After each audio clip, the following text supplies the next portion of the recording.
Alright, hello everyone.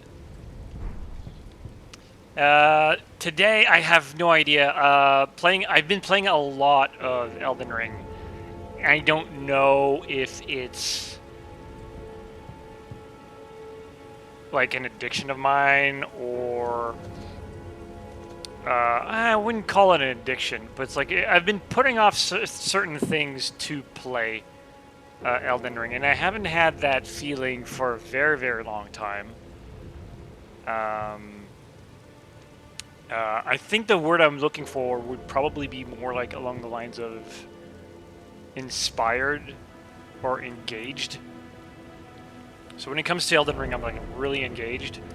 Um, so yeah, I've done quite a bit off screen, and as you can tell, I've been places, still learning and unlocking stuff.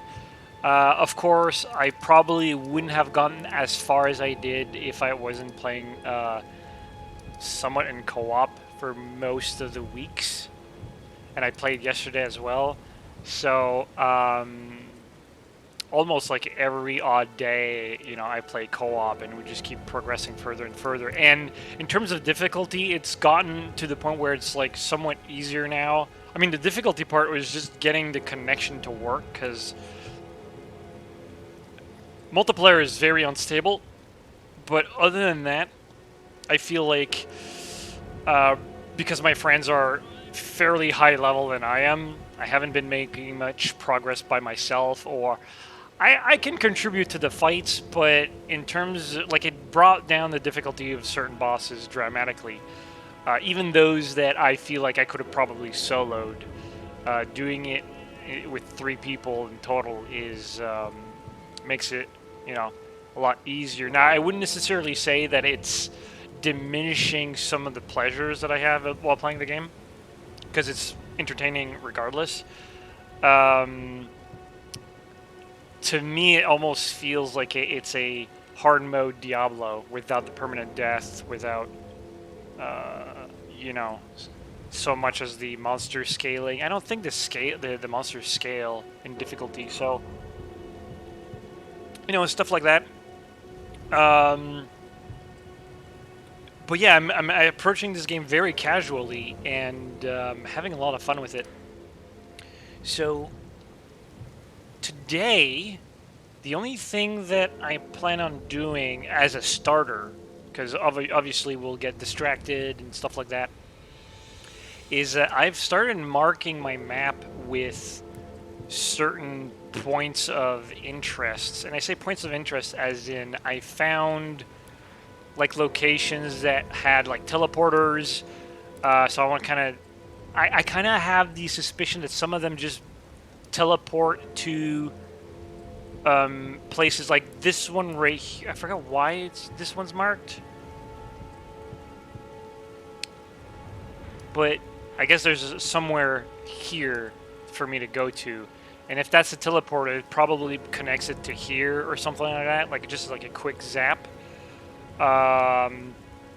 So yeah, there are some places of interest that I want to go to and just kind of explore my own, specifically because a lot of the stuff is locked in, I was going to say offline, but it's locked for single player. So like jowls are, you can't do in co-op for some reason. So I got one right next to me, and we're going to go.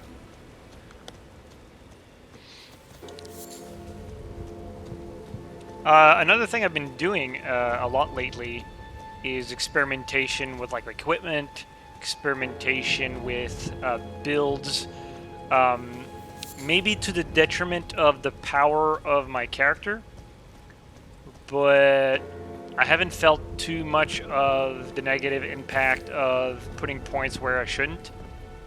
So, I mean, it doesn't really matter in a game like this, because you're not locked out of content because you're either too high level, too low level. I can just say, well, you know what? If I'm over leveled, but I have my stats where, I wasted it in certain points, I'm not optimal. It's fine. Like, I'm still going to be able to enjoy it. So lately, what I've been doing is experimenting with like magic. because I learned a few spells, and I'm having a blast, no pun intended there, and it's one of those things where I kind of want to up my intellect, so I have like somewhat of a like hybrid dexterity intelligence build, if you want to call it that. I hate to use the word build because it almost feels like when you're building something, at least in the context of character creation, it's like you have a plan, and I don't have a plan. It's, you know, there's no step where it's like at level 10 I input points in strength or whatnot. Or like in the Elder Scrolls, like people would have like, what would they call, like 5553s or 5552s for like, that's their build because that's how they level up. Or like in Diablo, you would put like, for every level you have 5 points to distribute to your skills. So what you would do, it would do like 2 points in strength, 1 point in dexterity, and 5 points in, say, magic or something like that. And you would do that every level, and that's your quote-unquote build. Also, there's also like the skill points, investing in the skill trees and stuff like that, but like, I digress. Anyways, looking forward to the stream. I just got caught up with your recent... Awesome! Hopefully we'll have stuff to do here. I mean, right now it's a matter... Can I ever get rid of the... since I'm already here? Oh, it disappears by itself. Awesome. Alright. Hopefully I'll have enough to do here, because I don't know if I'm powerful enough to continue moving forward in the story by myself. But what I would like to do is catch up in strength to the content that I'm at right now. So hopefully there's enough stuff here. And if not, we'll try it and see how that goes. So these are... I don't know if I tried this one before. Oh, is he the Frost guy? I think he is. Maybe I've tried him once.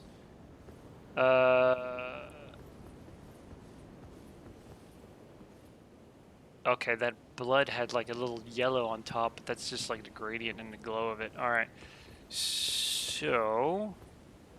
Yeah, that was the one where I had to like use stone swords. And there he is. Okay. So I've been here before. Now, it's interesting because last time I was pure dexed here and I wasn't using magic. And this time around, I have spells, although he dodges. So I don't know how that is going to... Oh yeah, this is good. Real good. I'm going to go with the bigger one though. So the strategy right here is to taunt him to... Ow.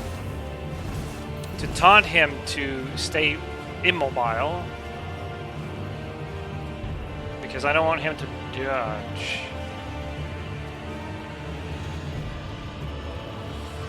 Yeah, like that. So, dodge to stuff and then... not quick enough. Okay. I guess I should use the quick one. Oh, that's smart. He's gonna dodge that one. Alright. Breathe, Mr. Frost. Okay, I gotta be faster, I guess? Maybe if I dodge it instead of running.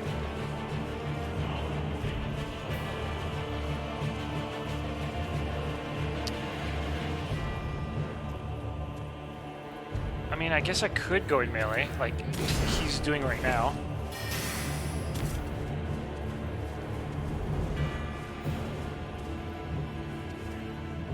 Can I? Okay, 2 is fine. 2 is fine. So, get my mana back up, and the cool thing with this is that because I'm using magic, I can actually make him bleed now without swapping to two-handed knife. That's not the button I wanted to do, but sure.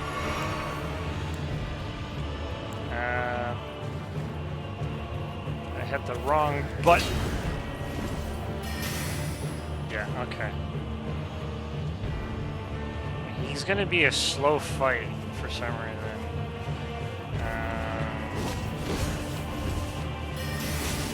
Okay, close, I can actually deal damage.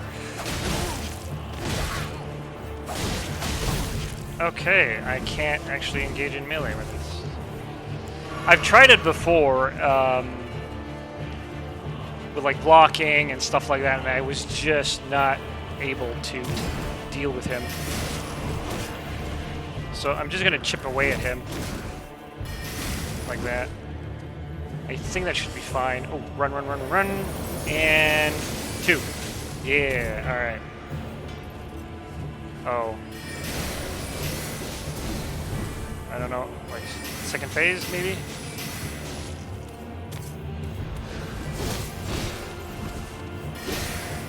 Eh! Okay.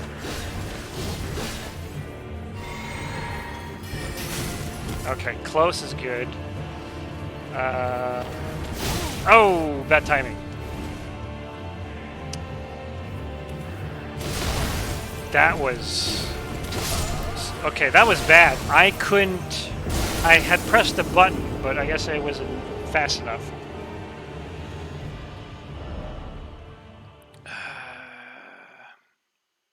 Yeah, I'll do that. I really don't like the idea of spawning to a Stake of America because it's... After playing it for a while, I still don't know where I'll spawn.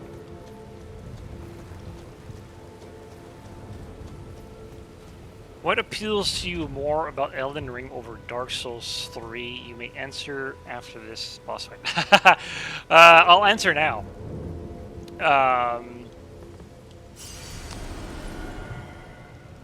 Oh, what's... It's, I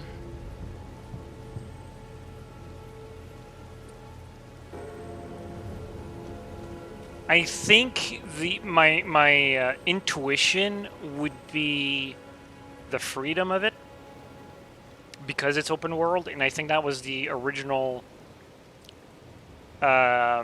difference that attracted me to Elden Ring in the first place. While I was already playing Dark Souls 3, like when Elden Ring was announced, it was one of those things where it's like, oh, I could probably get behind this one a lot easier than Dark Souls 3 or any other Dark Souls.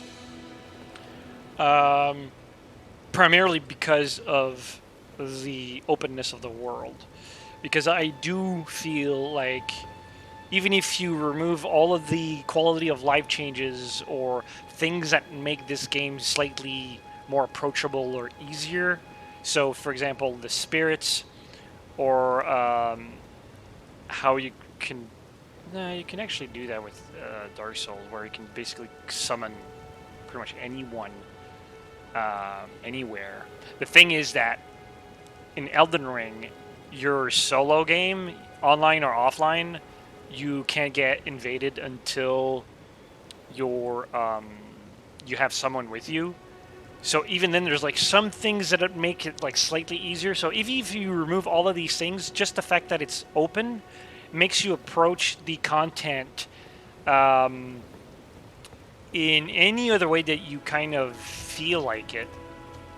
And to me, that's just enough to say that's super cool. And not to say that I don't like something that's more narrow, where it's like it funnels the player into a very specific route to take. Because what I like about Dark Souls 3, say more so than Elden Ring, I'm a huge fan of like dungeon crawling or dungeon crawlers, and Dark Souls, the series of Dark Souls have felt more like dungeon crawling experiences than Elden Ring. There are some dungeon crawling experiences in Elden Ring, but there's more open space than dungeons. And so I think if there's one thing that I would say that Dark Souls as a series trumps over Elden Ring, would be that. because I think the dungeon designs in Dark Souls are like fantastic.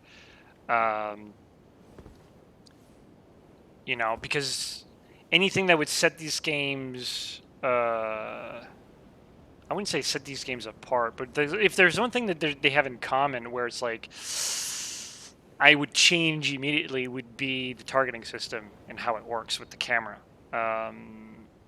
You know, how it, like in Dark Souls, and I believe it does also the same thing with Elden Ring, where the amount of light in an area will affect how close you can target something. And that, to me, is a big no-no. Yeah, things like that, but really, the freedom of it is really, really cool. And I think the story is also slightly easier to follow. And a lot of people will complain about, oh, like a lot of the questing is obtuse and stuff like that, or convoluted. And they hate it because they're used to the, you know, go kill Diablo, or like go kill 50 boars or whatnot.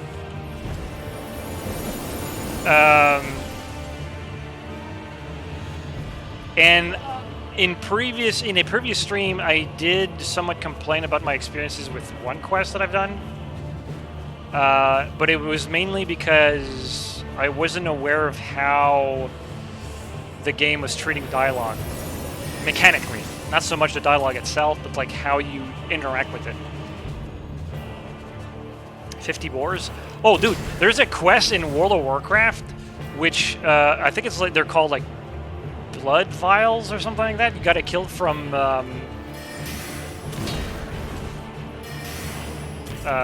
what were they called? Like kill boars? Like a certain type of like humanoid creature, and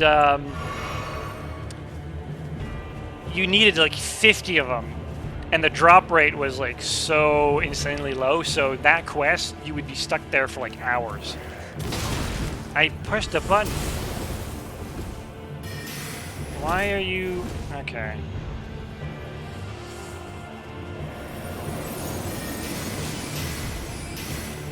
See, I pressed twice and it like spammed 3 times. Yeah. Alright, the Barons, yeah. So...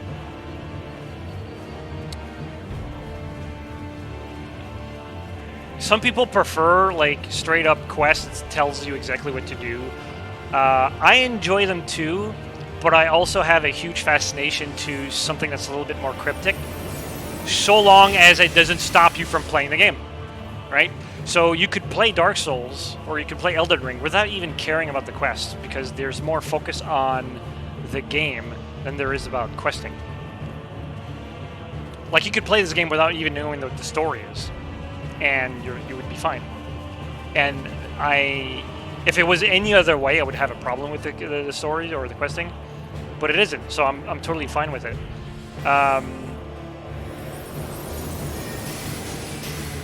There is an area where you need to find a key to open a door. And then they were like, Gix, how did you find it so quickly? We had to like look it over at a wiki. And I was like, well, the game tells you exactly where it is. You just have to pay a little bit attention. And I'm not saying that these guys don't pay attention. It's just one of those things where they missed it. And they got confused for that one particular quest or thing that they had to do. And... but even if you didn't have access to that area, you may not be able to finish the story, but you can still play the game. So, I'm okay with that. Oh, I'm too far. Okay.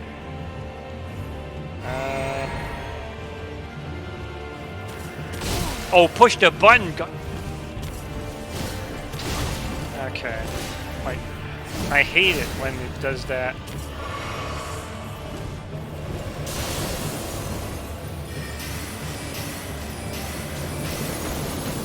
Oh, he was doing the thing. Okay. I need stamina.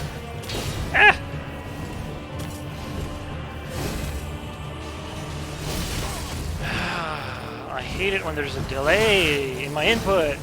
Come Come on, push the damn thing. Yeah, alright.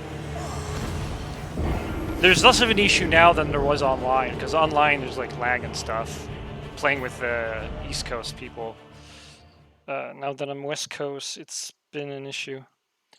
The grind quests in WoW were trialing at times. Low drop rates, few enemies, too many players crowding spawn areas, stuff of nightmares at time. I still enjoyed those moments because, and this is something that a lot of MMOs don't get these days, including World of Warcraft, because it evolved over the years to a point where I don't even recognize it anymore. It was mostly about the journey. So if you were to say, oh, I need to finish a quest, you know, because I only have like 20 minutes of playtime or an hour, that might be a problem. But it was one of those things where for me it was the journey. So yeah, it didn't matter that it took like hours to do one quest in my mind.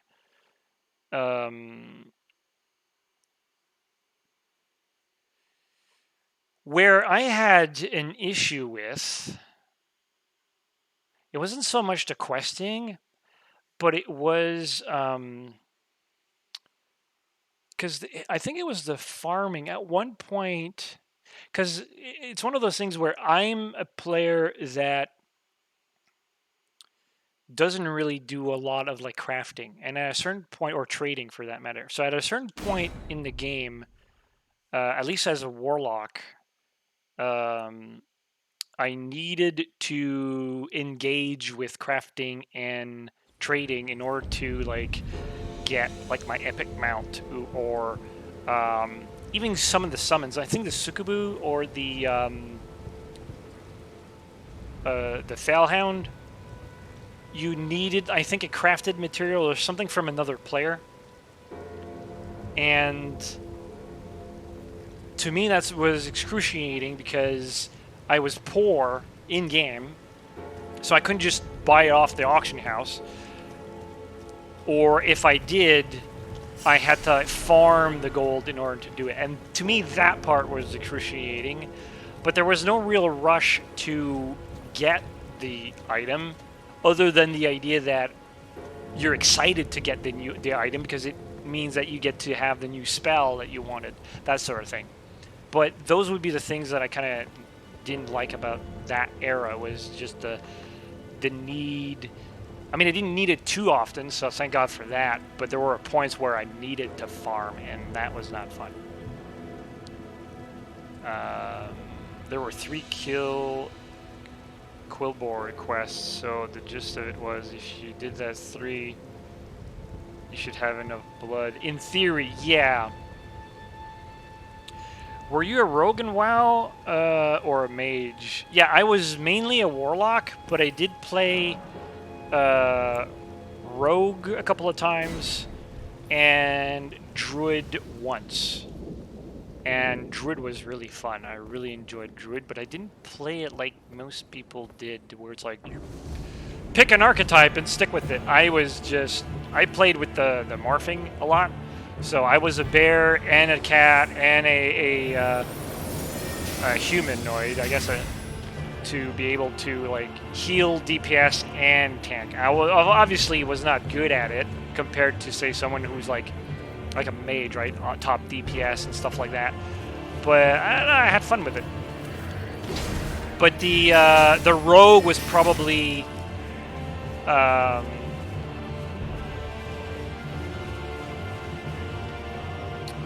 one of my, well, it is one of my favorites because my favorite would be the warlock. But I think I would have probably played the rogue more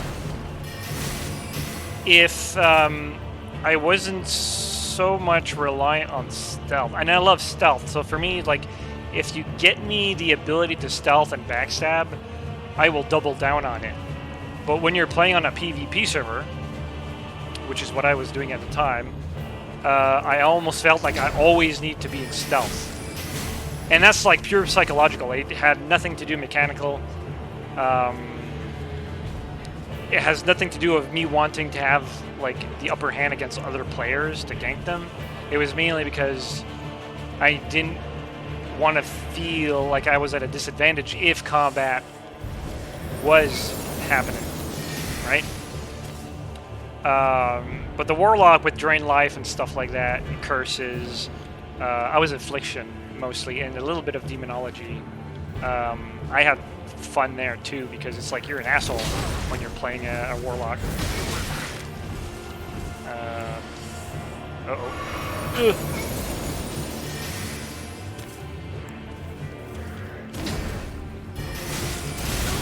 And I think...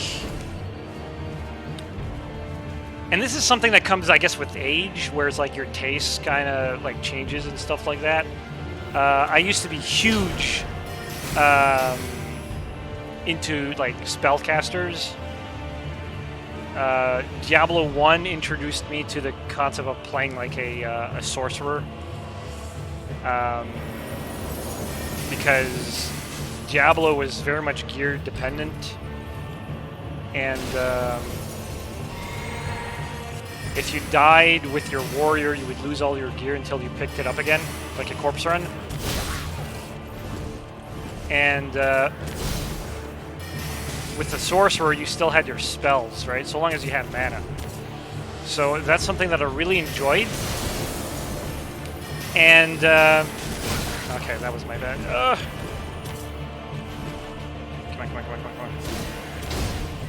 All right. I'm gonna. Oh no! That's okay. He dodged instead. Ah! Oh, that's a. See, it's that move. I can't dodge off of it. Okay, that I wasn't aware that he would do. Okay, get off me. Get off me. Please get off me. Damn it. So what was I saying? Oh yeah, so I kind of progressed as a spellcaster from like playing Sorcerer to playing Necromancer, which I absolutely love. I wasn't so much a fan of like summoning stuff. I was never like a pet class type of guy, like a hunter or anything like that, or even a warlock in a sense. Like I kind of preferred to just not have a pet and just fling spells. But the Necromancer was something I really enjoyed, so the transition to Warlock was kind of obvious. But after, like, as I grew older, I got a lot of love.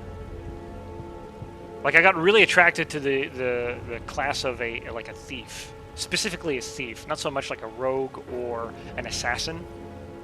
And I like to make the distinction. And the rogue class in World of Warcraft has some thieving elements to it, which they completely gutted out at one point because, you know, pickpocket doesn't really mean anything now. Lockpicking either, like that sort of thing. So now it's like when I play, say, Elder Scrolls, or when I play, well, mostly Elder Scrolls because they're like RPGs and stuff, right? I don't like to attribute like Elden Ring or Dark Souls as an RPG. They're great games, but I feel like they're missing some very crucial aspects to really call it an RPG, but it's not like I'll say, well, it's not really an RPG to someone who says, hey, Dark Souls is an RPG. If they say that it is, then I'm just going to nod and understand what where they're coming from. But I wouldn't call it necessarily that.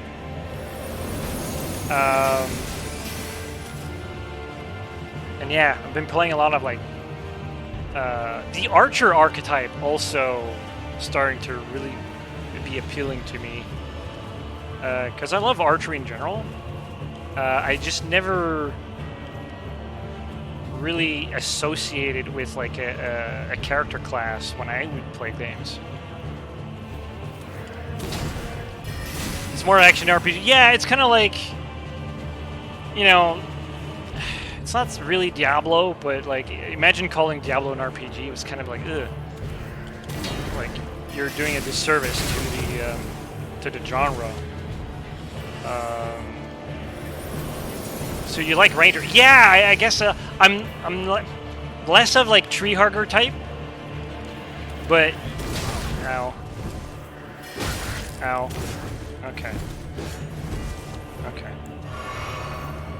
But yeah, a ranger kind of sums it up.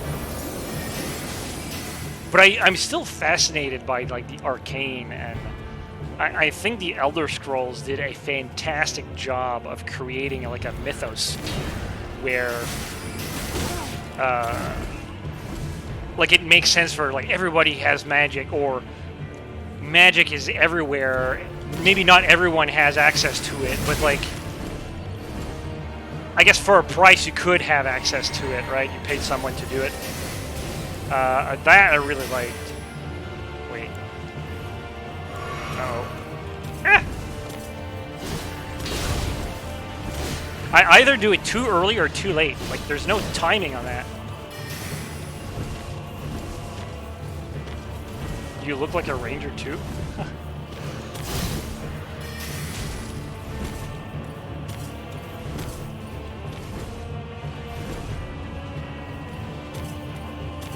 Come on.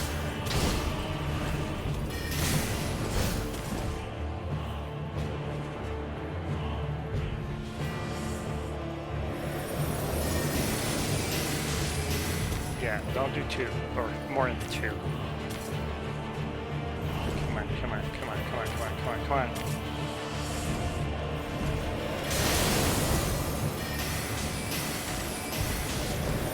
Ah!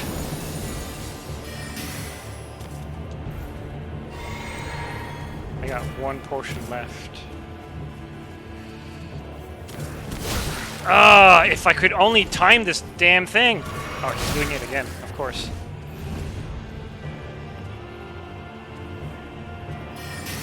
Yeah, alright, I'm gonna force him to. I got more potion of mana. So... Oh, that was a mistake! That was a mistake! Oh, no!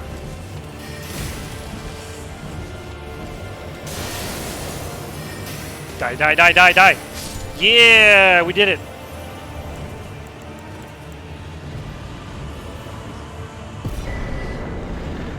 I knew I could do it. Do you play with people? Yeah, during the week I play, and even during the weekend, I play with some friends, and you know, doing co-op play. It's frustrating because servers aren't really that great. We've noticed that most of the time when we're 3 players, the second summon will constantly get disconnected.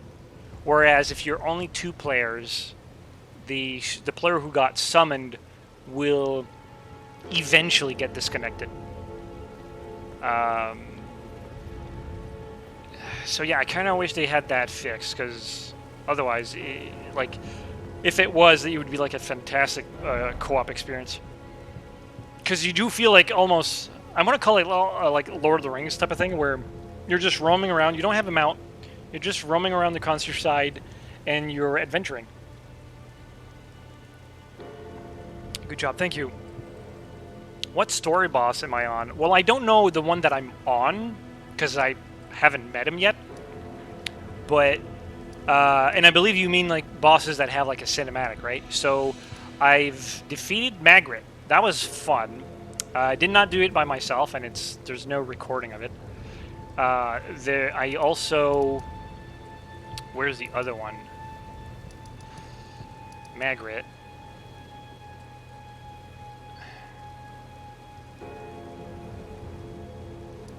There's more than that. Where's the other... Yeah, the Grafted. Godred Grafted. That one I hated.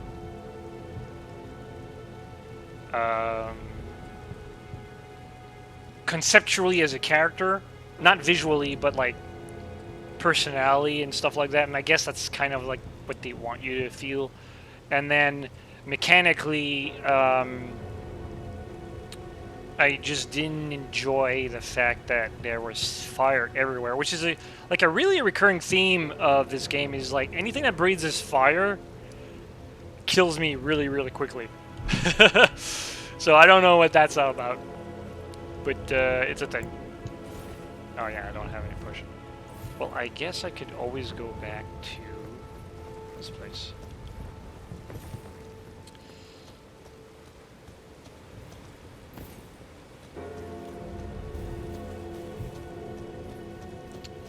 So I'm thinking about, like, okay, I've done that.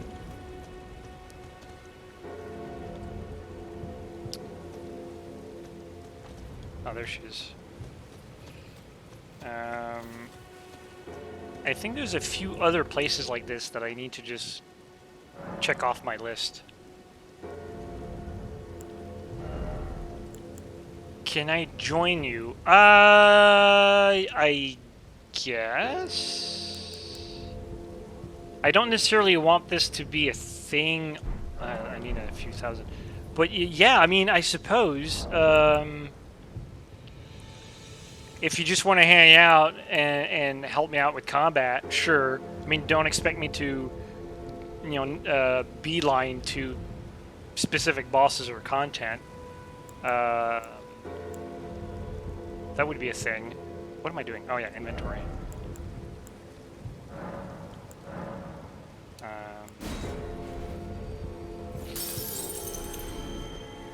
We just need to set up with like a password, I guess, because otherwise, I think that's the way you do it. In order to be able to play reliably with a specific contact, you need the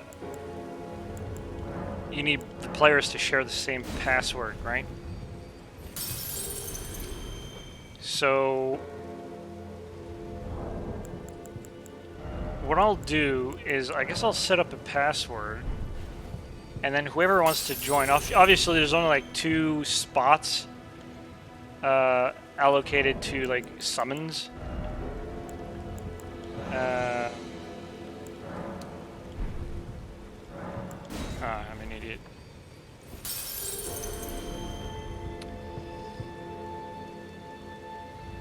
So I guess I could set it up. Give me a few seconds, and I'll set up a password. I'm gonna level up, and this time I'm gonna level up intellect. I'm almost kind of transitioning into a full caster, but I like the dexterity aspect of it too, so I want to keep dex relatively up. And it's like 27, so it's like near 30 is pretty good. Multiplayer. Let's see. I don't understand the group password thing. If you select a group password, you'll be more likely to see messages, summon signs, bloodstain, phantom. Really? Okay, so summon signs. What's the difference then? If you set a multiplayer password, you'll only be matched. Okay, so what I'll do, I'll put it here. No group password history. Yeah, so... Oh, I have to edit like that. Got it. I will set it up as the official Geeks channel. And then you guys can... So that way, if I play and I can see your messages, that'd be awesome. I like that idea. So here's a little community within the Elden Ring. Does Dark Souls do this? For all of the Dark Souls 3... I was gonna say fans, but I'll precisely the ones that were actually experienced, because I like Dark Souls 3, but I don't know much about it or the intricacies of it. Can you do that in the Souls games?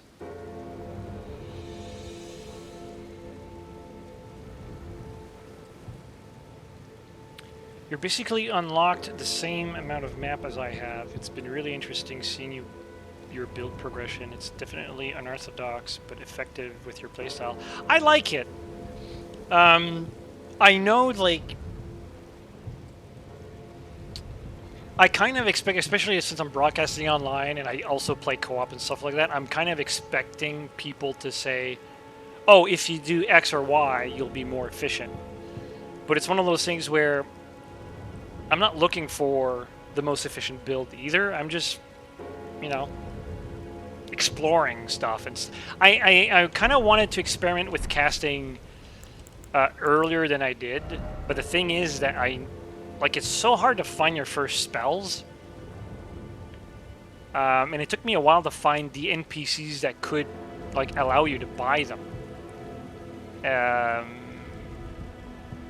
Which I feel like if you're the type of person who just wants to like start a character and then experiment a bit, you don't know if you're going to go melee, you don't know if you're going to go spell casting or any of that stuff. You all might as well just start as a caster and then build up your strength and like vigor to be a melee character if you end up being a melee character. Right now I'm stuck on the wolf boss. Oh, the red one? I did it, but I didn't do it alone. To the point where we just basically not one shot, but like one shot in the context of like one attempt.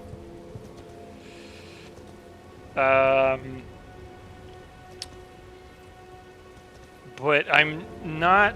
I don't feel like I'm ready to be able. It would be interesting to be able to help you out on that, but I'm only level 52, and I feel like that area is probably designed for 60-ish. Maybe the more experienced players will confirm on that. But that's my, like, as I'm fighting these monsters to get to that boss, I felt like my damage wasn't exactly on par.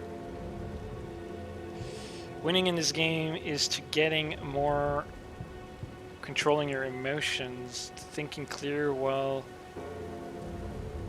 a blade coming to you. That's an interesting take.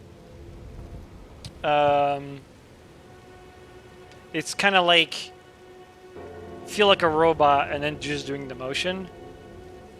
I might be too emotional to be able to, but I'm still like.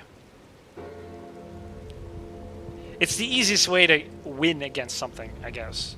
It's being controlling and stuff like that. And I've definitely won a lot of fights where I keep having to learn this, which is frustrating to me because it's not intuitive, where I have to let go of pretty much all of the buttons, where my fingers cannot rest on the buttons. I have to be a good, like, for the Americans, about like an inch, I'd say like 2.5 centimeters away from the buttons with my thumbs. So I kind of raise my thumb really, really high up so that the input is very much deliberate. Have you revisited the tree testicle boss from last stream? Why does that sound familiar? I'm trying to remember that boss. I have not. No, actually, you know what? That's a good... that's from the really early on. Yeah, I haven't done that one. No, wait. With the testicles?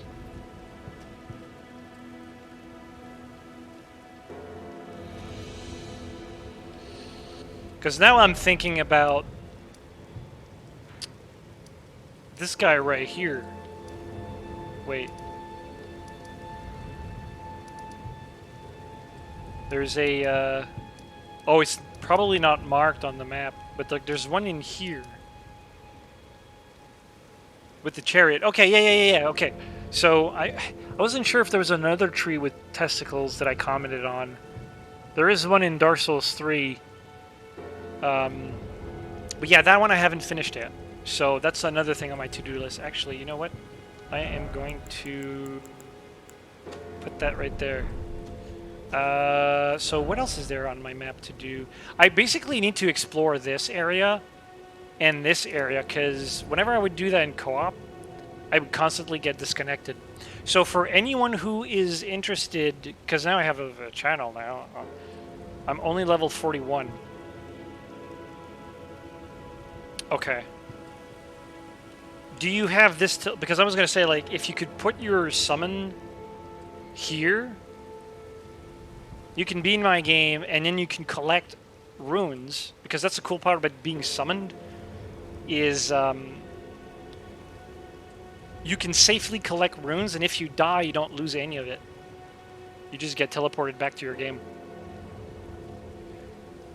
So I'll be at the south of the lookout tower. And I'm going to do this area right here, because I'm going to take advantage of the fact that I'm by myself at this point. Now I say this, but I haven't really explored this area completely either. Yeah, there's that right there.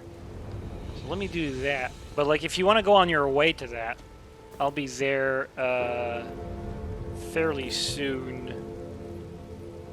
And maybe the soon will be like 2 hours from now, but we'll try to get there.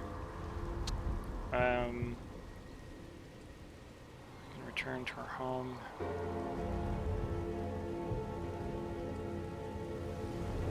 I still haven't figured out what these guys are,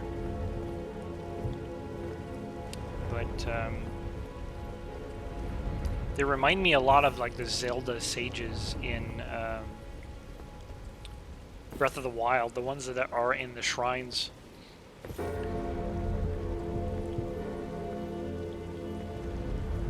Do I have arrows? No, I'm completely out. Okay. Oh, these guys are insane. And this is poison. Alright, so I'm gonna go with the great. Gotta be careful, because these guys will spam. Oh! That completely one-shots them. Awesome. I did not know this spell was that powerful. Uh-oh.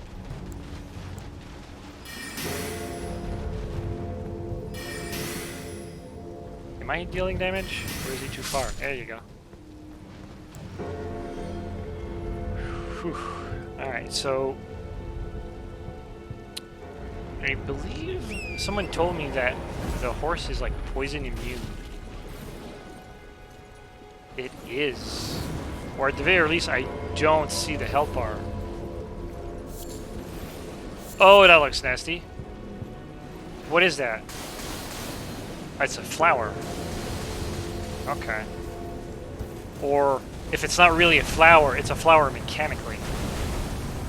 And I say mechanically in the sense that the flowers, like the giant boss flowers, I call them, they tend to be very, like, they're immobile. They're very slow. They're almost passive.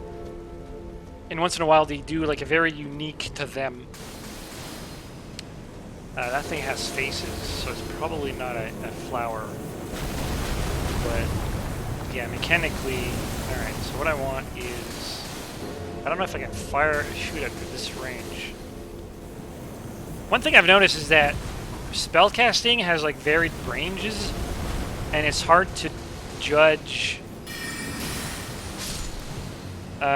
if you'll hit them or not, compared to, say, archery, which I find it more reliable. I am back. What'd I miss? I don't know. I will eventually get to, like I said earlier, I will eventually get to here. So maybe at that point, I'll look for like summoning signs. So if you're interested, whoop! I wasted mana. I'll be able to summon you from there. I can actually cast my spell from the horse. So, and that's why this guy has like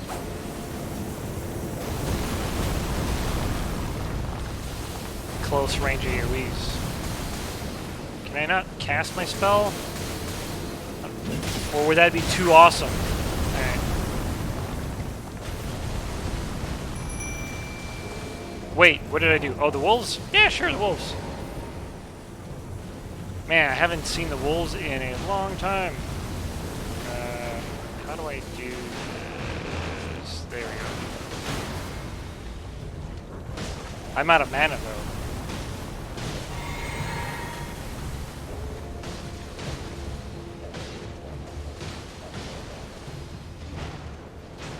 Uncle Bilbo should have killed Golem when he got the chance. Then Golem saves the Middle Earth. Life is too complex. That's an interesting response. Okay, well, I'm gonna let the dogs out. And gonna have to find a way to, oh, there's landmass right here. Hadouken!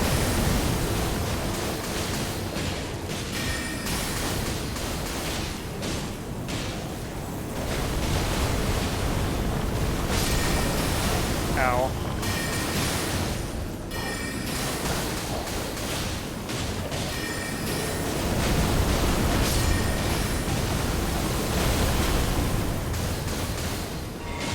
So, it's homing, I believe, right? Yeah. I just need to bring the poison value down. Ugh. Oh, the entrance is right here. Sweet. Okay. And it fully recharges. Good! I was hoping that would happen. That's a strange looking plant right there, but or it had faces, so I guess it didn't count as a plant. But what item am I gonna get here, or is it gonna be a trap, a teleporter trap? I noticed that this game doesn't have a lot of like actual traps, like mimics or like ambush shard. What the freaking hell is that? First of all, what is it? So, like, in what category? Is that a spell, maybe? It is a spell. Strikes from behind with projectile fired from distance.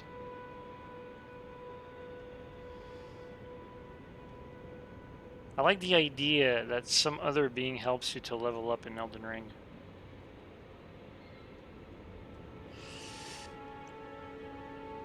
Yeah, I mean, I don't know about helping level up, because honestly, I feel like as a summonee, I feel like you earn a little too much. Because it's almost like the safest way to out-level content is just be the one who gets summoned, and then just rank up the XP or the runes to use it to level up. So, like, if you say, oh, I've killed this one boss, I can just, you know, put my runes down or my marker down and get summoned the entire day and just get more XP and more XP. Solo, I don't know. I feel like, or not solo, but like if you're the host,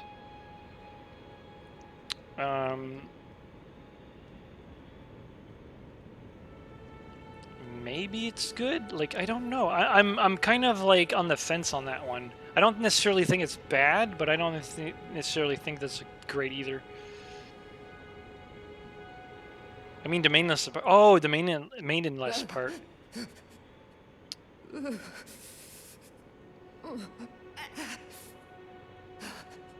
It will do no good, I swear. Wait, is that my wizard sensei? And yet you persist. You frothing degenerates.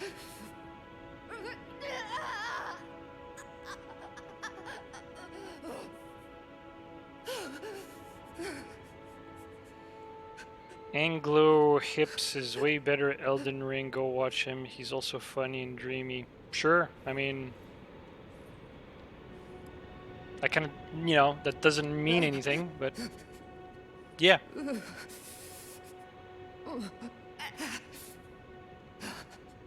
It will do no good, I swear it. And yet you persist. You frothing degenerates.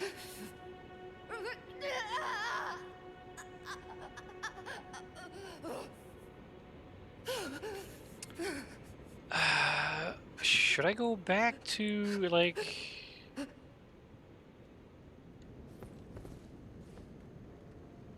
Go love the voice acting. Voice acting is interesting. It's another thing that I kind of enjoyed a little bit more in Elden Ring compared to, say, the Soul series, mainly because characters in the Soul series, for the most part, I always feel like they're bored. Not necessarily the voice actor, but the character themselves. Because they've been pretty much undead for eternity, and therefore they've seen everything, and they're kind of not...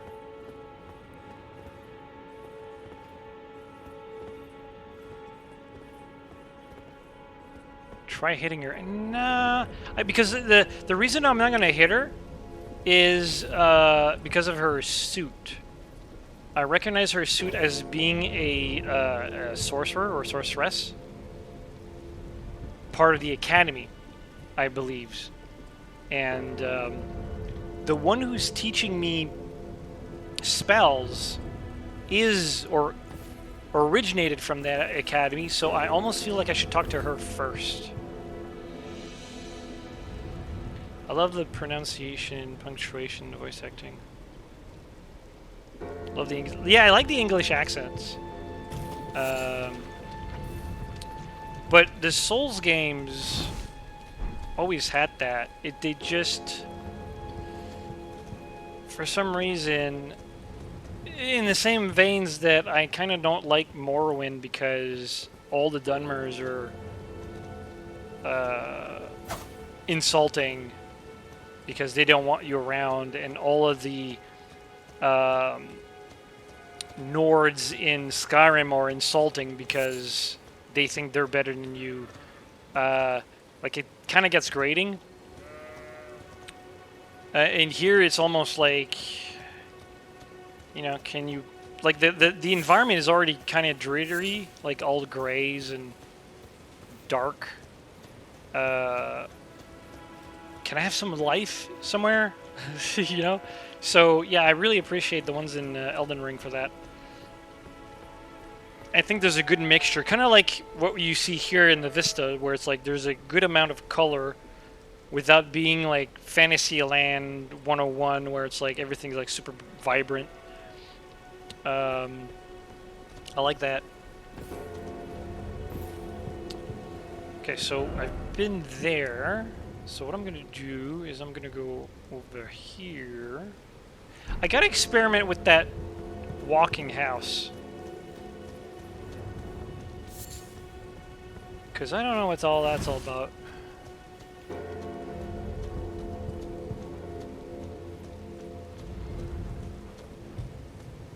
And it's got bells underneath, behind its legs, so, or between its legs.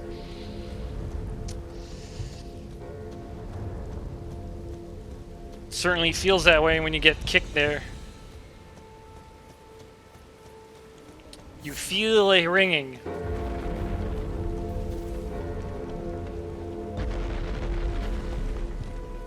Red Mountain explodes equals dark elves that hate you now live with you. Well, they're politically charged, right? So I understand that they're being invaded by, like, socially invaded by Imperials, if not like military, because I believe the war ended.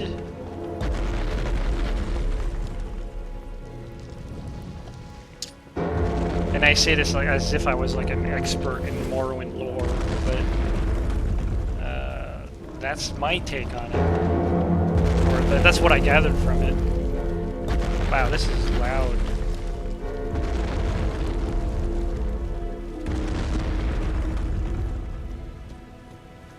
So how the hell do you climb this? Or do you? I mean, I guess you could technically teleport there if you can find a teleporter.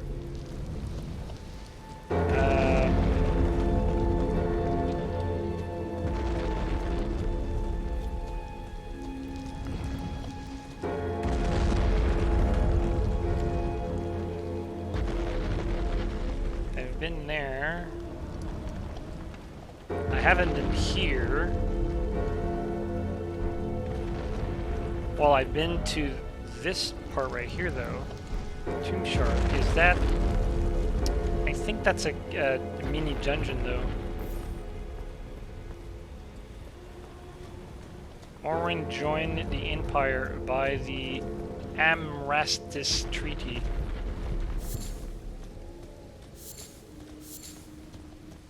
What did that treaty entail? Do you remember?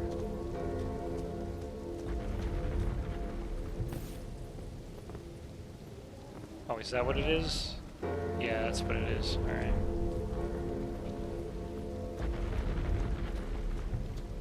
So no all-out war. They kept their right to their own religion, but did have to adhere to many imperial laws. Yeah. Quebec will have a lot of similarities to that.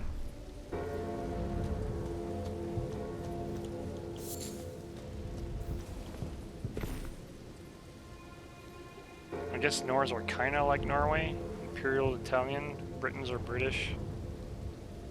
The rest is based more on fantasy. I mean, the rest are Mers, right? So...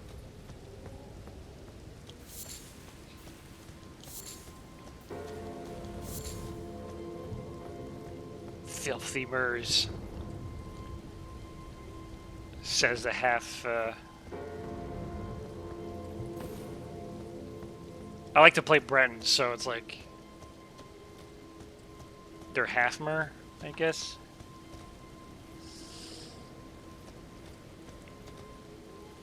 I know what the moving house does. Yeah, it squishes you. As for its purpose or what it has on... well, I know it has like a building on top.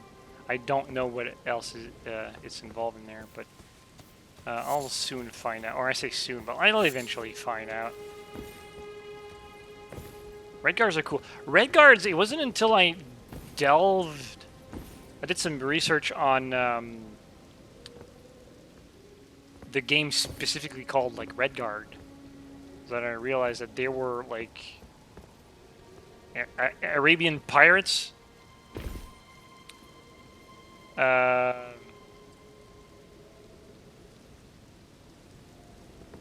Tell the message, race, ethnicity, or religion.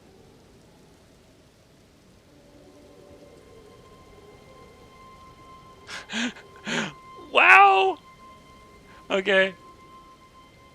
There's a comment that got flagged, and I have to allow it because that's just... because it's flagged because it says hit the white. Wow. Alright, interesting. Alright,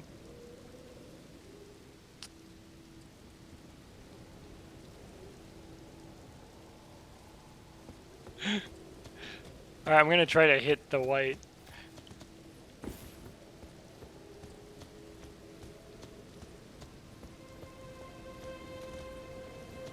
The nuances in the game Morrowind were pretty good, but it takes a while to notice them and how the different Dunmer actually treat you. Well, yeah, I mean, there's different clans, right, or tribes? And I think the game's pretty good at setting up the concept of the tribes.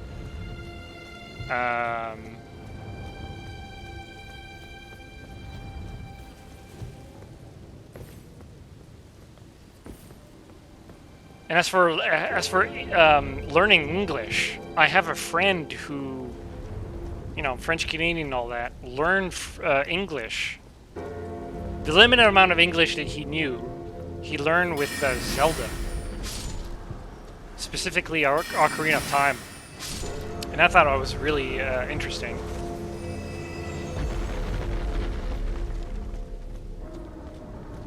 Alright, so let's see if I can actually get the thing down. So this is like a monster hunter type of thing. Can I target the... Of course not. Nope. Oh, I gotta clean his... alright. It's more like... Oops. I did not even think... I thought it was like... I guess it's a different color, but... If it were more prominently like bulbous... breathing bulbous, like... parasites... it'd be a lot easier to... maybe I can just hit it with the thing that has the least amount of range.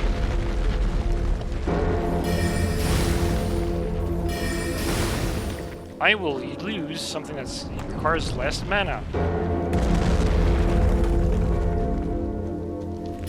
Oh. Okay.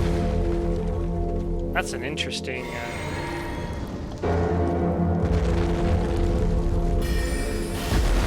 There you go.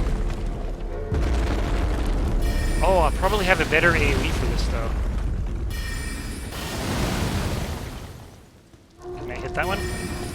Nope. Ah!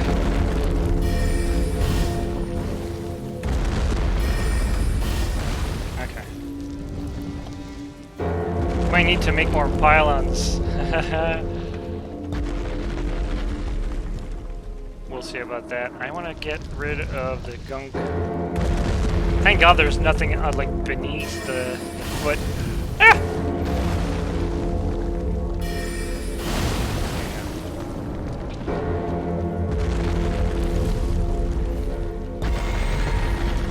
But yeah, when you play Elden Ring, you know, your birth sign is of the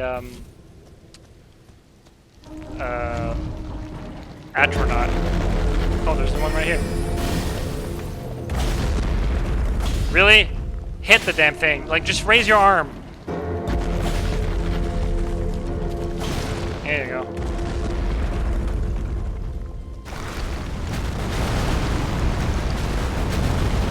Oh.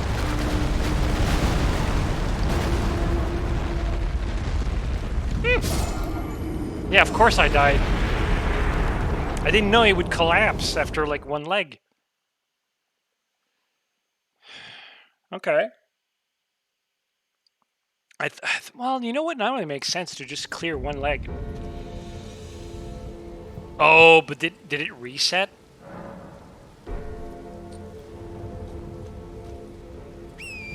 Oh, it most likely did.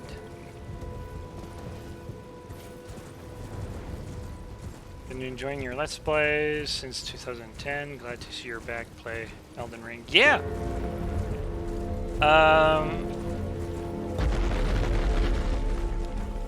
There it is. I've been enjoying it too. I like the freeform. Oh, is that why I haven't noticed it before? Because all the gunk is like mostly gone. Okay, that one has less of it, so.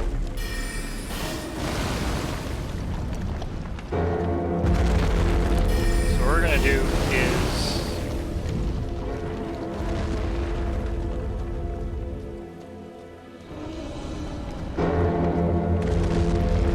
but I laughed so loud at that last death. I mean, you know, I deserved it. I just wasn't prepared. Okay, so.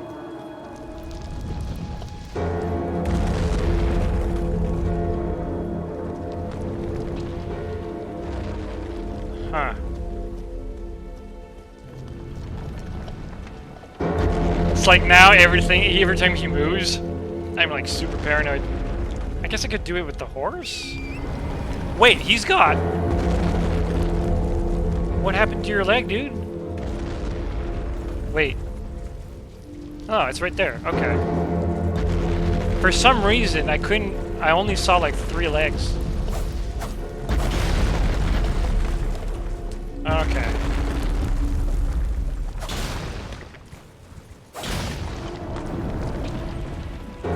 So, you gotta be quick on...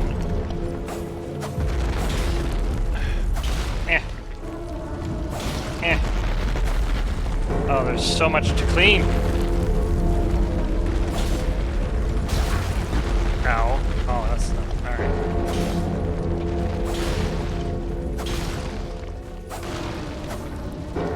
Is that I'm gonna leave that one for last.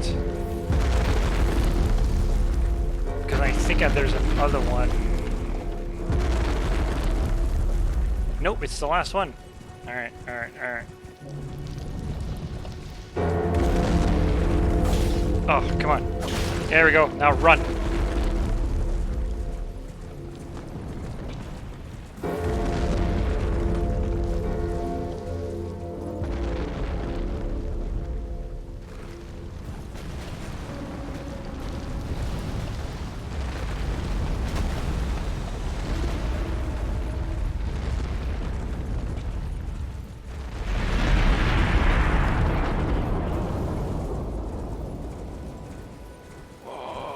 That's insane. Is there a timer before, like, I can...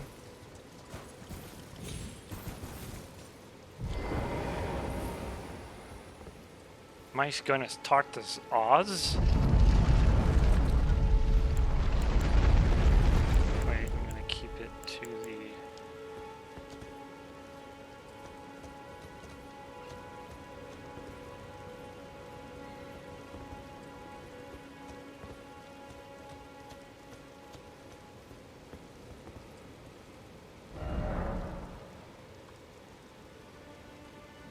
With the Remembrance Duplication menu, you can duplicate remembrances you previously acquired.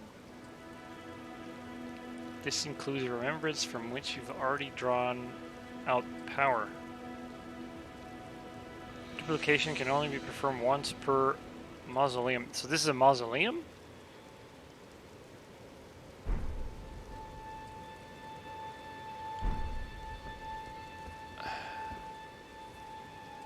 Alright. I don't know. I don't know what that means.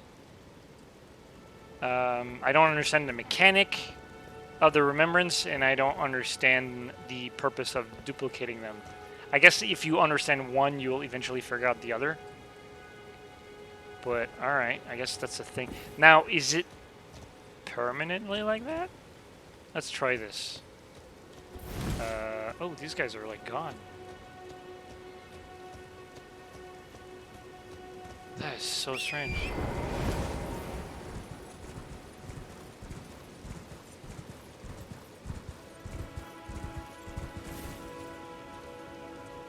That is very strange. Okay. Where is...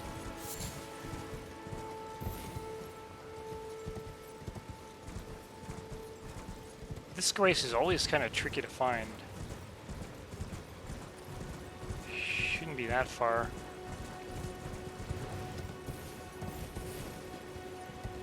Go to the round table. There you can see what it remembers. I've been to the round table multiple times and no such luck, so maybe at some point.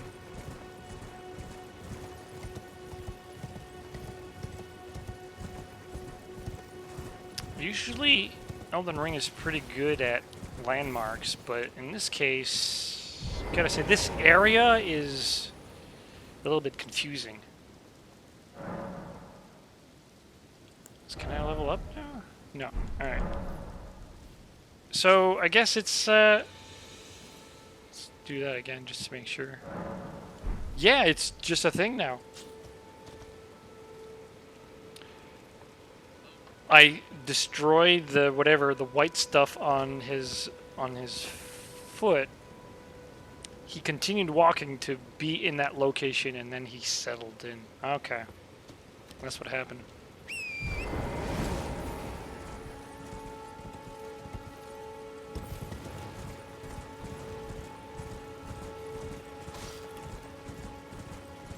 Interesting.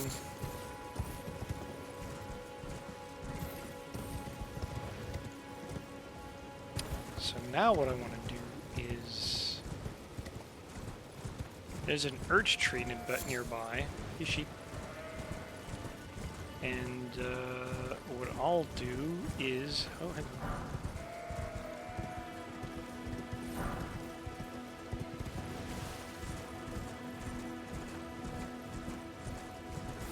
Yeah, there it is. I want to go there.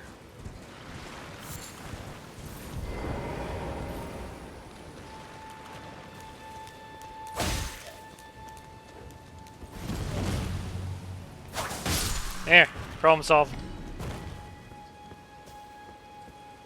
Nasty bastard. Okay. Ooh. This I like. This I want. I mean, he's pointing that way, so maybe I've already done it? Maybe? Then again... Oh, he's pointing there. I've never been there. Aww.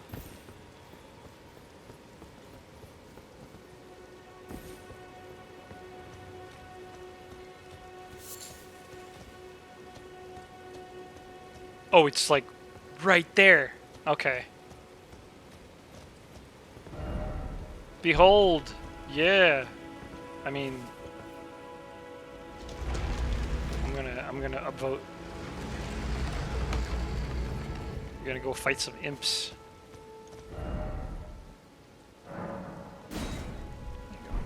You know what I've noticed? I did not know this before, but apparently your message stay for a very long time. Because this is the very first message I've written. And I think I've written that one at the entrance of the very first like miniature dungeon. And yesterday I got a prompt saying, "Hey, someone upvoted your comment." I'm like, "Oh, that's awesome." I thought these things would like eventually fade out. Isn't 60% of the game... Isn't 60% of a game music? Could you elaborate on that question? Like in terms of like development, in terms of what makes a game enjoyable to a player? It stays forever as far as I know. Yeah, very interesting.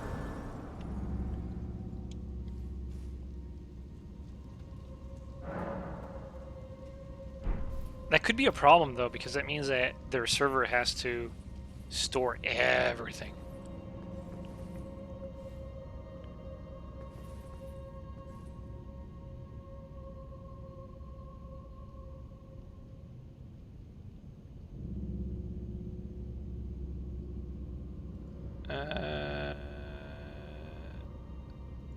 No thanks. There you go.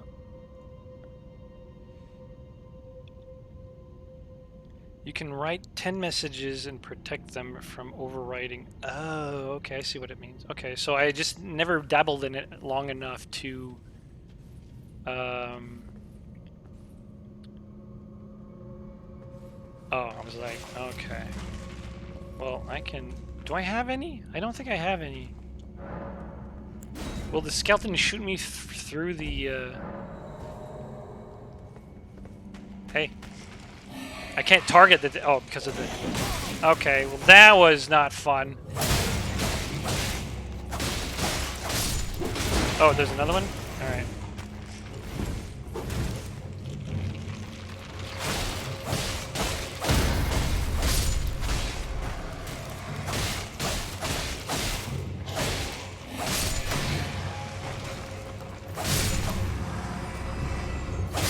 Problem solved. Alright. Cookbooks. Okay.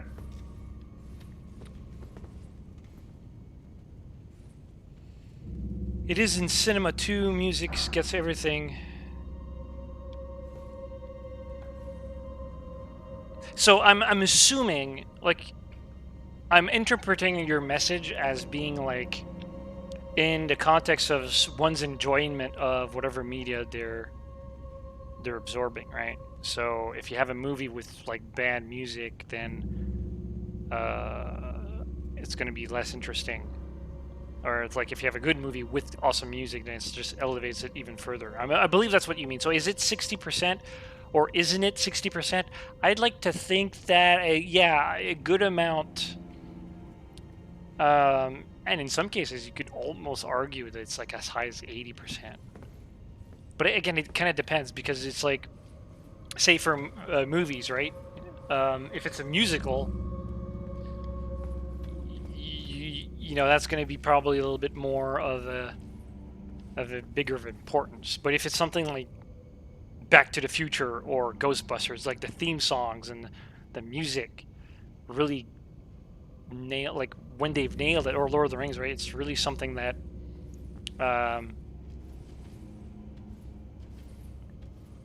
it's still very important, so you can't ignore that. There was a comment from someone, I forgot who it was, but they said that they like a certain game because the music is awesome. And in my mind, it's like, well, why don't you just buy the soundtrack of it? And just, you know, if that's the reason why you enjoy playing the game. But at the same time, that doesn't necessarily mean that they don't like the rest of the game. But to me, it felt strange that that was one of the points that they pointed out to liking the game. Like in contrast, like I wouldn't necessarily say, oh well, Diablo is great because of the music, but the music still struck a chord with me. And oh yeah, I forgot about the.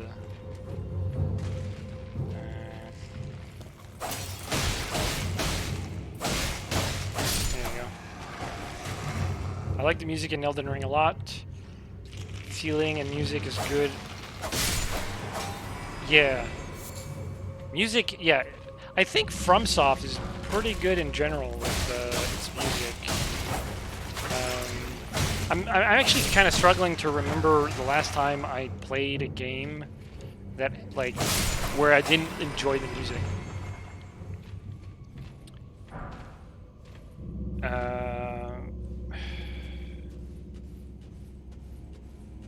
The only time I've ever noticed music or lack of thereof was probably Breath of the Wild. But if you, like in a vacuum, the music is awesome. So I don't know. Is it primarily undead? Yeah, it's pretty much undead. Okay. I don't have any arrows. Okay, they're archers. So...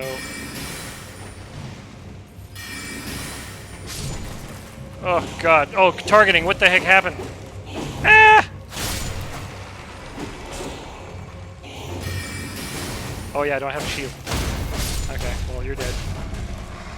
I'll kill you again.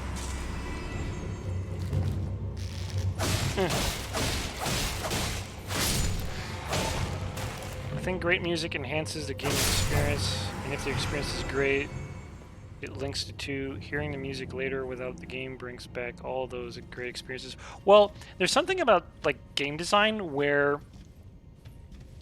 I don't know if they teach that in schools, but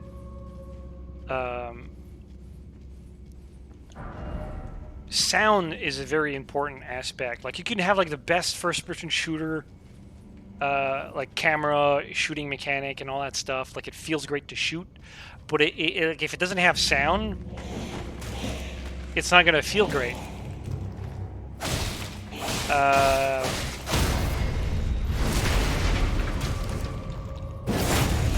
And sound is like one of the first, your first go-to for feedback. Even when you, like over video, right? So if you have, say if you play Zelda and you know solve the puzzle, the first thing you'll hear for feedback is the little melody that it plays. It says, you know, you solved the puzzle, and then it's like, then the camera moves and or like the door opens and stuff like that, or maybe it happens simultaneously. But like the audio is usually like the number one thing that confirms your input. So it's a very important thing.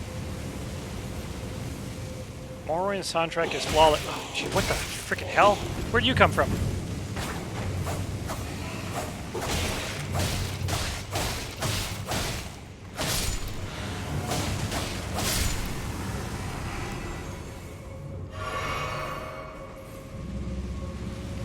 really enjoying Elden Ring so far. It's up there with some of the best.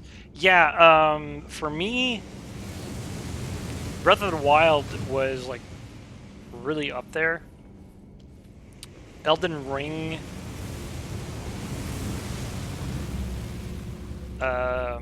elevated that, like went beyond. But at the same time, I feel like I'm almost biased to the aesthetics of the world. Less to do with like the whole mechanics and how it plays and stuff like that. Would you put sound and music in the same category? Yes. Personally, I would. Because they're both really important. They both use the same like human input, which is like the ears. And it's one of those things where you could have good music, but the sound could ruin it, right? So your sound has to play in tandem with the music, and vice versa. You don't want your music to have instruments or notes that doesn't fit with the sound of your game, and you don't want to be confused with your music thinking that, like, say for example that whenever you did something great, there's a little a little ding sound that happens, right? Ding, you leveled up, or ding, you found an item. If in the soundtrack you had like a little triangle that says ding at one point, you would get triggered and say, oh, I did something, but like nothing happened. And that would be confusing. So I believe sound and music goes hand in hand. I'm so gonna die here. I haven't done one of these races with the flames in forever. Ah, run! Okay. Oh, you're a thing. Okay. Ugh.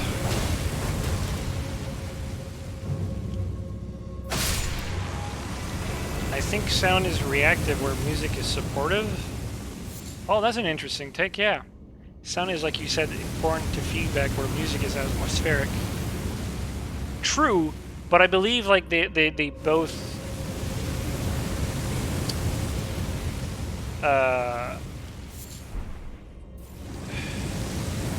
I would put them in the same category, right? And I'll try to elaborate on what I mean by that. I mean, I guess I sort of did already, but I'll try to find another example.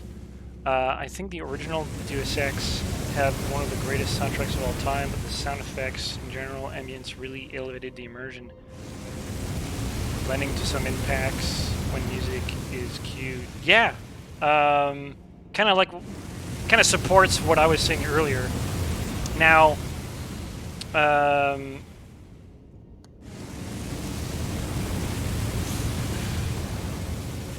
HUD, and this is like another example I'm trying to, after thinking about it, I would say like the HUD is, and I want to make a distinction between the HUD and an interface.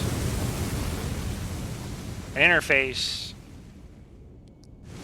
like the HUD is a part of the interface, but the HUD is primarily or specifically the thing that you see on screen pretty much all the time during the game, whereas a menu or an interface is like your inventory screen, it's like your sound selection, it's graphic settings, you know, what have you. Like, for example, your touch bloodstain and switch action, that's interface. But my mana bar and my compass, that's part of the HUD. And I'd like to think that the HUD and your input, say keyboard settings or your joysticks and stuff like that, is in the same category because it's all revolving around control. They do occupy the same space, yeah. Go.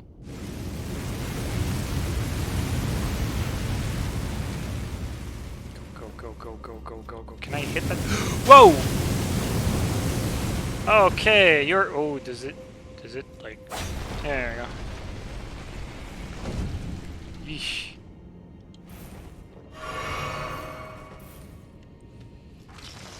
Okay, I knew you were one.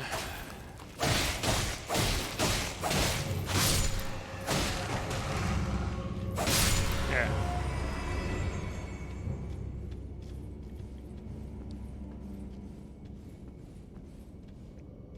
By the way, I got a lantern a few days ago, and I'm getting a lot of like Dragon's Dogma vibe.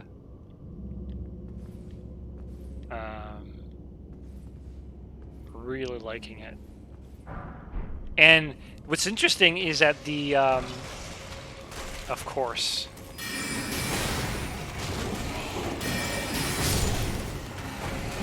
What's interesting is that the lantern is weaker. Oh, I have to kill that one too. No, the other one. Okay.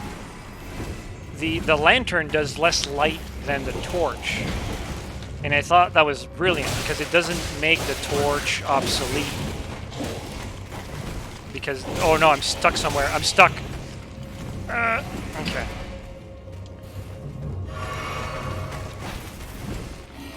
The lantern is the greatest item. I really like the torch, actually. And I like the fact that the lantern doesn't make it obsolete because it's... The torch is way brighter. I'll show you an example after, obviously, this thing. What? How did you... Alright.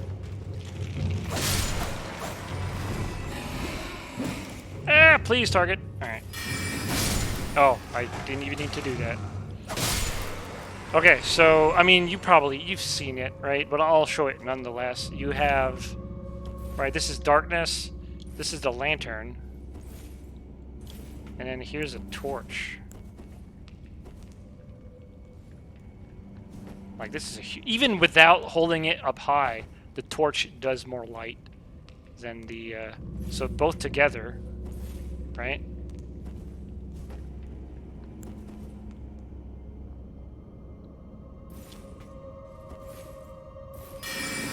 Whoops.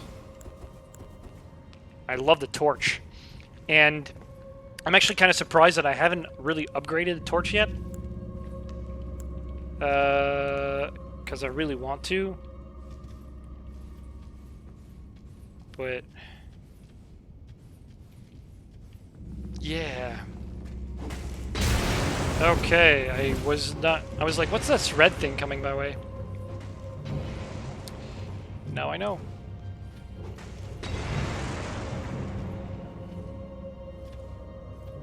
But yeah, I really like systems that like, or items that don't like make the other obsolete. Which is, I think, one thing about Skyrim that I really enjoyed is their idea that your like daggers get a bonus for backstabs. I mean, if you spec for it.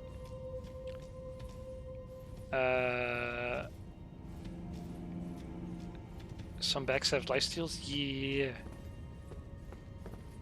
Where is the... Speaking of which, I'm gonna...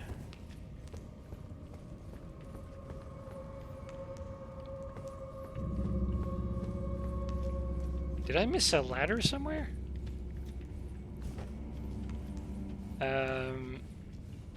But yeah, the idea that like a dagger... The moment you get a sword, the sword doesn't automatically like make the dagger obsolete. Compared to, say, in Oblivion, where the dagger mechanically doesn't really do much.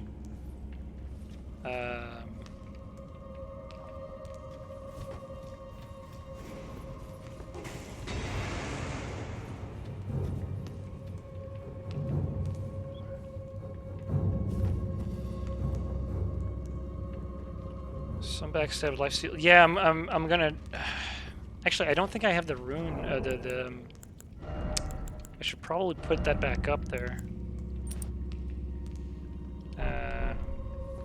To get some life back. But I don't know how to get up there.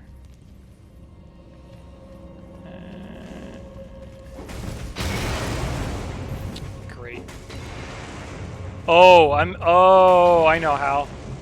This is going to be impossible, actually. And I say impossible in the context of the fact that I don't have health. But I need to stand on the trap in order to do it. That's so clever. Darn it, now that means I have to do everything? Or I just need to refresh it outside. Am I allowed to do that?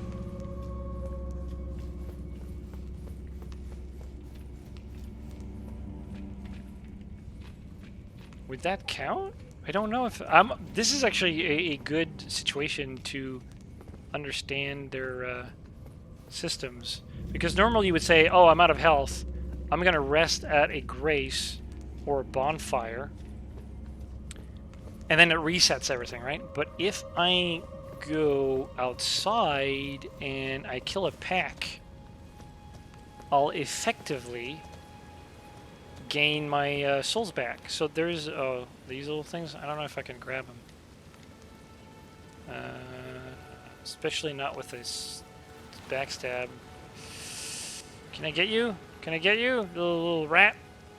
Kangaroo thing? No.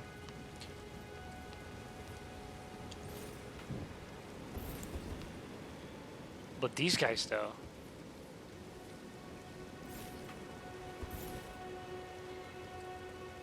You have the Talisman of Blessing that slowly regenerates your health. I do, but I don't like it primarily because it's kind of like the one in Dark Souls. It's super slow. So I'd rather have...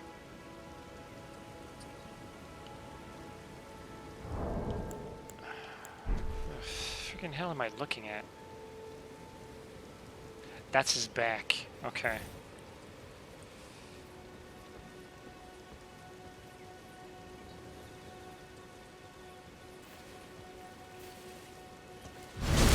That's so juicy.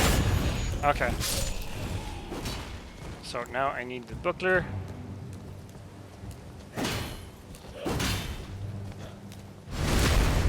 Num num num num num num num. Give it to me. Alright, this guy didn't see me for some reason. I guess they're short-sighted.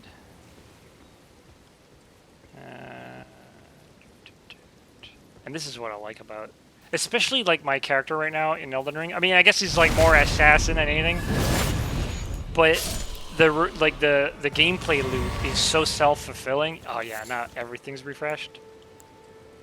No, just when okay. There's another one right there, so I'll just top off, you know. Geeks on a hunt, Geeks the Vampire, yeah. I'm not much of a like vampire guy, although I do like the aesthetics. There you go. Nom, nom, nom.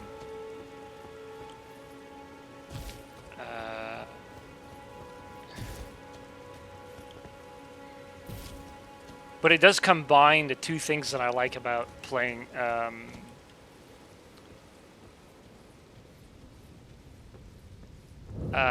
like RPGs, I guess. I love the concept, the concept of like stabbing someone in the back for some reason. Because I guess it's like you manage to outplay your opponent, and that's your reward for it. It's usually very crunchy, and then you have being able to use an enemy's resources against themselves, which is healing you, right? Or like in other strategy games like Warcraft 2 and 3, which like you could use a corpse on the ground and raise the skeleton for your army. So every time you lose a unit or they lose a unit, you know, you get stronger.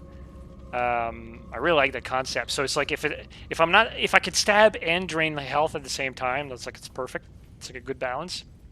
Although I gotta say, at the same time, lately I'll also really enjoy the paladin archetype or the cleric archetype. So as far as like character archetypes that I like to play, like I'm all over the map now.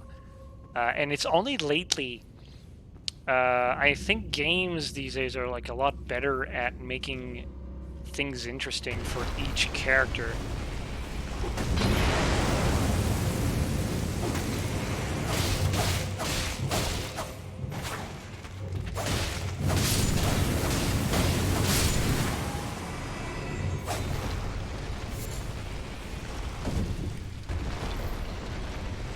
Why haven't I thought of doing this? All those hours rerunning a Dungeons of 4 HP.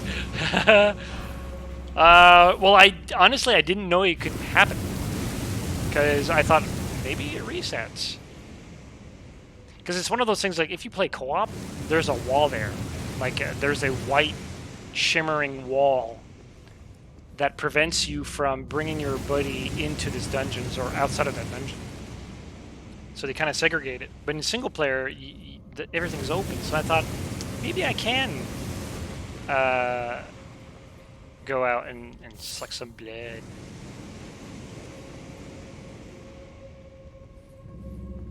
I mean, my family always said that I was a vampire. I just didn't know to what extent.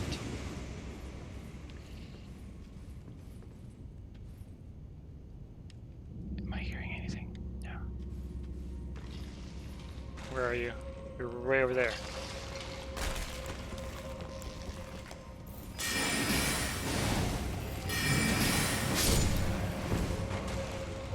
Stab it! Stab it! Where'd you go? Oh, there you are. So. Oh! So beautiful! I love it! Oh, you're not dead yet. Well, you're not deader, I guess. There you go.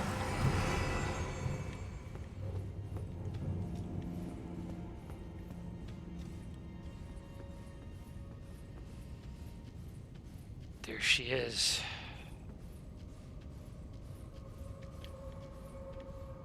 It's so satisfying, and this is the kind of thing that gets me addicted.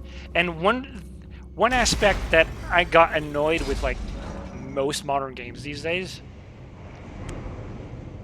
and this oddly enough includes MMOs, is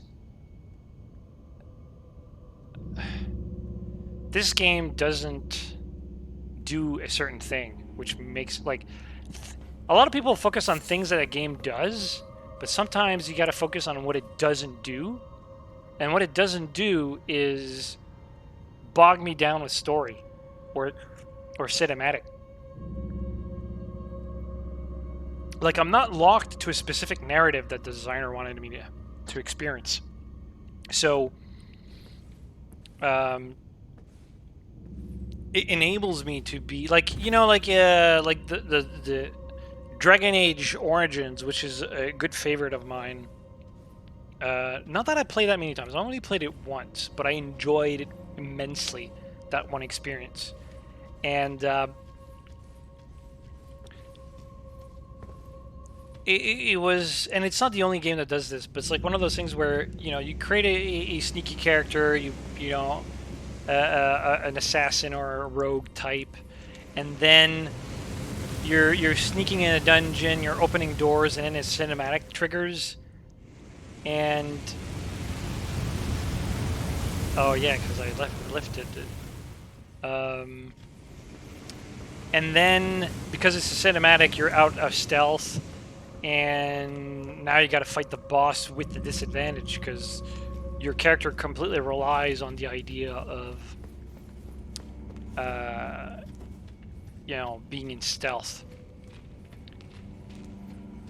This game doesn't do any of that. I mean, maybe with the boss fights, I guess kind of the same thing, but I don't know, like it feels where like it's more game, less story, and I really like that. Okay, how much do I have? Should be fine. I don't have a lot of health though, but I'm at the start, so exactly how I feel. I can play in like The Witcher, for example, but that constant cinematic really don't do it for me. Yeah. And the thing with The Witcher though, it's like as limited as my playtime was with that The Witcher 2 and Witcher 3, I still recognize that the writing is top notch. So if you're a fan of like video games and story, for example, or like a cinematic experience, I should say, a cinematic experience and a story, The Witcher is like amazing. I like my things a little bit more segregated, so it's like when I play a video game, I want to play a video game. the same way that in strategy games, like lately I've been playing a lot of like Age of Empires 4. I kind of just want to play a skirmish. Like, I don't really do campaigns. Because, sure, it's part of the game. But to me, the game is the... Let's play against, like, a similar opponent. It's not pre-structured, like... what are you? What is that? Symmetry Shade. Oh, it's just another one of those. Okay. Ooh, I like you. Can I hit you? By a lot of damage. Yeah, see these guys now. Oh, yeah, I just need to hit him.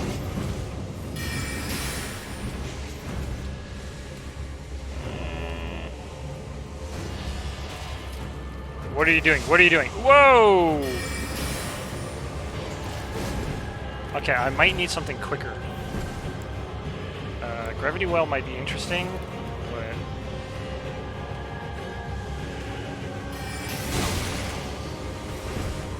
Okay. No, that's the right one. Oh no, that's the wrong one.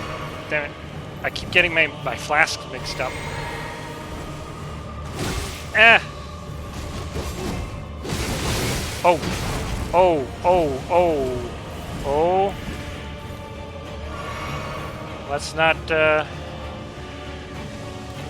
I need what he has. Oh, that's bad. Can I get out of it? Monster Hunter style? Okay. Woo! Okay. I would have been really disappointed in myself if I didn't kill that thing in one go. Lutel the Headless. Oh, it's a headless guy. Okay. Excellent, absolutely excellent writing, Witcher, I believe you're talking about, but I don't want to do an interactive movie. I want to play to get into that gameplay. And this is one of the things that really annoyed me about the Final Fantasy series in general.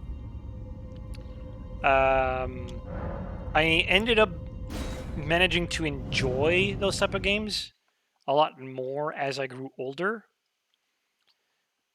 But yeah, I'm still very much like, if you present me like, say, a Final Fantasy game and a game that's like Elden Ring, where it's like mainly about the gameplay, the moment to moment, I'll pick that over the other. I think there's a place for both to exist. What the? Oh yeah, but I'm still very much into, like, everybody has preferences, right? So I won't say like one of them is absolutely better than the other, but I will say that for me, I have way more enjoyment over games that don't really like drag you along a story because the designer wanted to. Okay, are these things? Okay. Are you gonna play Starfield? If so, will you record, stream it? If I end up playing Starfield, I will most likely do streams.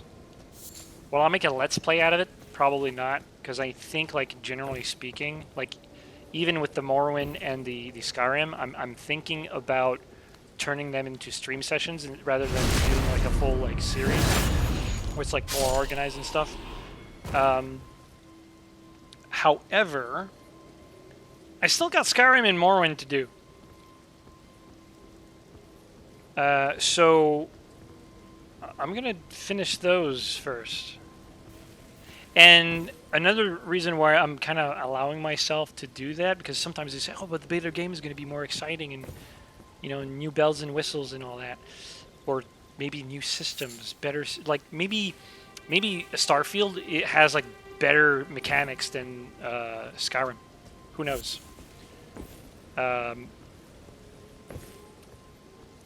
But I'll still do Skyrim, first of all, because I own it already, but also because I have an affinity, is that the right word? Like, I have a stronger connection to fantasy than I do with sci-fi. Because the only sci-fi that I can really latch on, because I feel like they're truly sci-fi, is Star Trek. And you can't just do like a Star Trek video game and call it a day, for example, because that's not really what Star Trek is about. Like, it's not about shooting Klingons in the face. It's about self-discovery and about like analyzing the state of humankind, that sort of thing. Like, it's high concept stuff. And so for me, a game that's set in the future or like has technology and stuff like that, or quote unquote sci-fi, doesn't gel as much to me than, say, fantasy. I can't believe I've been watching your Let's Play more for 13 years. Yeah, can you imagine? I have the same save file as that long ago. But I kind of like that because at the same time, it's like one of those things where your experiences kind of travel along with you, you know, even after you stop playing, for example. I'm not saying that I stopped playing, but like, even if I were to complete the game, that still sticks with you, right? That looks like an enemy. Oh, that is an enemy. It's a boss. He's an easy one. And I say easy because he's taking a huge chunk of damage, and I haven't leveled up magic that much. Oh, and now I need to find a... Oh, what are you doing? Ah! Oh, maybe I should get, like, spirits? Or is that, like, too much to have spirits and spells? Phase 2, where are you?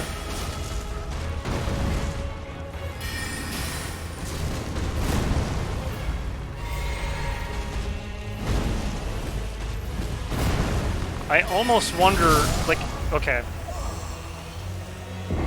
I want to try to melee that guy.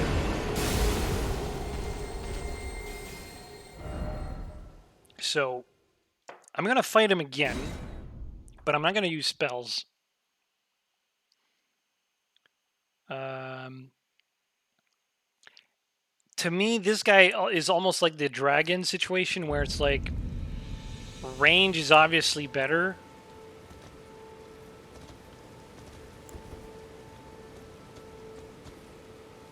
But now I want to hit him in the face. Like, I wonder, can I backstab? Can I parry the guy, right? Pirate Geeks was my favorite timeline. What? Are there multiple timelines of,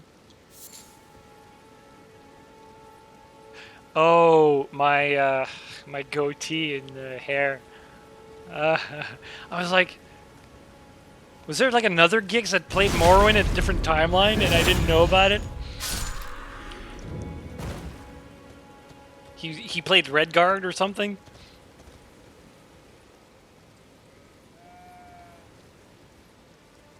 That'd be amazing. If I could clone myself, that's probably what I'd do. I'd have... I mean, I'd argue with myself constantly. And I would hate myself for it, but I would, like, you know... Why don't you go play, you know, this game, and I'll play the other game.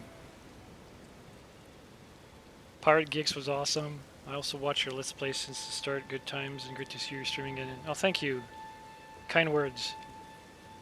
All of you, actually. I had my most success fighting this guy on the mount. Makes it easier to dodge his glowing shard attack. I don't know.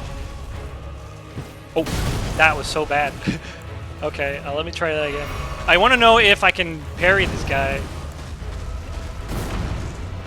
I probably don't have enough... I can't even hit him. Can I hit him? Okay, there we go. Ah! Yeah, I can't hit him from the front.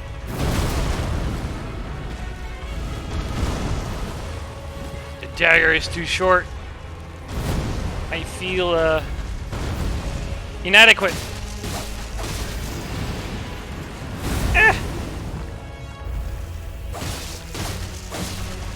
Yeah, it's doable. Alright, it's doable. I mean, I'm still phase 1. And... Okay. Probably should have, like, changed my flask for the fight, though. But I don't like to, like, min-max my flasks.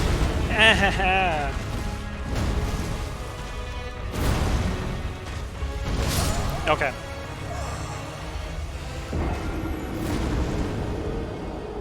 When you look like Quebecois Jack Sparrow. That's awesome. That's a huge compliment.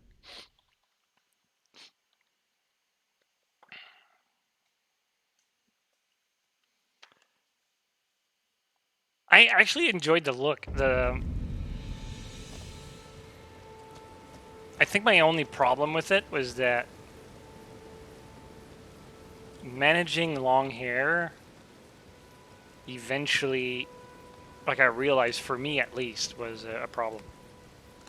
And that's mainly why I stopped.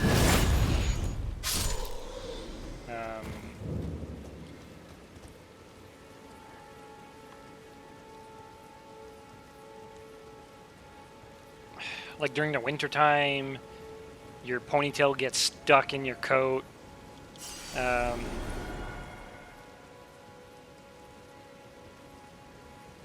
Stuff like that. Or you would have like an extra mesh that didn't get binded by the I was gonna call it the rubber band. I don't know what you called it. That ties the ponytail, and then you would have to like redo the ponytail because like of one strand of hair. Oh, okay. Let's try this again. Okay.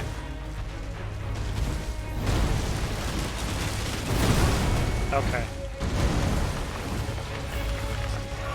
I'm not touching him at all this time.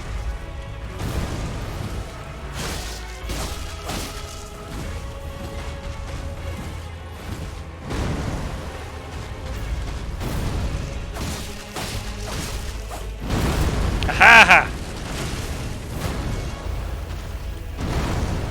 You're a little predictable. I just can't hit you from there. Okay.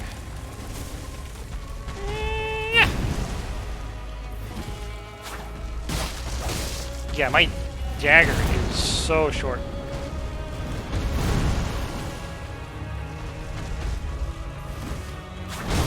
Eh.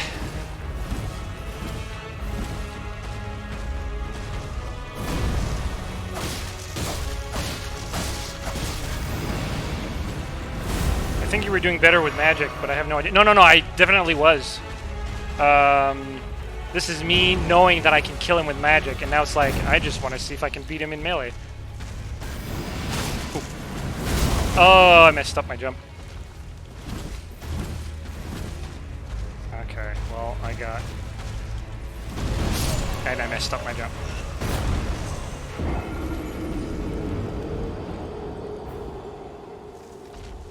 If I was doing chip damage with magic...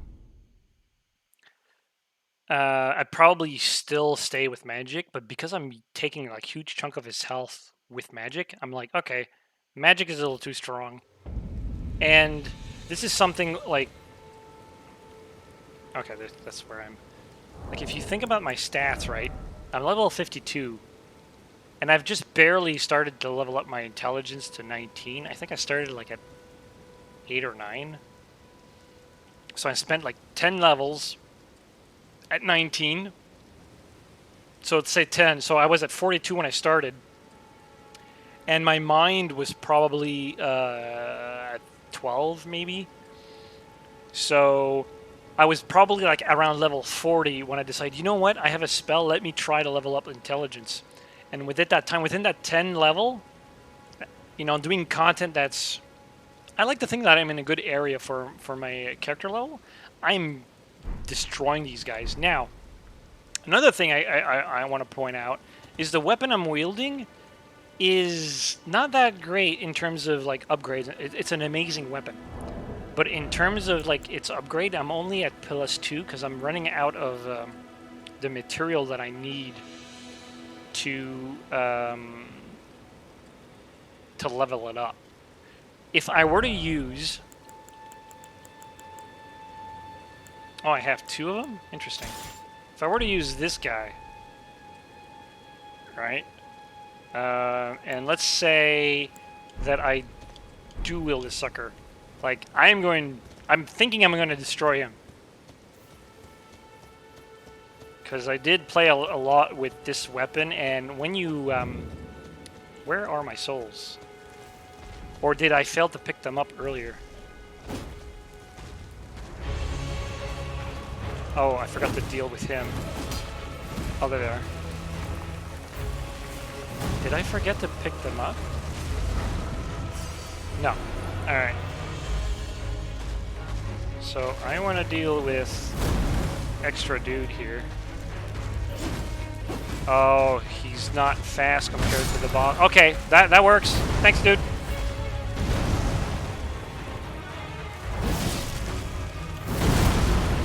Okay, I just need to figure out my timing.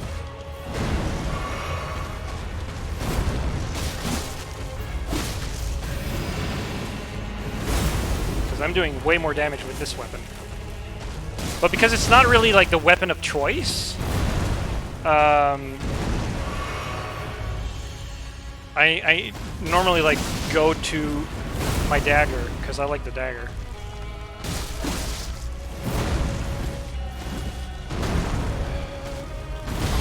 Oh, come on.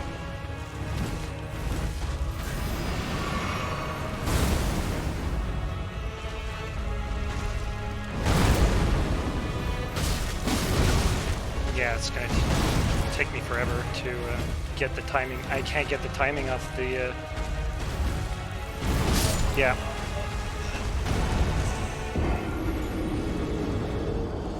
I never played a Dark Souls game. It's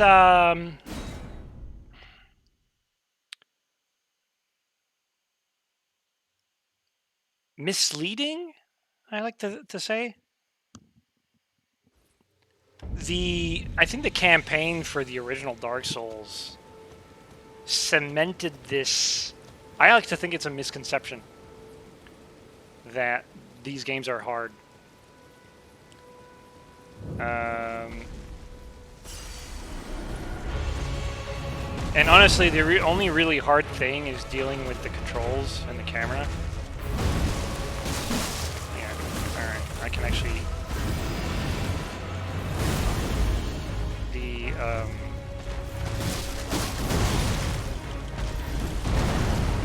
These games are...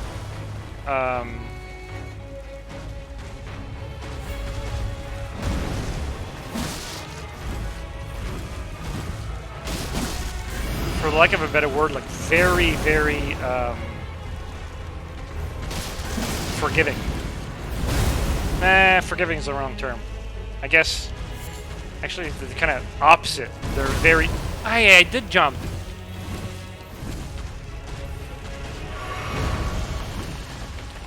It's like if you make a mistake, you're kind of screwed.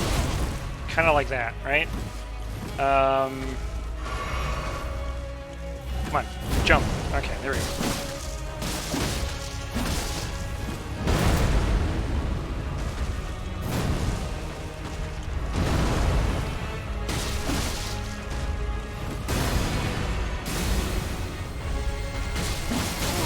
Whoa, that's new. Ugh.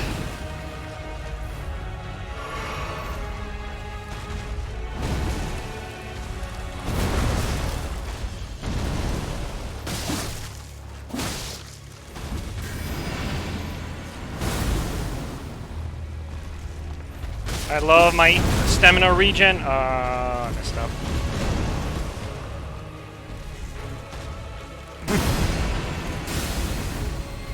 Oh, that's what he does. Okay. Woo!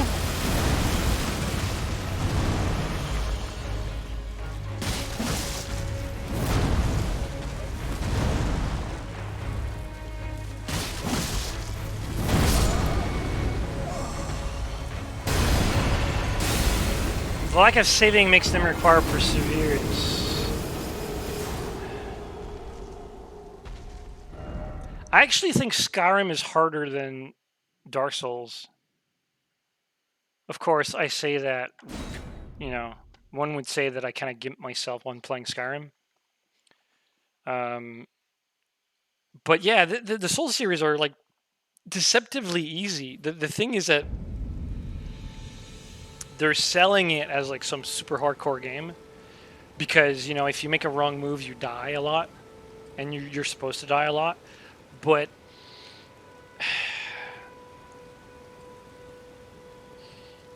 it's easy because if you were to die in a Souls game, right? Like right now, I can just, first of all, in this game I could go anywhere I want. But like normally in a Souls game, you would have like multiple like mobs to kill before you get to the boss. So if you get to the boss and then you fail in the first attempt, you got to kind of basically start over, right? And you would say, well, that's annoying. But really what that does is that it allows you to cash in even more and more resources to level up. And what you could essentially do, at least in the first Dark Souls and the third one, because the second one is badly designed, is that you could essentially kill a dude, reset, kill the same dude again, and reset, and you can essentially farm experience that way. It's not a fun way to play, but in the subject of like difficulty, fun is not so much like a parameter.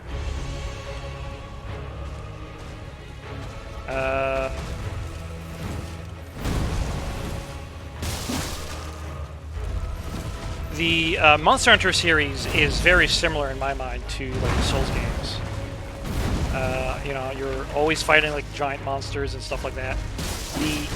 What makes it different is that aesthetically and even mechanically, Monster Hunter is more approachable than the Souls game. Oh, come on.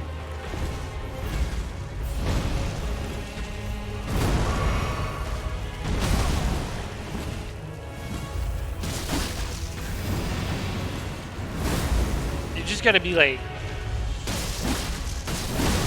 Yeah.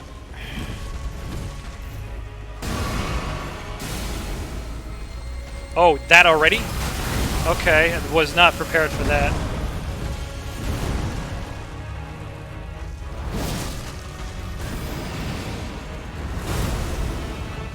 I don't think I can do it with the amount of health. Yeah, there we go. Is the world permanently altered by these fights? Like those trees that she destroyed are gone forever? No. That would be interesting though. The only thing that's permanent in these type of games are bosses. So if you kill a boss, and the way to identify a boss is if the health bar is at the bottom of the screen rather than above their heads. And yeah, so if it's like at the bottom of the screen, it's a boss, you know, and if you kill them, they're gone forever. In this case, like the trees, you know, if they get destroyed and stuff like that, the next time you rest, the world kind of resets.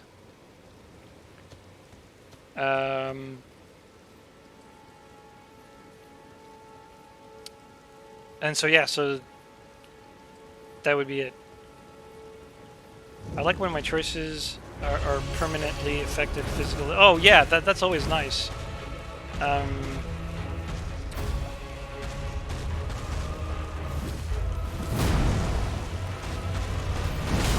I hope Elder Scrolls 6 has something like that. Yeah, I think it would be better for like single player games to do this. Because this game has multiplayer support, I guess it could technically be done, but it would have to be done client side, like peer-to-peer, and that's not... I was going to say that's not like a multiplayer, but then again, the multiplayer in the Souls games aren't that stable, but you don't want people to cheat, therefore you can't have one client dictating what happens. So in this case, it's easier on the server to say, you know what, all the trees reset. Yeah, this has multiplayer. Oh, come on.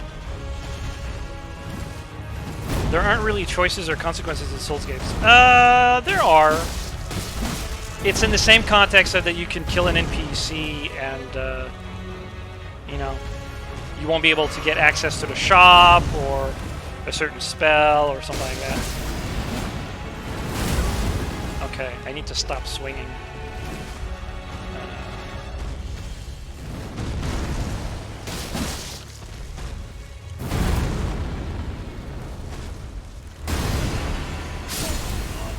Oh, the shockwave.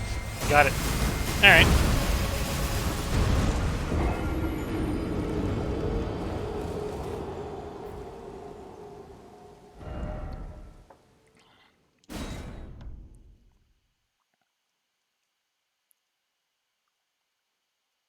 Let's say they're really limited. Yeah, no, for sure. I mean, it's not, again, like, I don't necessarily associate the Souls games as RPGs. Very little RPGs actually do that, but yeah, that would be awesome if they had more games that did that, right? I mean, trees falling down forever, that would be one thing. It's more of a challenge on a technical side. And I'm not talking about memory necessarily. I'm talking about, well, it is memory, but not in the sense of remembering which tree goes where. But the biggest challenge, or one of the biggest challenge, let's be fair here. One of the many challenges that RPGs have to deal with, one of the ones that like carried over the many years of like the advancement of technology in the genre and et cetera, is the ability to render what's happening on screen. A first-person shooter is really easy to do, right? You have like a level, and you have a guy with a gun, and you're shooting down. And in RPG, you kind of like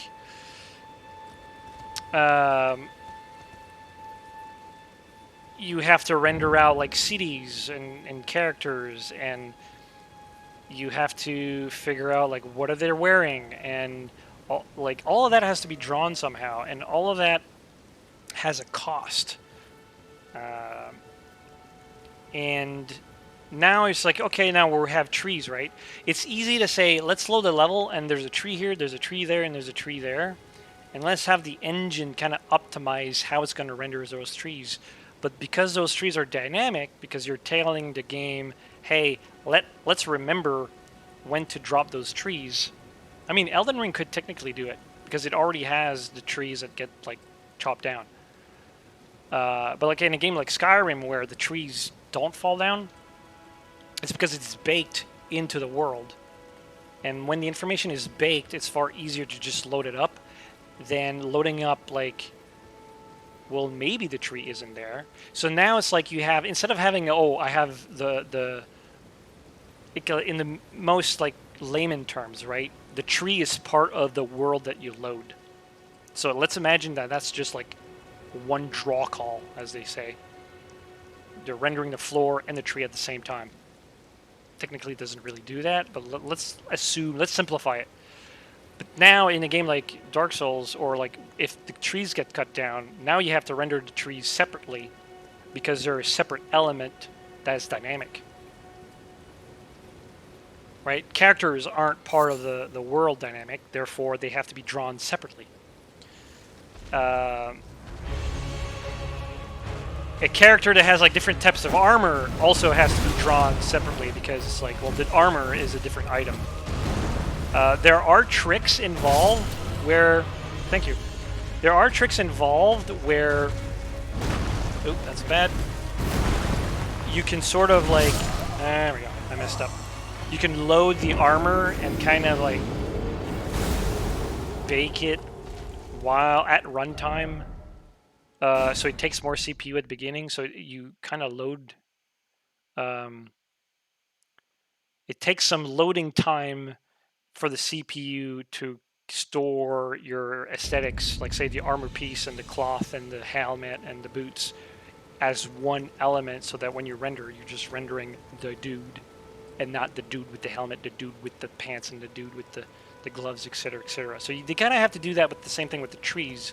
The problem is that there's so many trees that you couldn't necessarily bake that in real time or at runtime, because your loading time would be freaking insane.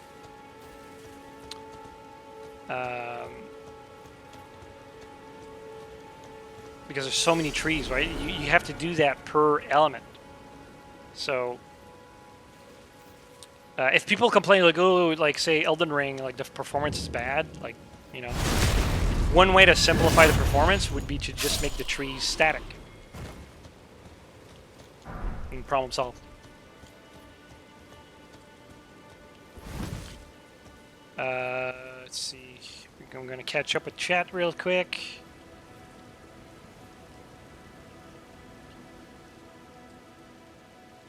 In Elden Ring, you can really underpower your build if you're not speccing properly. I'd say that's a big consequence. True. How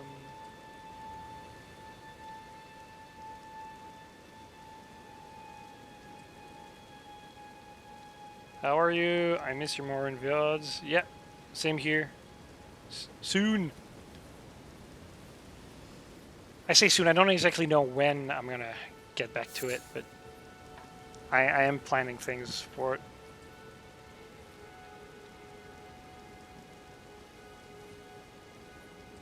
Maybe one day they can hand place every tree instead of using speed tree, since they have 10 years games between.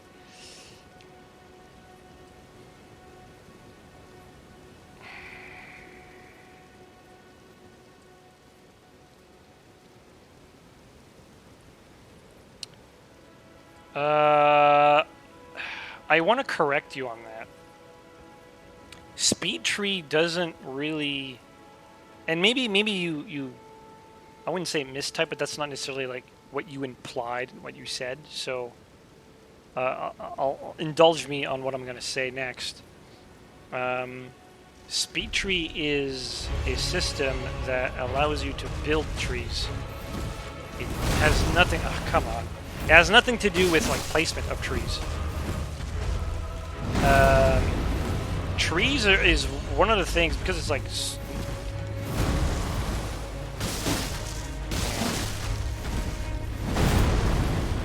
trees are organic, and they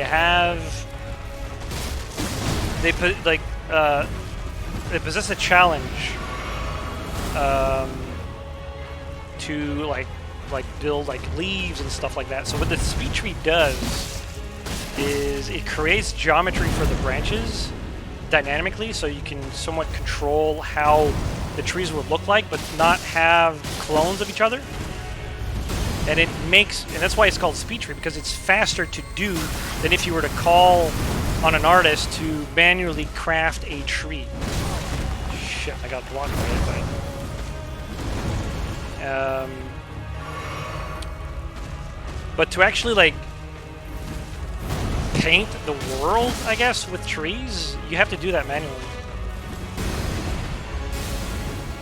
Uh-oh. Ah! Okay, so I can't just run, I have to roll. Okay. Oh, no.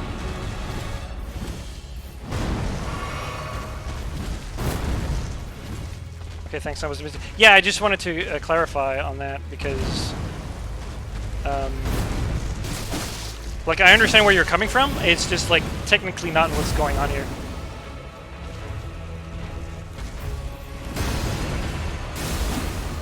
Before speed tree, oh, dear God. Like, you know how we have like, well, maybe you guys don't know, but like in studios you'll have like a character artist, and he'll just do 3D models of characters. You'll have like an environment artist who'll just do like props, and in certain development teams you'll have, you know, dudes that are just like the tree guy, you know? Like the guy who just spends his time making trees. That's before the era of the speed tree, and now it's like you don't have to deal with that anymore. Computers are taking people's jobs. No. Oh, I'm still alive. Interesting. Okay, you know what? I am going... Whoa! I'm gonna die here. Ah! I'm just gonna finish him off. With my boomstick. Oh, maybe not. Okay, I got too excited.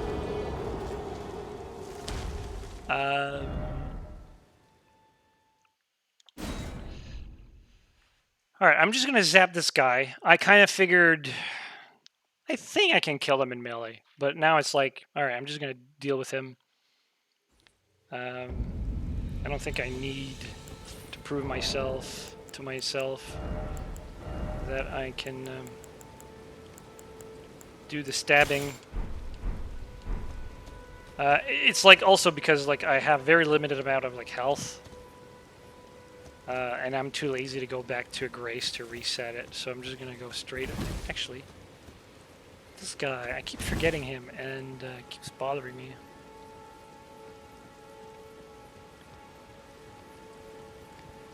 I would spend hours here, but I also want to like do other things.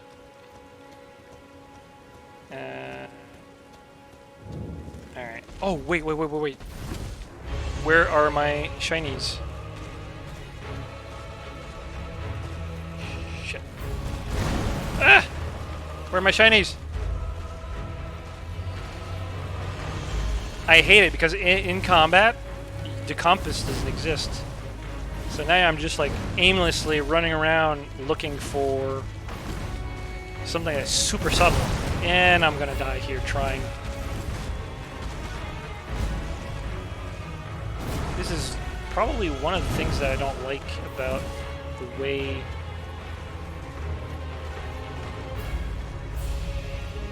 Where are they?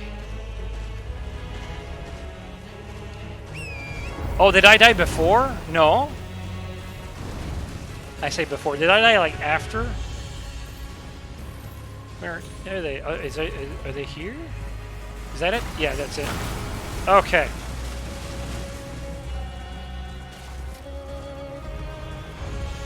All right. Let's fight. Let's set up right here.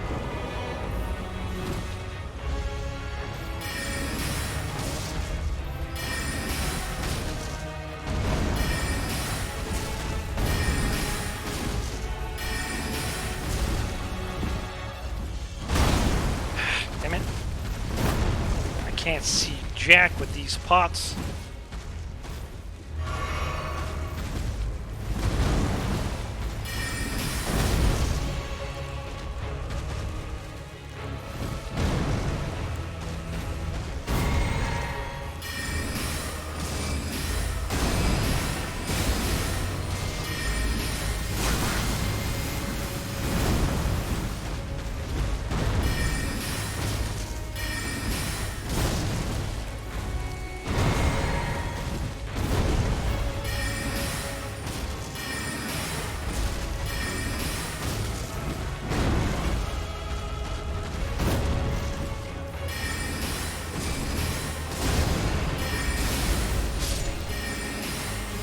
Oh! I thought I was done.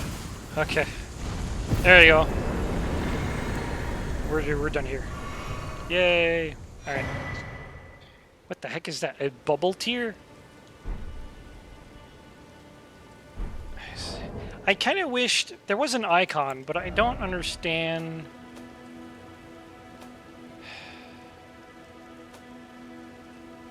Their key items.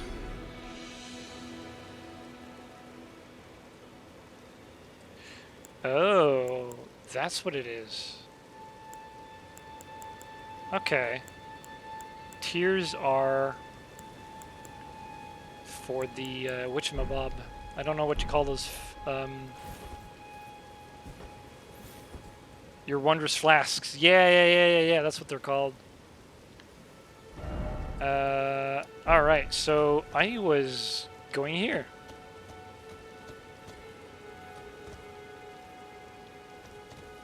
There was a pot here, I think, because can't see how he could have put a message in the air otherwise. In this game, there is no compass in Skyrim. It's in the middle of your face, but also useless. The no, the Elden Ring has a compass. The thing is that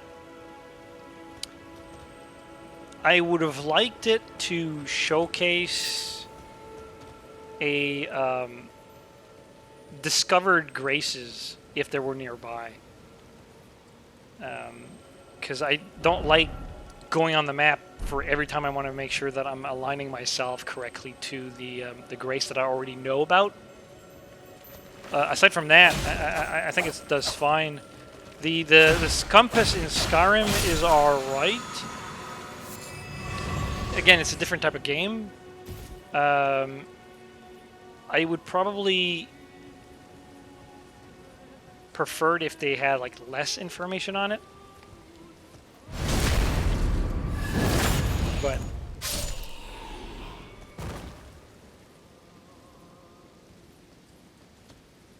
someone singing. I wish I could catch those streams earlier. It's 3 a.m. here. I gotta catch up from you. I mean, it doesn't help that I'm like West Coast, so I totally understand.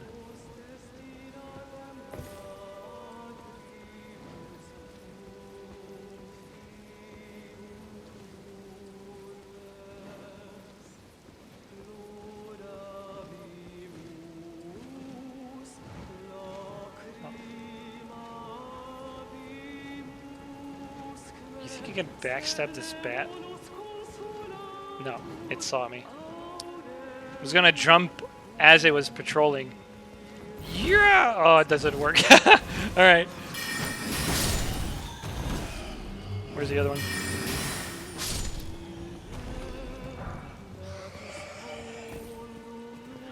Oh, that you're alive. Okay.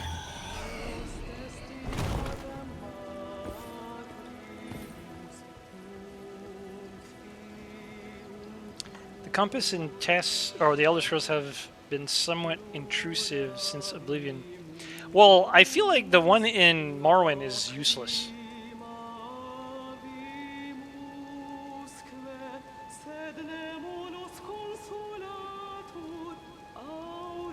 Okay, so how do I get there without breaking my neck? I know people hate it, but I actually like the compass in Oblivion. If you were to remove the quest marker, I think that already just solves everything. I like the size of it. I don't necessarily like Oblivion's super bright and golden and thick borders. But when you think about like placement and size in relation to the rest of the screen, I think the UI of the HUD, I think the HUD is clean.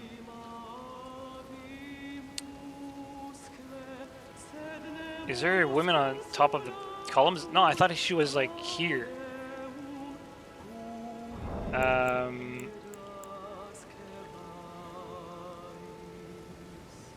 I think the problem with the one I have with Skyrim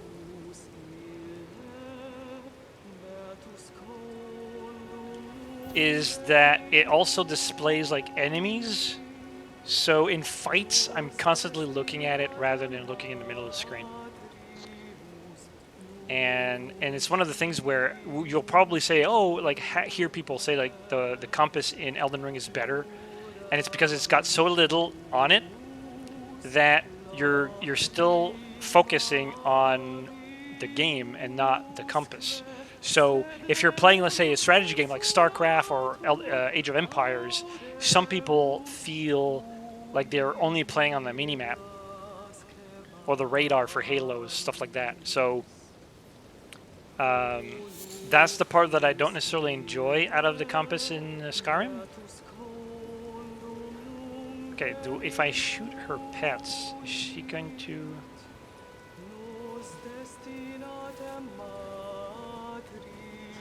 Are they passive?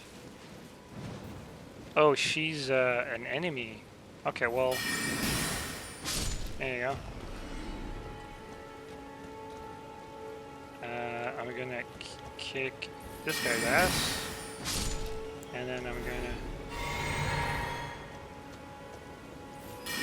I mean, I didn't want to fight her. Oh, she's like butterfly. Very... Oh, I'm a poison? Okay, maybe not.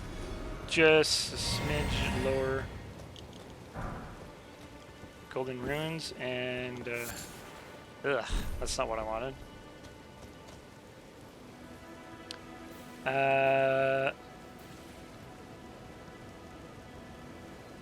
I like the one in Skyrim. It helps that it is the only one on the screen, and the health, stam, and magical bars. I mean, yeah, the...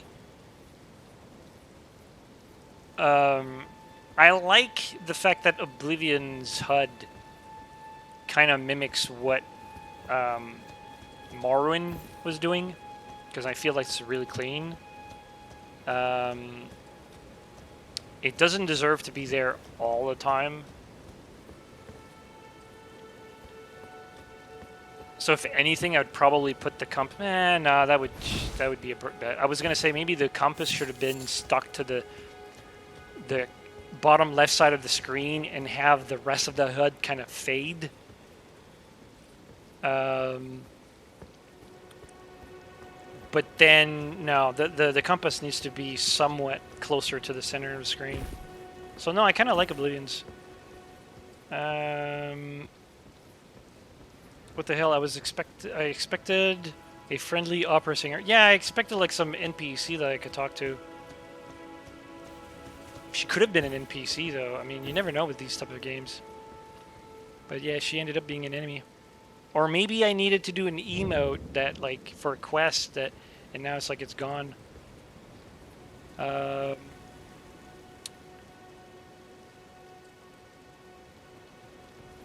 That's why I prefer Elden Ring's compass over Elder Scrolls' latest iterations. Won't say those were bad, but I prefer subtlety of this. Yeah, okay, yeah, sure.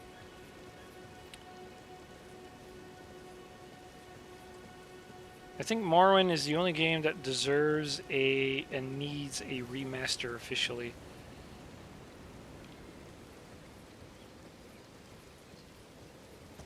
I mean, I wouldn't say no to it.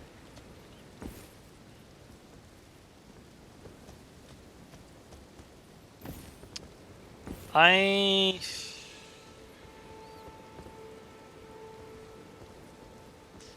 don't know, because I feel like no matter what they do with the remaster, if like let's hypothetically they're working on a remaster. No matter what they do, no one's going to be pleased, or there's always going to be a huge chunk of fans of the original that will not be happy about it.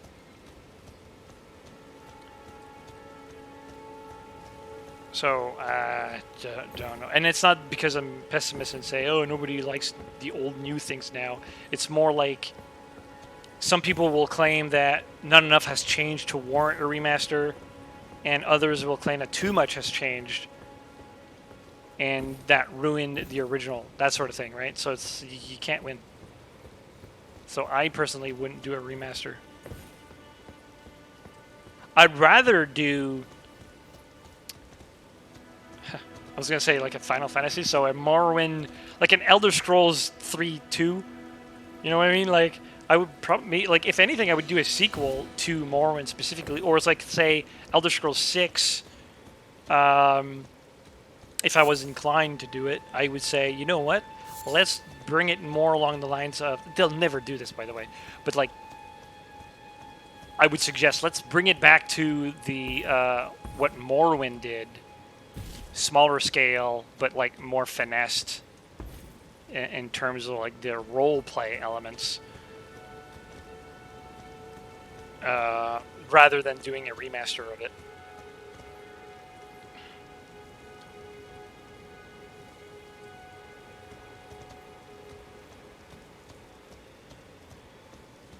In Kingdom Come Deliverance, hard difficulty. There was no map pin. You had to find your way looking at your environment. Really enjoyed that.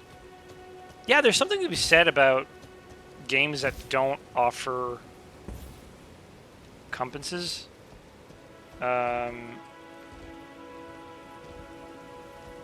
It depends on the... I don't know. Like, it depends on the type of game. I feel like first person works better for me. But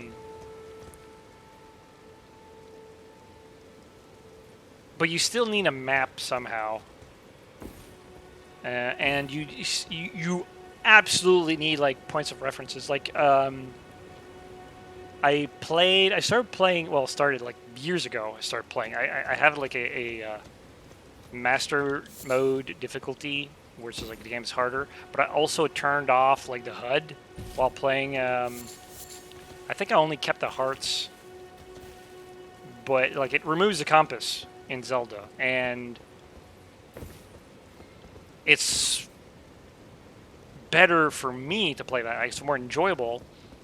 But at the same time, the game is designed to enable that in the sense that, not because they added a button to toggle it, but like the game has enough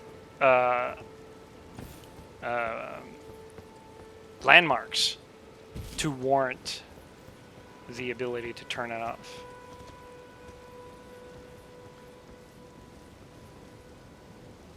Oh, that bridge, I know what that is. Okay. So, did I do everything here? I feel like I could have done this part. So let me go back to that area. Where is this? This is the southwest.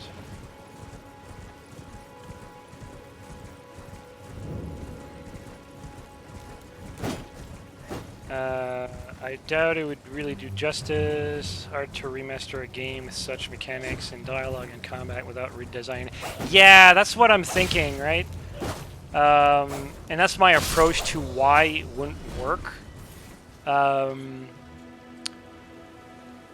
think you're confused on what a remaster actually is. I'm not talking remake. I'm talking touching it up so that it runs better on modern systems without touching the vanilla game, with somewhat better looking textures.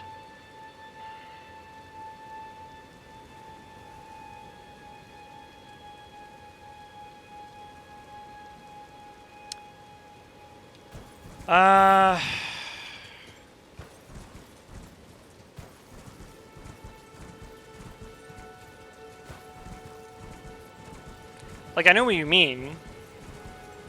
And I'll give you an example of a remaster that doesn't necessarily describe what a remake is, so that's why it's a remaster and not a remake. It's Final Fantasy XII.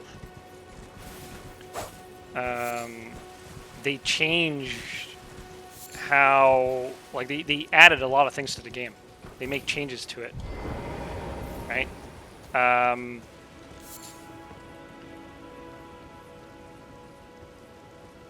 Now, would you say, well, that's not a real remaster? Well, that's just at that point. But yeah, no, I am in the same kind of understanding, or I'm in the same ballpark of what you understand as what is a remaster versus what is a remake. But I still wouldn't... I mean, I wouldn't do either. You would be almost... you have a safer time, and I say safer, like with the audience and stuff like that, doing a remake. But even then, you're still gonna have fans that are not satisfied with it, either because they think you're selling a remaster and they don't understand what the term means, or just because, you know, oh, the original was better or whatever. Like, it doesn't. Final Fantasy VII. Actually, most people who played the original enjoy the remake, but it's not the same game, right? So,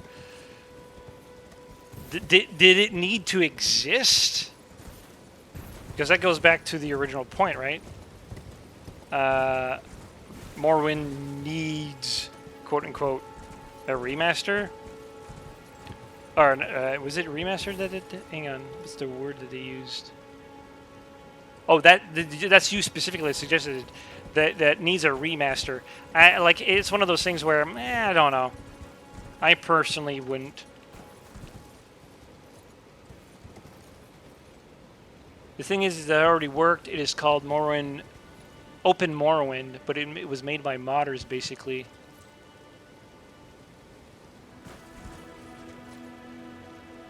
So just let the modders do it.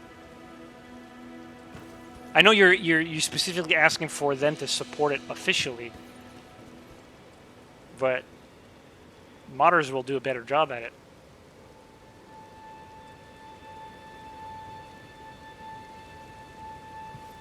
I mean, they're probably limited by what the engine is capable of, but at the same time, so is Bethesda, in a way. They have the technicians to modify it, but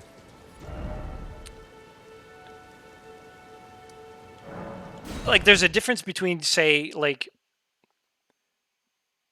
you know, modders make something and then people say, oh, I didn't like it, so I'll just keep playing the original, versus a company that does it and sells it, and then people say, well, this is garbage, you know, they're just doing a cash grab, you know, I'm never going to recommend this to other people. So it's like there's a nuance there that I don't know. I wouldn't. And I think Bethesda in general. What the? Who's stabbing them? Or was he poisoned?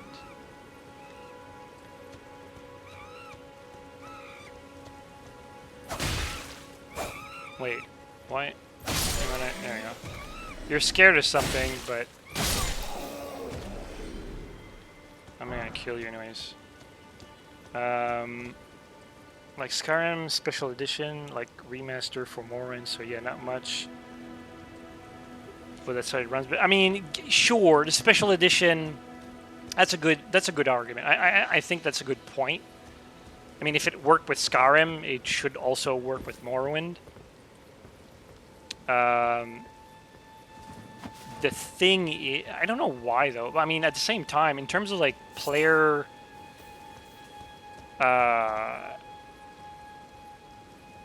expectations, I guess would be the better word, or like satisfaction, is at least for me, anyways. I got the special edition for free because I already bought it.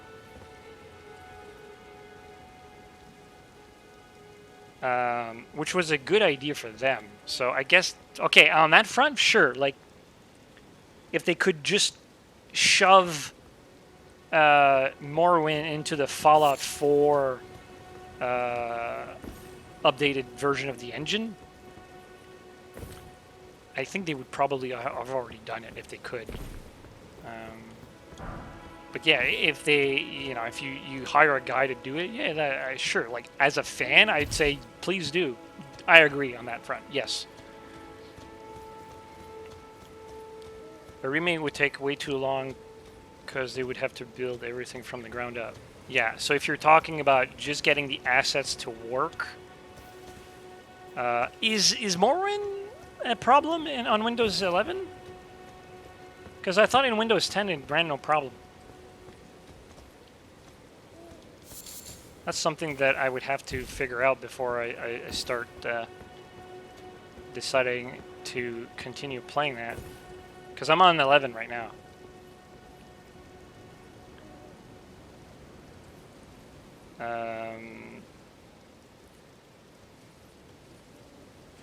I doubt they would really work for a company's point of view. I think you can't satisfy the niche player base that remains for the game.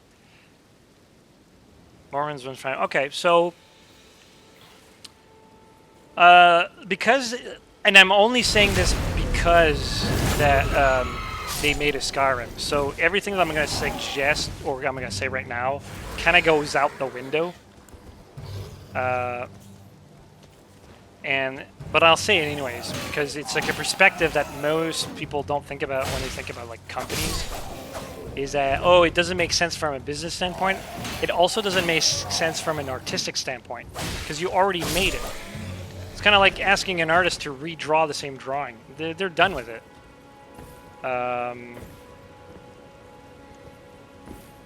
The last time I redrew an artwork that I've made was just to compare my skill set. Say, oh, look how far I've gone since, you know, my college days or whatever. Like, this was ugly and now it looks awesome.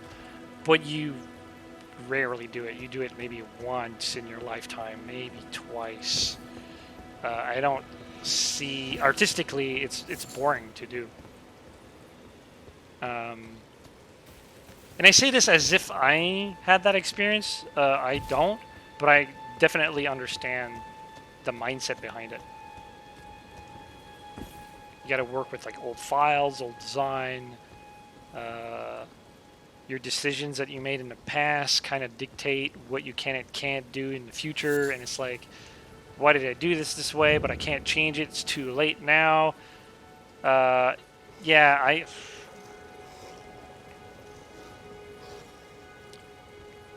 a lot of the remasters are outsourced in terms of artwork. Yeah, but then, like, my point is, whoever is the artist, right? So, here's a drawing that somebody else already drew, just make it better now. And it's like, but why? I mean, it's for a paycheck, maybe, but it's one of those things where, artistically, there's nothing of value for the guy other than cash, right? Alright.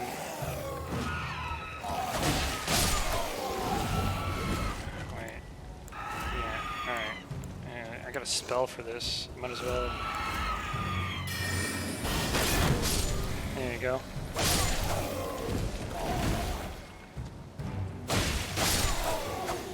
Because it's their job. Yeah, but you know what I mean? Like, there's nothing of artistic value to them to do it. Because it's already been done.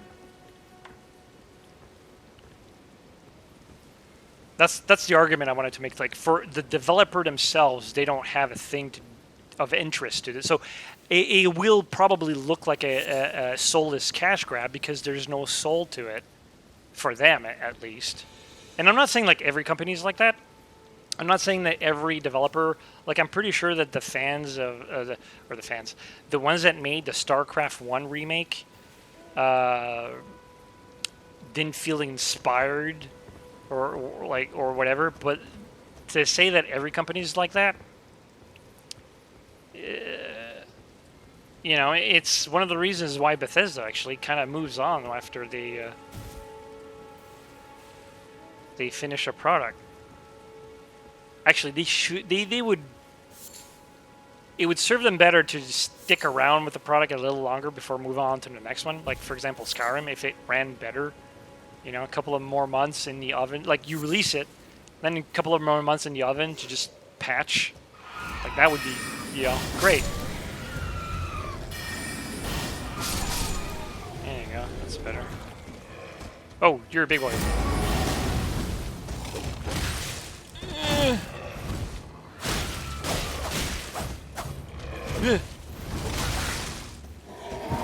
Oh, I got the buckler. Okay. Health. And there's this.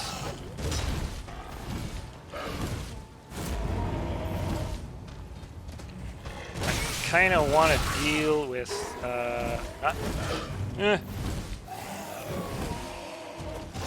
want to deal with this guy. Oh, and he dodged above? Wow, okay. I mean, I'm sure that wasn't planned. But...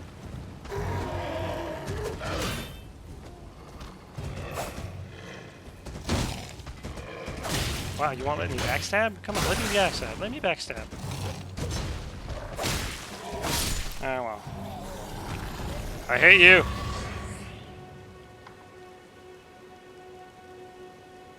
Not all artists have choices to be creative, unfortunately.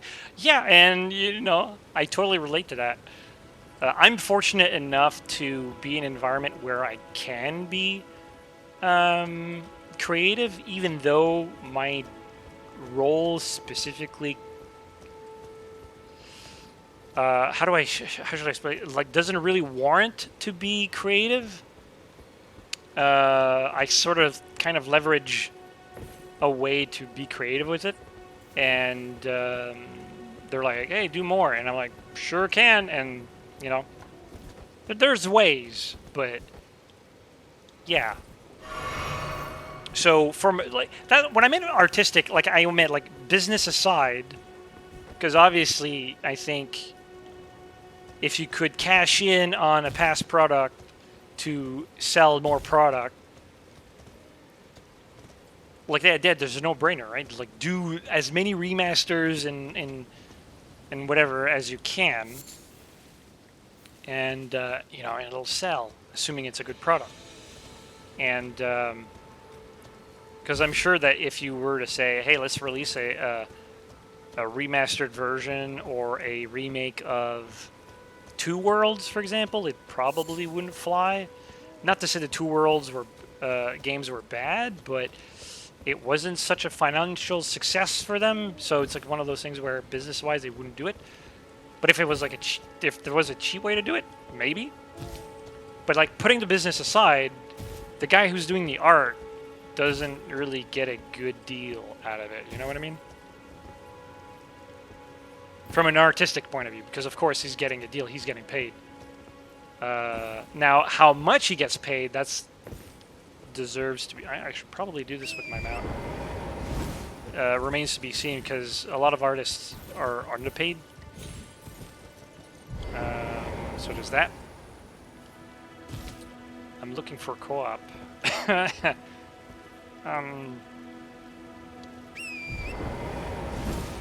Oh yeah, I said I was gonna do some co-op, right? I'm almost. Oh, I feel like I could climb this. Something tells me there's like a nasty, a cool little thing here. But I could be wrong, because there's nothing here, right? Ruins normally. Oh, it's not the ruin. The ruin's over there. Okay. That's where I messed up. I figured like every ruin has a thing. The Diablo 2 Remastered wasn't too bad. Yeah. It looked great. I mean,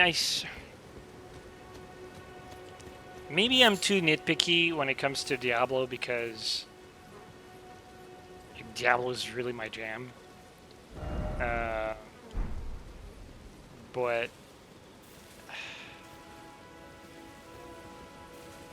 I didn't like the idea that the remastered. Was it remastered? Yeah, it's remastered. Well, it's a remake. There it is.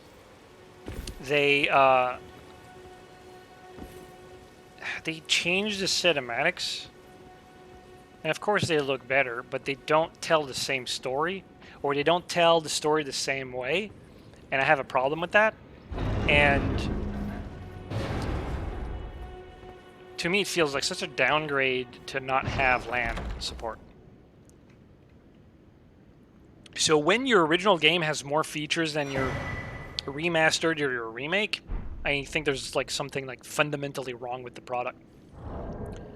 And it didn't help that for me, like I've already played Diablo 2 to death, so I didn't really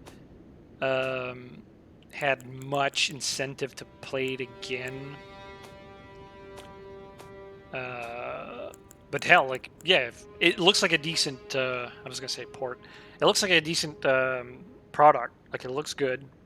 It seems to play well. I think nothing, Diablo 2 is definitely a remaster. Well, it's a remaster from the fact that it uses the core game underneath it. But by your own definition of what you established earlier,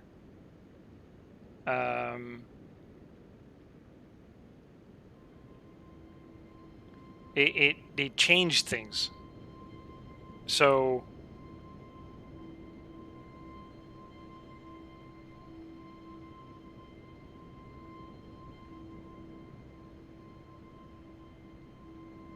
like the rendering is different. The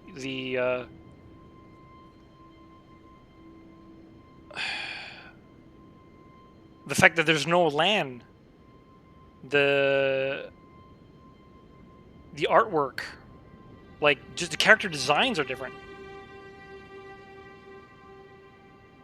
It is not my definition, it is Blizzard's definition on their website. Yeah, but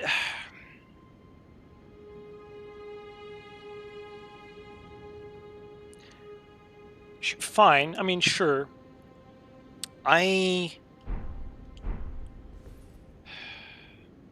this is such a like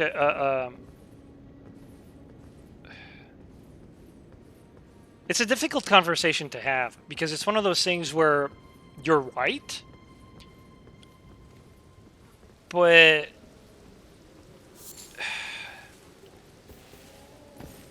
I don't know. Like there's got to be a line here at one point where it's like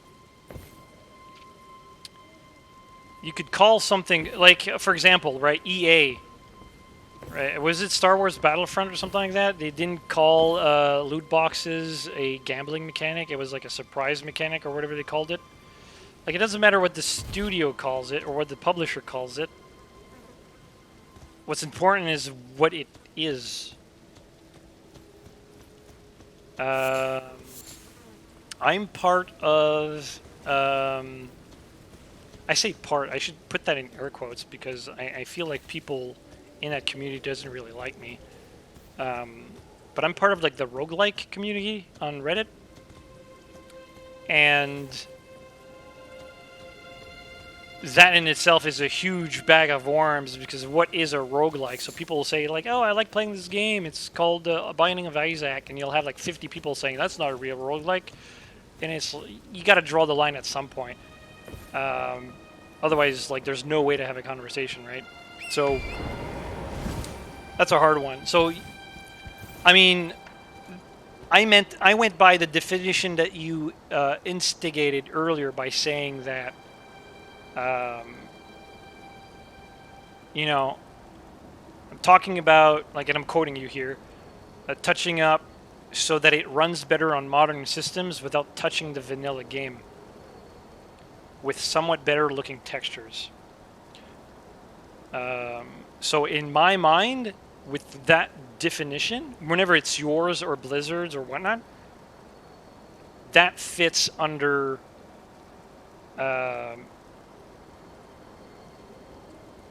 like Diablo Resurrected does not fit under that because of the changes that they made, therefore it's a remake. But like semantics, like who cares? Okay, where am I? Oh, I'm over here. Cool. Okay, so did I go... Did I go here already? Okay, so I'm gonna go to that waypoint. Or what have you. Wait. Can I dismount? Thank you.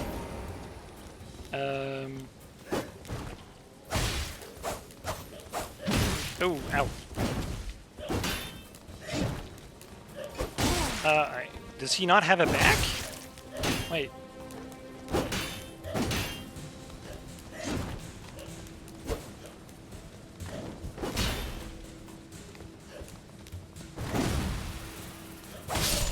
Well, okay, that was strange.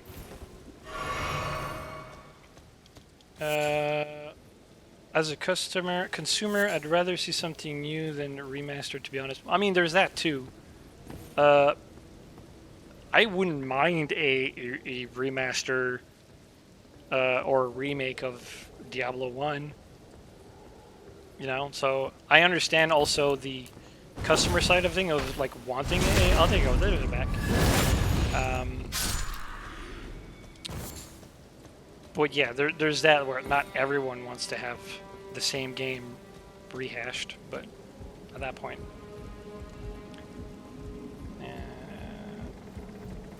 I guess having more options is good on that front. So,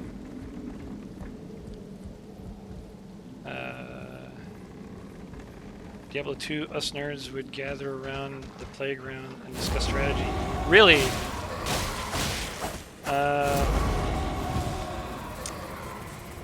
I didn't get. I mean, it depends on. Like, I guess age is an issue, but for me, it was in college, so. At least it wasn't until then that I was able to talk Diablo to people. Because Diablo 1, I was in high school, but not many people played it. I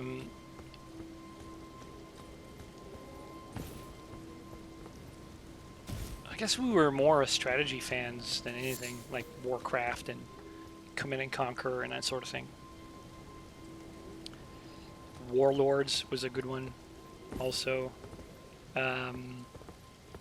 But yeah, I can just imagine what it would be like to be on recess and talk about build strategies for like a game like Diablo. That would probably be. I guess it's the equivalent like Pokemon Red and Blue for my generation. All right, so I don't know if some people are still interested, but I am at the south of the lookout tower, and if you're interested, the password for the group password, and I believe it also allows for summons, right? Summon signs, yeah. So if you put your finger, which is called a tarnished furled finger, if you put it next to the I was gonna call it a bonfire, the grace, I will summon the first two that I see. And until then, we're gonna talk for a few minutes, and if none show up, then it's fine. I'll just move on. Have you played the original Mafia 1? I haven't played any of the Mafias. But apparently they got like good rep. And I like to think that it's well deserved. I just haven't really seen it in action. Isn't there like a new one on the way?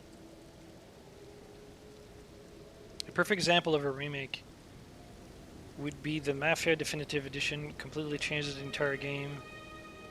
Even some story elements to fit at modern time. Oh, okay. I mean, I'd recommend that. Okay, cool. I'll look into it. But like, even the Final Fantasy VII remake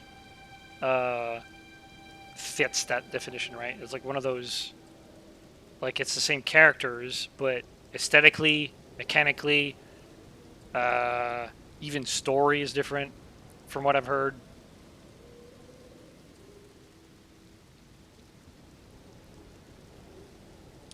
If I had the game, I'd love to play along, but I still don't. Needing a controller for PC still kind of puts me off. Yeah, I mean, I have a friend who I believe plays with the keyboard and mouse, and I almost tempted to try it because he doesn't have the same issues of targeting that I do. So I almost feel compelled to play without the targeting and just attack where I want it to attack, that sort of thing. So, because like Dark Souls 3 was the last of the Souls game that I played keyboard and mouse, and it's when I started playing the remastered version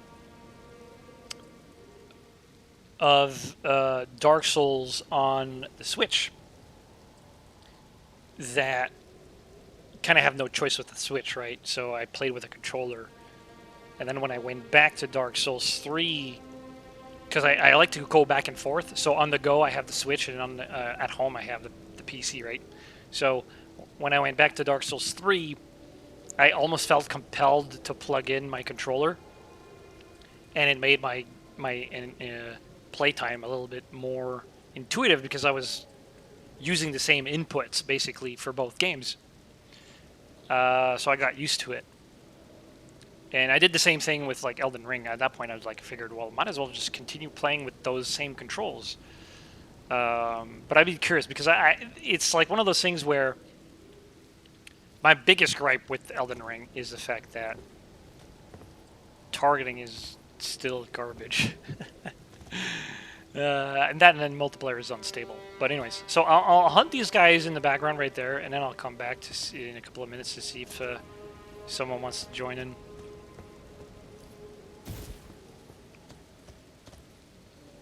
From Software has never been really good at PC ports, especially with mouse and keyboard. They always optimize best for controller first and for console. Well, optimize, I mean, they're designed for it. And I kind of excuse... If it was any other developer, I'd be like, oh, that's not a good reason for them to release a shitty port, right? I excuse FromSoft because they didn't want to make it. They reacted to fans who said, like, we want, you know, this on PC, and are like, fine, and they made it. And to me, that's like, you know, you wanted a PC port, here it is. They never wanted it to in the first place. So I'm kind of excusing it. I would have loved, and they kind of did. Like, they gotten better with Dark Souls 2, Dark Souls 3, Elden Ring. Well, technically Elden Ring I wouldn't know. They gotten better at it though, so you know, they care enough to do that. But like, yeah, if this was like a PC developer, they needed to. Like, for example, Bethesda, right? Like, Bethesda... did I... yeah. Like, their origin is the PC. So... there's no excuse there. They need to make a good PC Elder Scrolls game.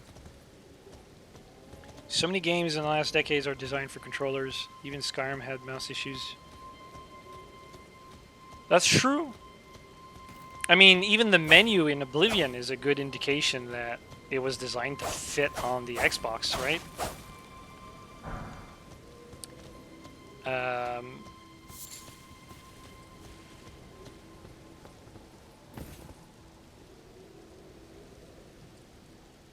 Alright, I'm gonna go one more minute.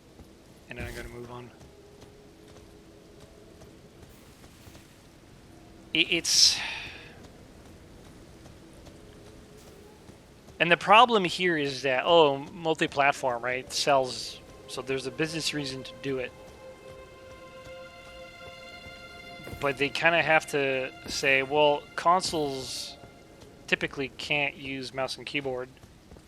Therefore... we're just gonna make a shitty keyboard and mouse port. There was a period of time when people were convinced that PC gaming was dead. So everyone shifted to consoles. So that is what I miss. I miss kind of like PC games designed for PC.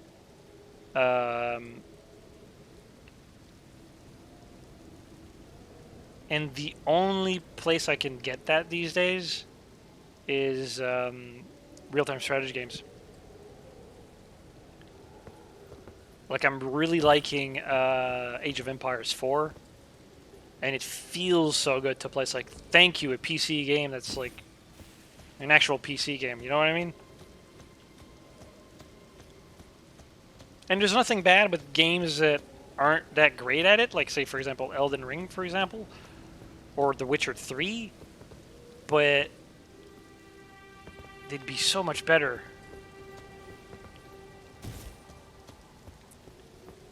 And it's a big slap in the face to a big part of a customer base. Yeah. I mean, their idea is that, well, it should work fine, right? People are going to enjoy it.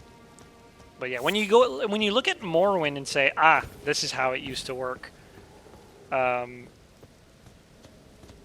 feel like they could have done something like that. Now, here's the thing. There is a fundamental issue, and I say fundamental issue as in we kind of deal with it because we're used to it, right? But when you think about it, there's a contradiction with the way that you play a first-person game and the way that you navigate a menu. So, in a game like Diablo, which is like a point and click, right? Everything is with the mouse. The moment you move, like you open your inventory, the mouse is still, like, functionality of the mouse is the exact same. Nothing changed. You just have an extra window where you can... Whoa, that guy just got...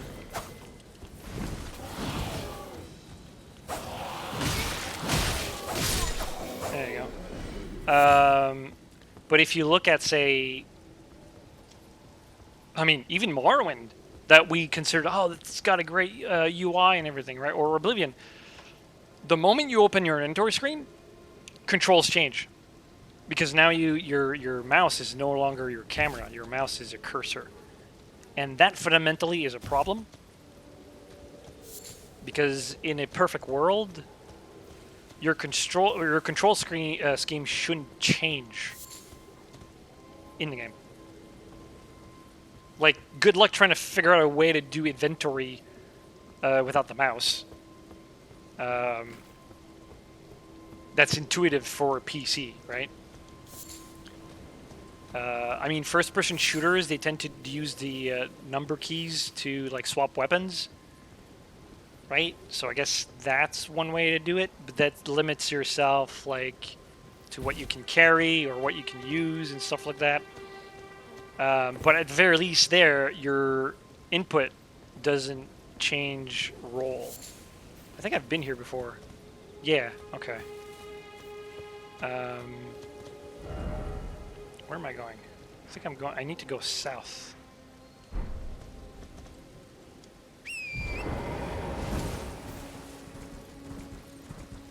Have you made UIs for games? Yes. Not officially though, but like in the sense like for the purposes of my own games, or game I should say, yes.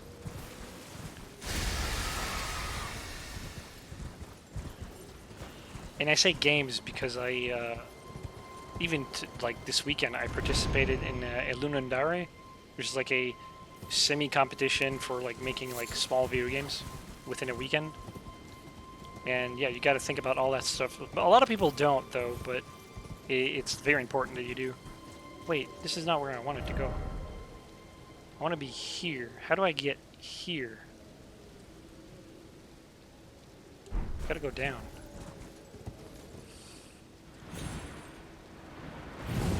Okay. Is it hard to add a filter option? Seems like many devs kind of leave that out, maybe because it's hard. What do you mean by filter? Like filtering what exactly?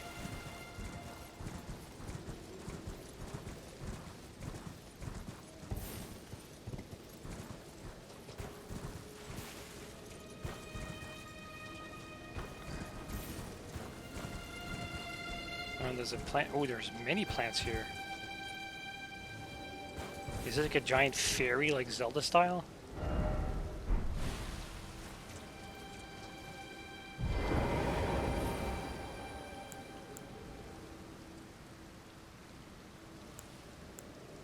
I want the big one. I want the small one, because I got the little guy here. Boom.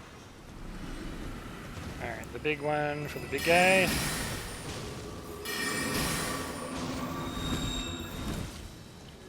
That is going to take a lot of mana to kill all of these plants. Maybe I should use fire. But I've never had really much luck with the torch. I need to upgrade the torch. That's what I need to do.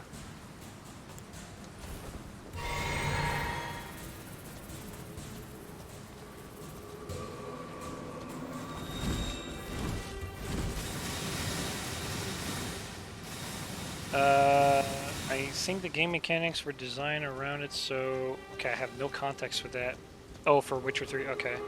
Filtering, search options, for example, searching for a specific health potion. You know, something that would make the vanilla UI in Skyrim. Oh! Okay, so... The first thing you understand is...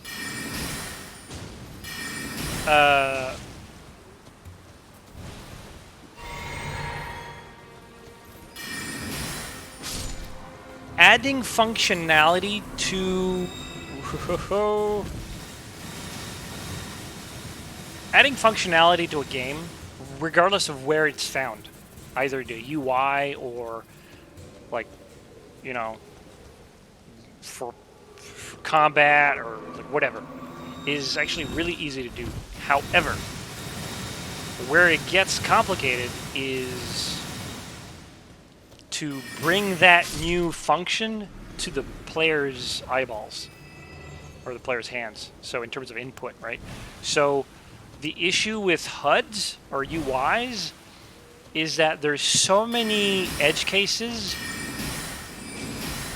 that adding like a filter can create some problems, because then you got to worry about focus, right? You got a text field. So if you open your inventory, is your cursor or is the input field already like in focus?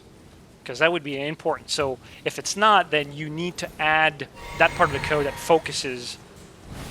Otherwise, you're forcing your player to like click on the text field to get the input, and that's frustrating. Because it should already focus. But like if there's multiple text fields for whatever reason, like which one do you focus first? So you got to make some logic for that. And then you got to figure out, well, okay, so do you do like iTunes where it automatically searches while, like, it searches your items while you type? You know, that can be a problem because, you know, depending on how your game handles like inventory and stuff like that, that can make the game lag.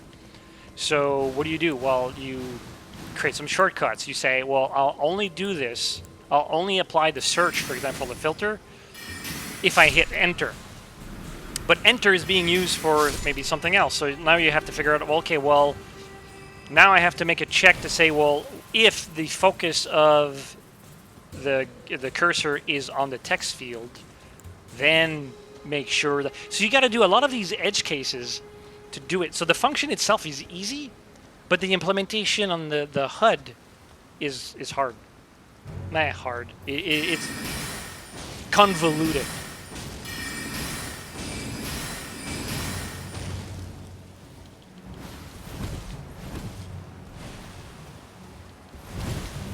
And then you had to play test it, making sure that it feels good to play and all that stuff. So it's like one of those things where,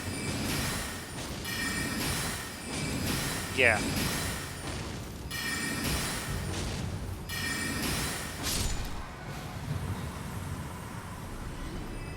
Even the basic UI choices in Skyrim are questionable. There's a little too info in the menu, Skyrim at a time. There's a huge part of the UI that doesn't really serve a goal. I mean, yeah.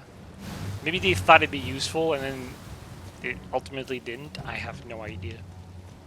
So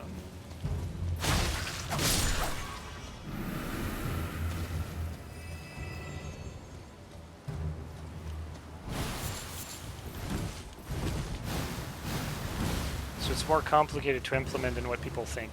Yes. It's not like... There's no, like, make good button, right? So it's not so much of, oh, add filter button. It's more complicated than that. But the function itself is easy to write down. Because you already have the data. The data already exists. You have an inventory. It's probably in a hash set or a it's a type of list essentially, or an array. So what you do then is that you just go make a function that goes through it and checks all your items to match whatever your inquiry.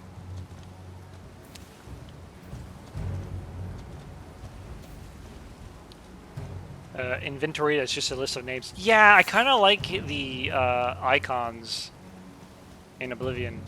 Or actually, and there's a mod for it, I know. But the idea, like, I kind of preferred Oblivion's interface, like for items and stuff like that, than, man, everybody freaking farts. I'm just gonna ignore these guys, actually.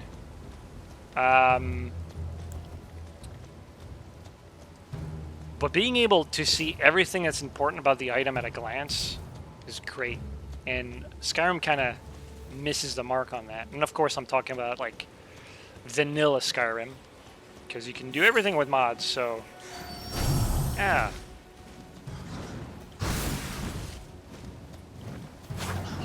Okay.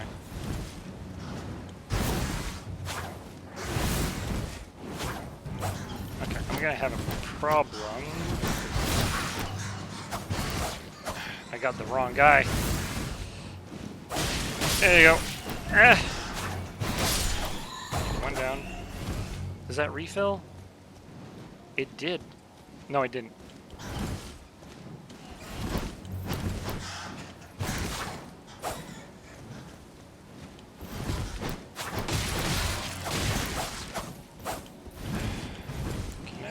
I'm gonna... There you go. Yeesh. Try two-hand staff. The two-handed staff is kind of stupid. I don't think it deals more damage, or not that much though.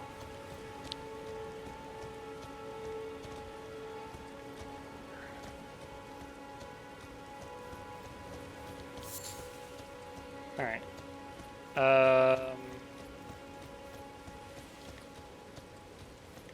Oh, hello.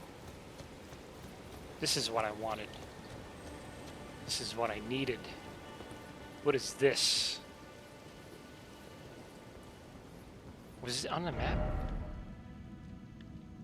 I don't think it was, but I want it to be here.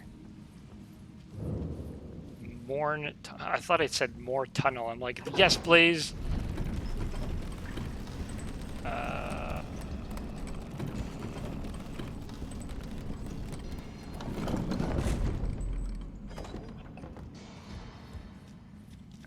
This is a new place. Oh, it's so exciting. And I'll refresh.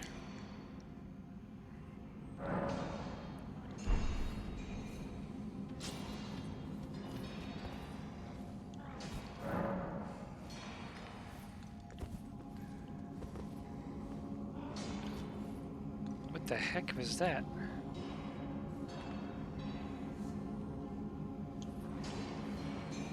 Alright, we're gonna add this guy. And I'm gonna add... I mean, technically I should have...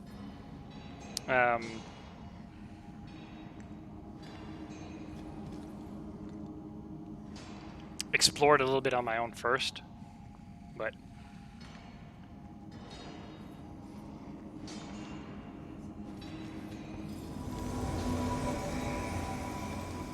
we're gonna try it. Hey! And I lost the other guy? Alright. That's fine. I am going to... yeah. What are these? Okay. That's one way to deal with it.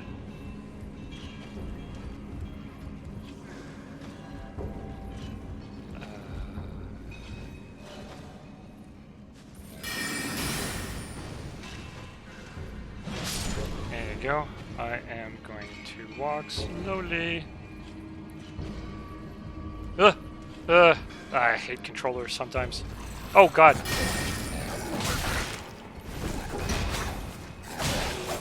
How did my buddy Okay. How did he miss it? Okay. So now we're open to be invaded. So I wonder if we're going to get invaded this time.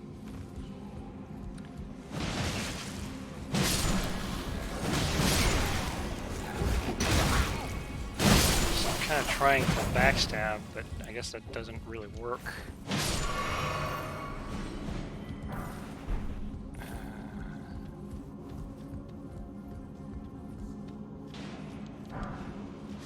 Smithing stone, awesome. Oh, he's going everywhere. Like I. There you go.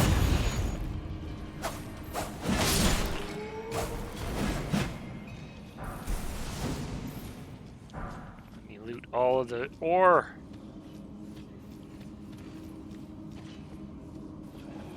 Yeah, normally, like when I play with strangers, I tend to wait for them at like the boss. This is actually kind of the first time where I'm trying to do new content with a random guy. Oh,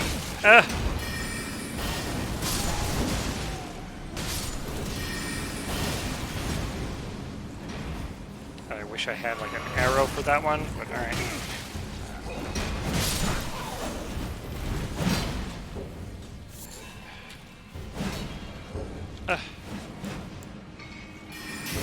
There you go. Problem solved. And... Alright, that fixes it. Watching this gameplay in order to decide whether or not I should get the game. Sure. Hopefully I won't give it too much of a bad impression.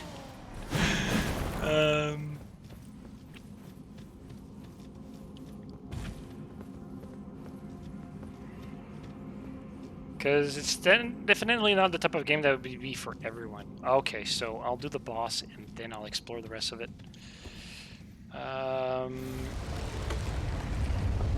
He's here for the item. And I don't blame him. What is this? Like a rat?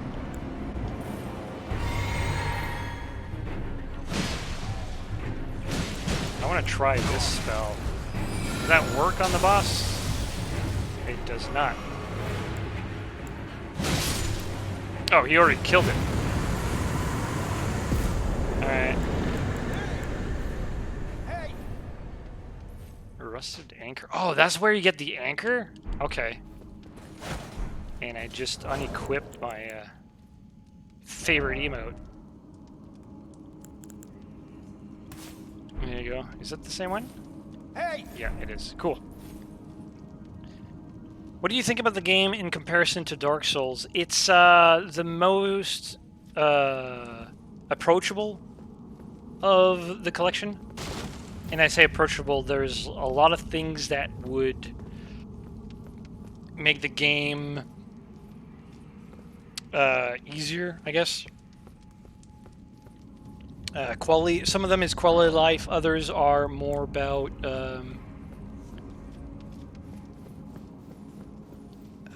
like, I guess mathematical. Like, for example, like sorcery seems to be doing way more than previous Souls games. So if you want to fling spells, you could basically play a mage now, whereas like in the other games, it probably wasn't a great option. It's, yeah, I would say it's a little bit less difficult than Dark Souls. I think where it becomes, and this is where people might say that this is BS, but I feel like the bosses or certain monsters in Elden Ring are more volatile, so they'll do like way more damage than a monster that might be like in Dark Souls and stuff like that. And I think that's From Software's way of compensating for making the rest easier. But yeah, you do not want to get hit in this game.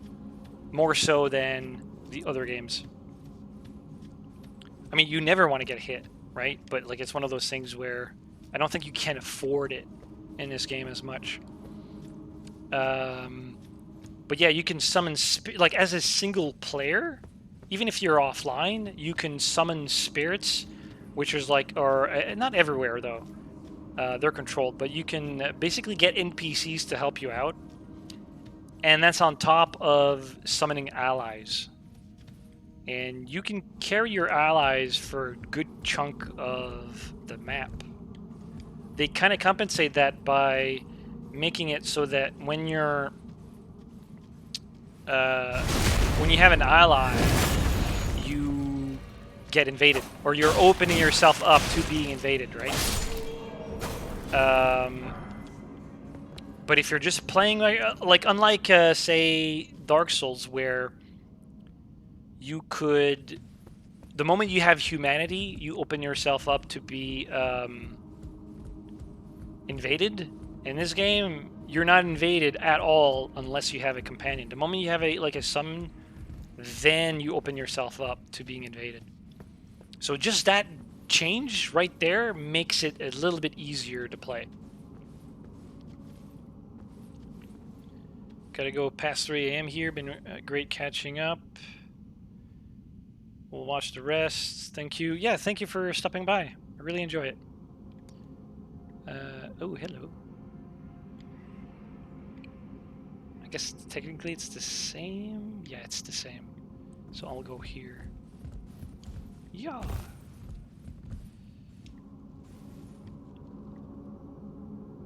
Yes. Okay. Oh. Is that lootable or is that just decoration? I never know.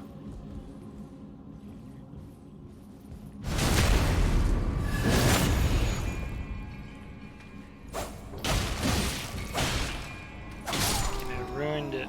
Oh well. More smithing stones. Awesome. I think I'm gonna go upgrade.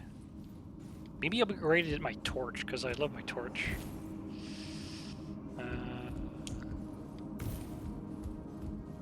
Oh, you know what? I'm an idiot. I'm an idiot. I'm just gonna go up here and then down there. Herp-a-derp-derp. Yeah. Technically, I could have done that to get there too without going on the beam. The beam was kind of a risky move. Now that I think about it.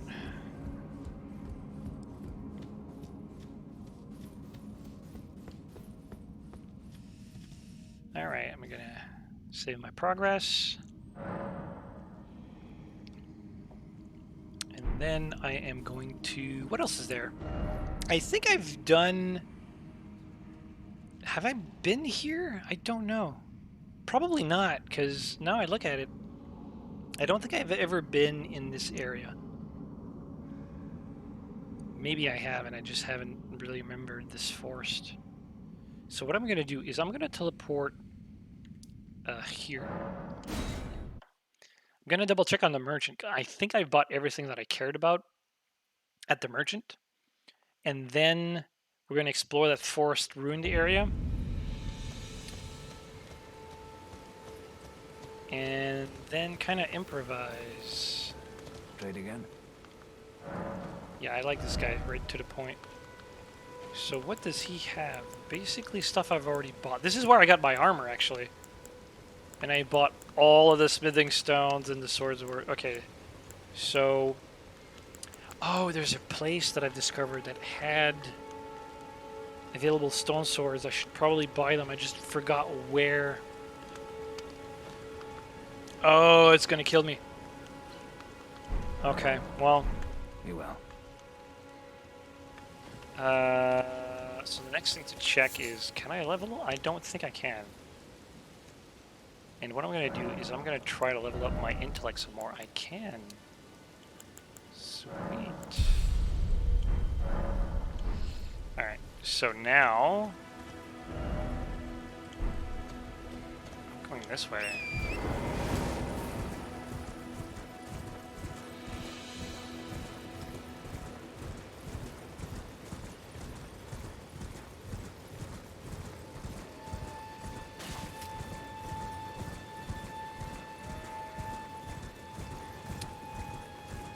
I think I've followed that wall at one point, but I don't think I've explored this path right here.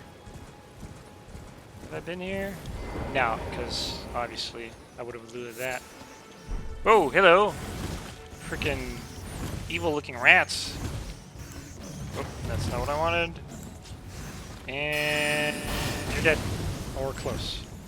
What about you? I kind of want to get both of them. That's not good. Alright.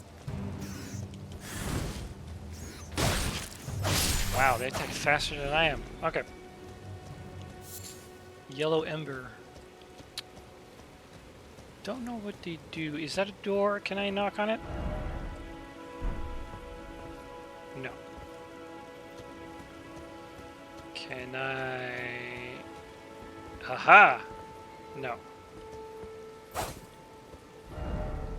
No door dead. Ahead. Or maybe... Maybe if you're clever, and you think of the thief, you can... Go in the back door! Is there a back door?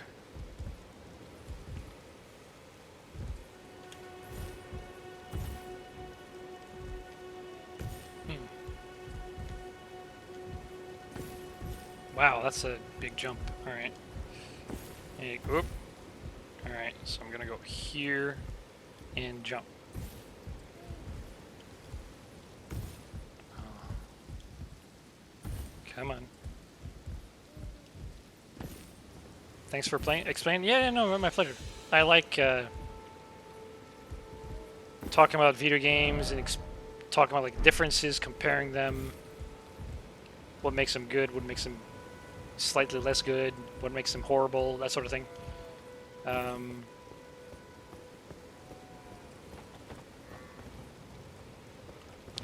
you gonna do a Starfield Let's Play on YouTube? You think? Probably not. If I do end up streaming it, then the streams will get uploaded. And the reason is because I still gotta finish Skyrim and Morrowind. Like, is that not a plant? There we go.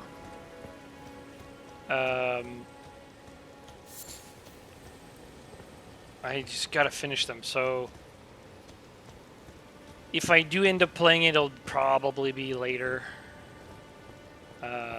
When everybody has played it to death and stuff like that. I'm probably not gonna do the whole like Skyrim thing where I got it day one and started playing it day one. So we'll see. I make no promises on that one, but if I do play it, it'll be after.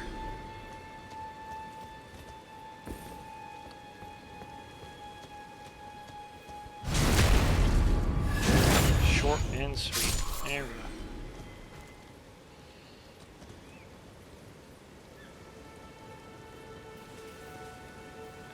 What's with the glowing eyes?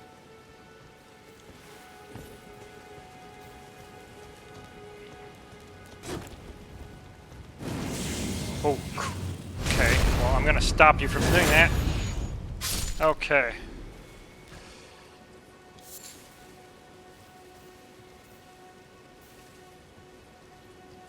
I mean, I believe it's like associated to amber, but now I have to ask, what does amber do in this game?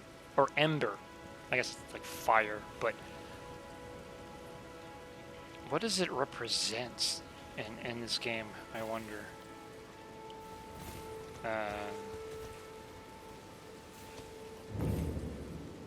Because they're certainly different than... Okay, that's not a door. Okay, how many do we have? A lot of them. Okay, so these guys count, and then there's the guy over here. Okay. So what I want, I probably should have bought arrows, but what I want is not that. I want this here. Oh, there's vermin. Wooden shield. Where's the rat? Where's the rat?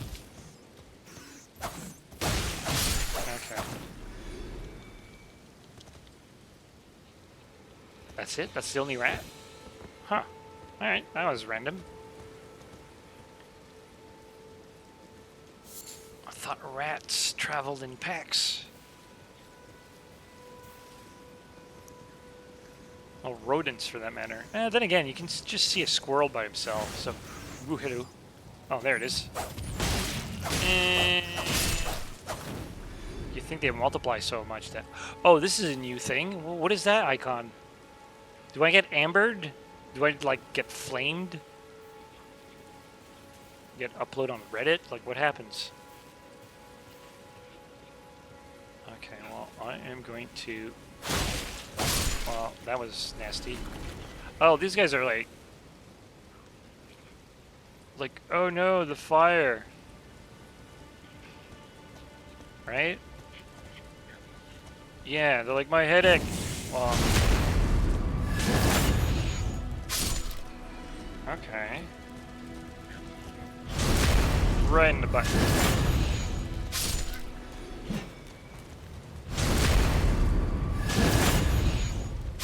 Did I mention I like backstabbing?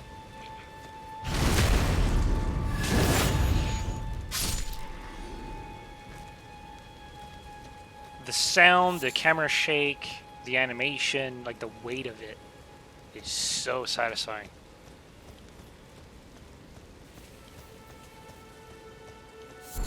I am loving it. Ba-ba-ba-ba. No? Okay. There was a church here. Some... Oh, hello. Ah!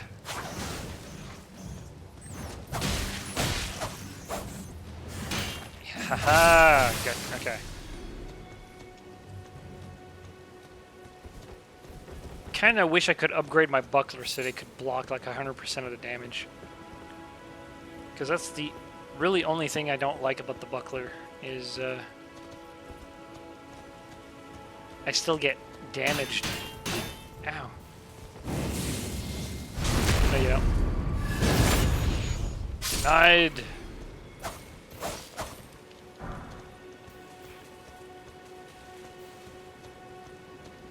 Which one is your front? Okay. Oh. There you go.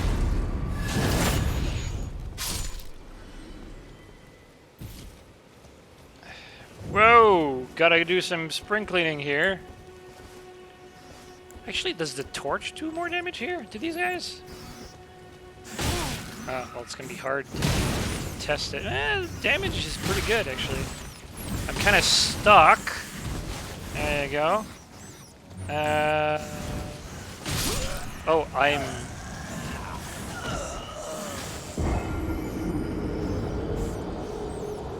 I kind of expected a bonfire, but there's a tier right there, so... Okay. Madness. Does it instant kill you, or was that just me bad luck? Like, is it like a death meter or something like that? Like, you die immediately. These guys seems to handle the thing relatively well, so why should I die immediately? Uh-oh. Nope, where's the rat? There it is.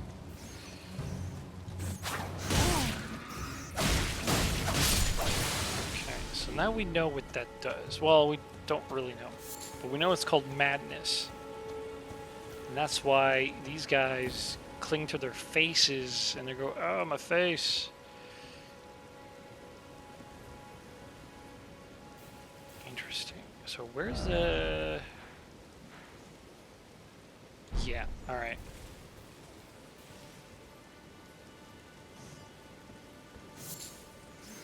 Oh. Where are you going, little rat? Okay. Ah!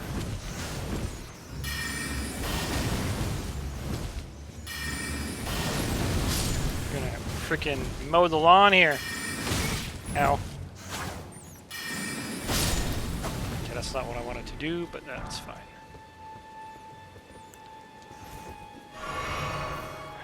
There's more of them. Why is there more than I previously thought there were? Ugh. It's infested. Oh, okay. Ah, what the freaking hell are you doing? Okay. So these guys are really dangerous.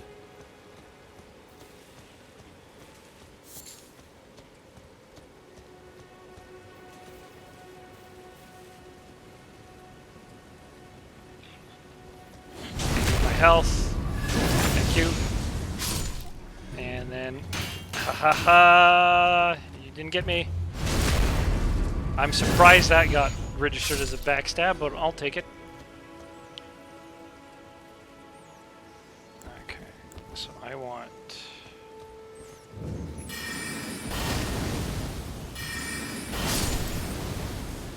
I should probably use a shotgun spell.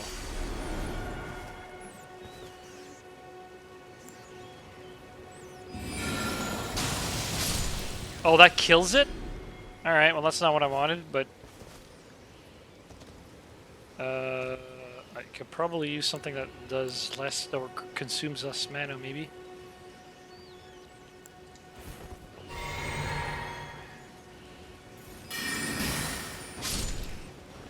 Oh, there's a big one.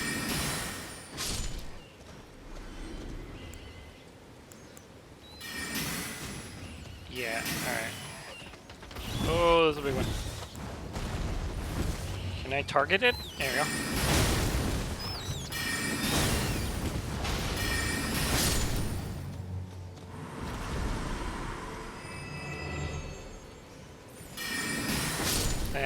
Overworked my mana. But oh well.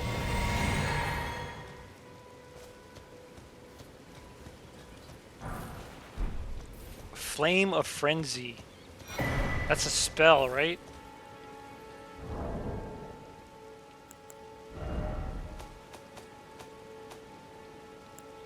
It's not a spell. Is it a... Oh, it's a incantation.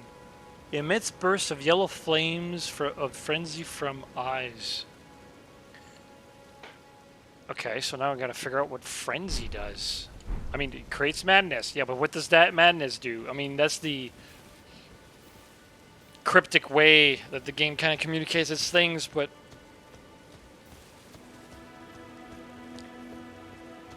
I'll learn eventually. So... Is that the ruin? It is not.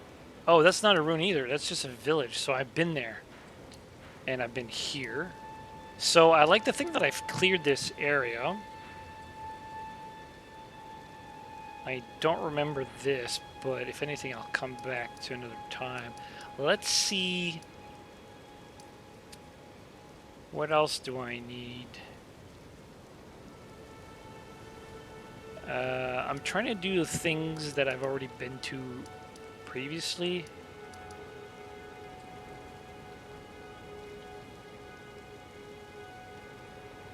I haven't been here lately, so let's try this. Whoops, that's not what I wanted to do. No, no! It's this button. I haven't been to... I haven't fought a bear, like one of those crazy gorilla bears. So I don't know if I'm good enough to kill them. If I am, that means that I'm strong enough to... I think that's a good testing ground to see if I've leveled up. I mean, obviously I have, but... Okay. But I want to know...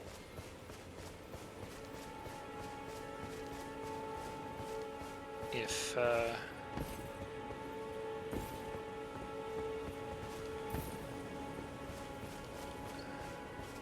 There's one. Oh, it's just a regular bear, though. I could probably take him with the melee.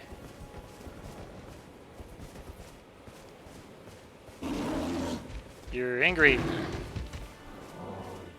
It's like, why is there a regular bear, though? Oh, wow, that's like... Wow. You're susceptible to bleed. Like, it's insane.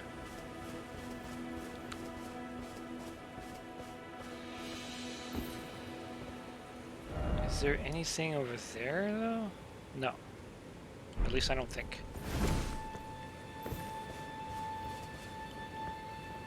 Oh, there's a merchant here. I can try to see. I mean, I think I bought everything. Normally when I meet these merchants, I, like, buy their entire stock. Hello. How nice of you to stop by again. Please buy something, won't you? He's got all the different arrows, doesn't he? No, he's got the crappy meats. Okay.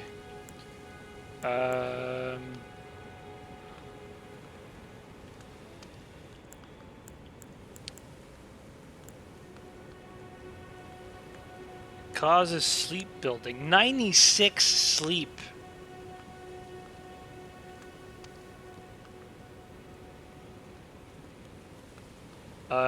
Yes, please. And again, he's out of stock, so those aren't replenishable. That sucks. But then again, sleep is, like, very powerful. You hit something and it's like, it's out of commission. Oh yeah, I haven't figured out what that is. Open for business. Oh, is it a message that this guy put, maybe? Alright.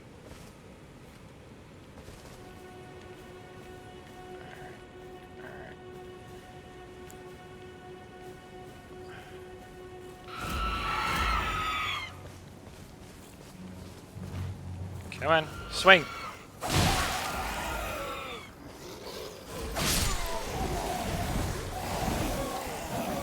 Ah. There you go. That's what I wanted. I love that spell. Sonic Boom. Ow.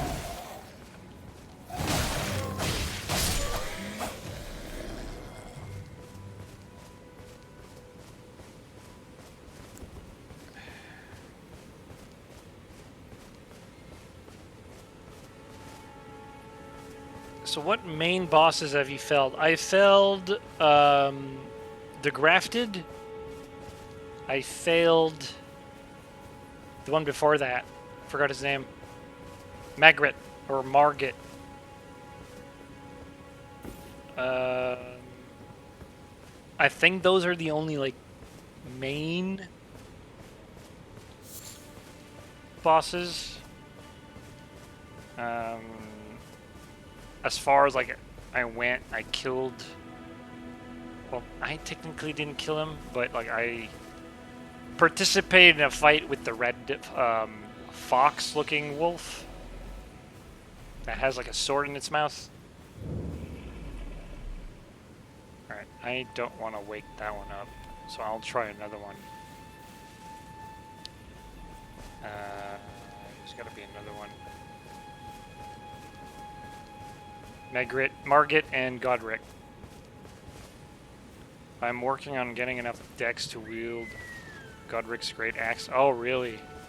How much does it require? Like, I feel like that one should require, like, a crap ton. Actually, I should probably know myself. Let's see. A weapon. That's not weapon. That's weapon.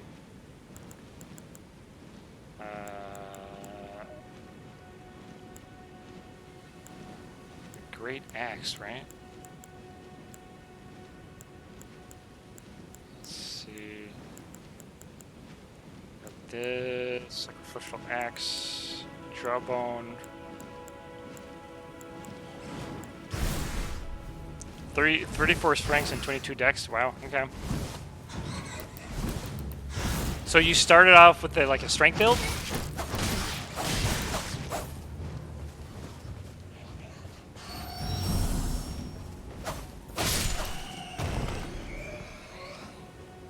I asked because I started with dexterity, so for me, I got to dexterity 22 fairly quickly.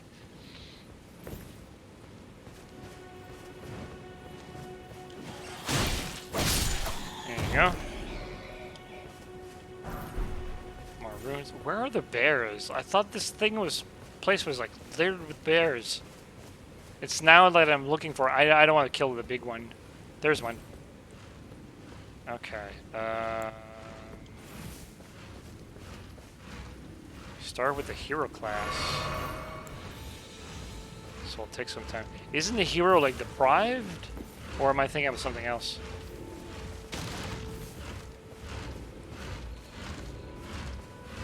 Oh, I shouldn't do that, but I will, because I'm stupid. Hi. Oh, jeez. Okay. Can I hit him, though?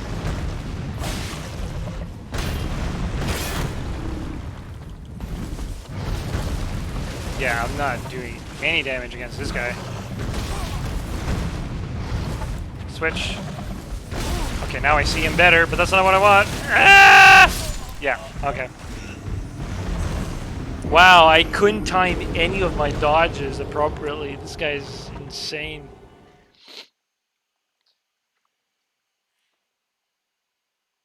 Hero is the one with the most strength at the beginning with the champion gear. Okay. I might have... Huh, really? Okay. I'm a little far. I might have, like... forgotten about him. Magic is the strongest. Kind of regret and did not start with the mage. I was gonna say, I think earlier in the stream I mentioned that regardless of what type of character that you want to build, it almost feels like you should start with the one with the sorcery or incantations. So at the very least you have spells to start with. Even if you're not going to plan on using them, you at least have them available. Because going the other way around is really hard to do. Because you have to find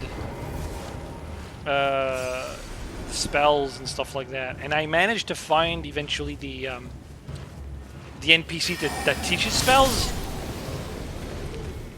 But it took a while.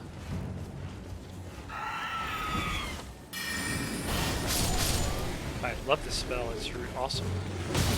This against trash. Should have done that. Yeah, same here.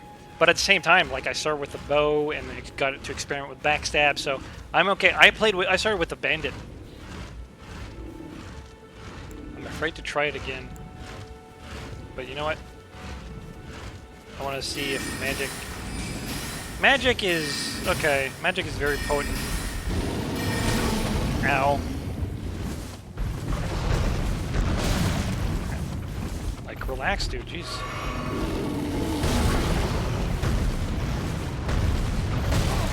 I don't know how to dodge him.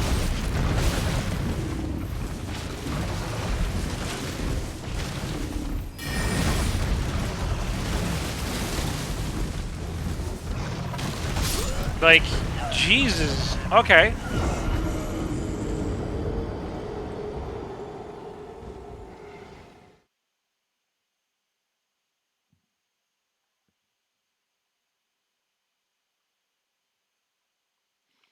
I have bonked tons of bosses anyways, but I think it beat many bosses in seconds with a major... Yeah, I mean, that's the impression I'm getting.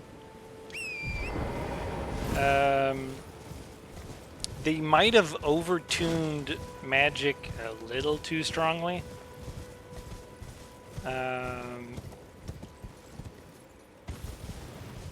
But conceptually I kind of like it because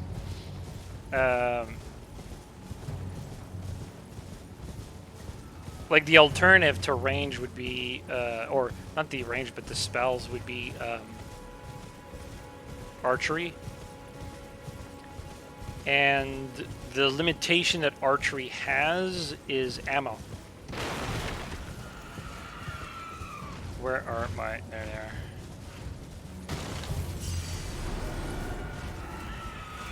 And but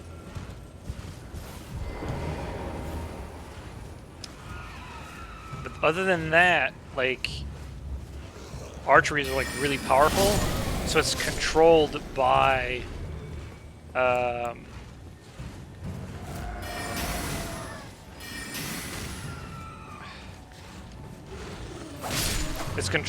the limited ammo. So mage, like sorcery, it's controlled by casting time and essentially mana. Because you can't just stack everything into like healing flasks, you've got to compensate with cerulean flask, as they call it.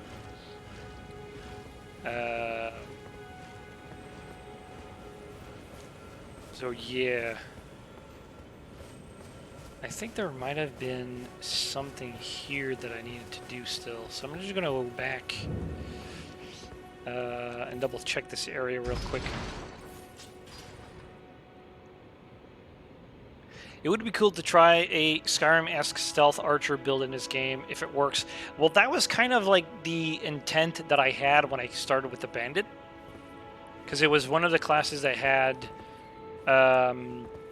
first of all, a dagger. It had a buckler, so already you have backstab, you have parries, and it had a bow. So it covered all of my basics essentially that I intuitively go to. Did I call the elevator, or is it just... Okay. The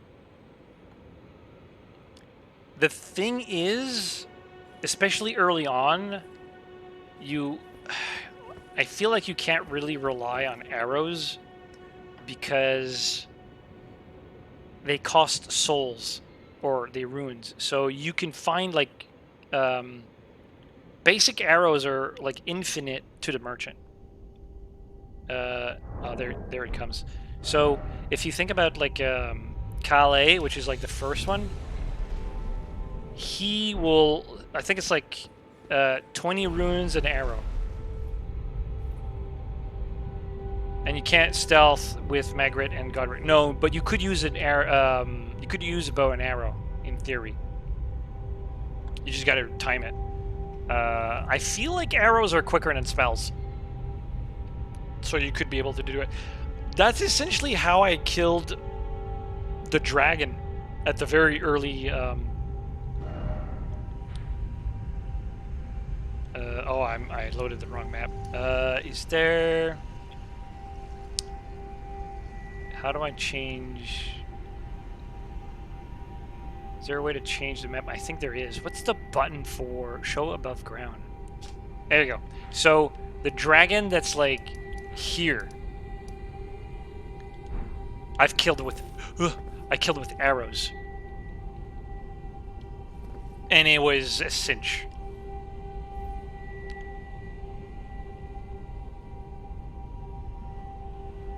Comparatively to like trying to melee and stuff like that. You only have to deal with the fire. You only have to, and at that point you're far enough that you can like run out.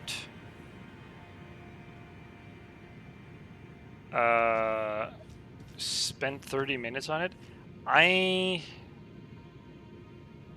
Is that the name Agheel?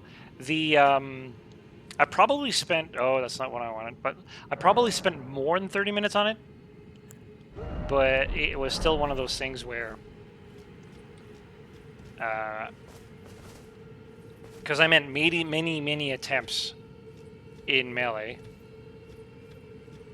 And then at the end, I was like, screw it, I'm just going to use the bow, and problem solved. Actually, you know what? Do I have... Because in single player, there are... First of all, I didn't kill... This is what I want to do. There's a plant that I haven't killed here. And then there's a teleporter somewhere, which I didn't mark. I already killed the boss and everything in this area, which was surprisingly easy. I mean, I had friends, but the boss compared to, say, Magritte or Godric, they're, I mean, they're not major bosses, I guess, but,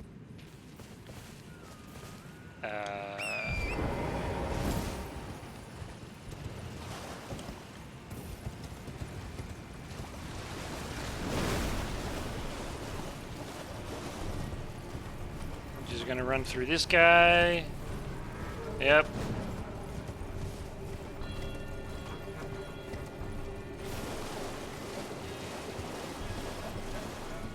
Oh yeah, these guys. Okay. I'm gonna dodge. Oh, hello. Did I pick it up? Oh god, that's ugly. Okay. Oh, there's more ugly. Does it go on land? I think it goes on land, but not all. Alright. So, I am going to stab these guys and use my mana.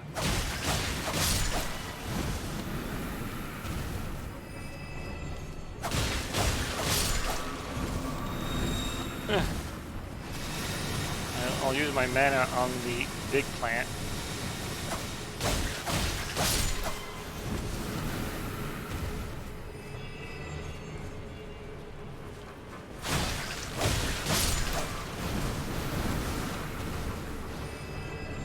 Could you imagine being allergic?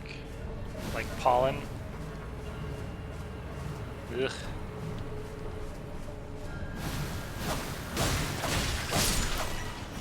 Get out of the poison. Okay.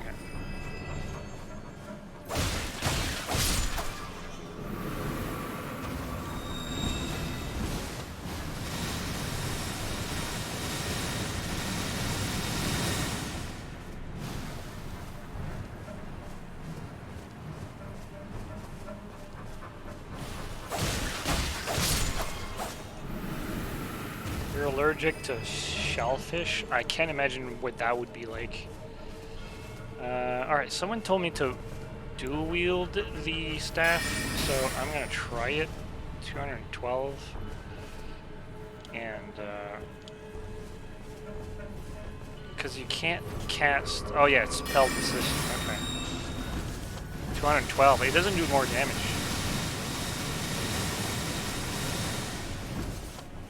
I could theoretically... No. It's the same amount of damage. Yeah. So I'm just gonna... Maybe I can bleed the plant? Do you think I can bleed it? Are you light load or medium? I mean medium. Oh, okay, that's stupid of me. Maybe that would help against the bears?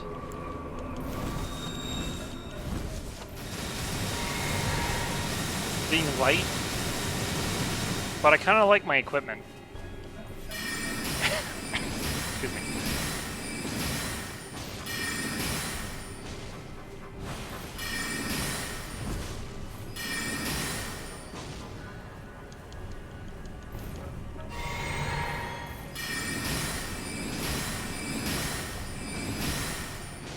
I don't know what the advantage is to be light loaded, because it feels like medium is already pretty good. Oh, that thing exists. Okay.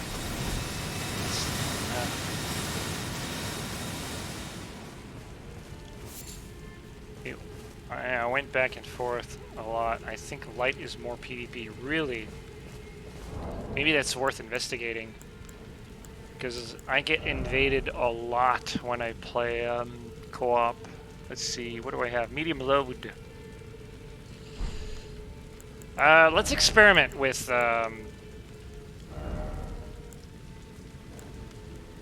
do I have like what the oh right, the poison.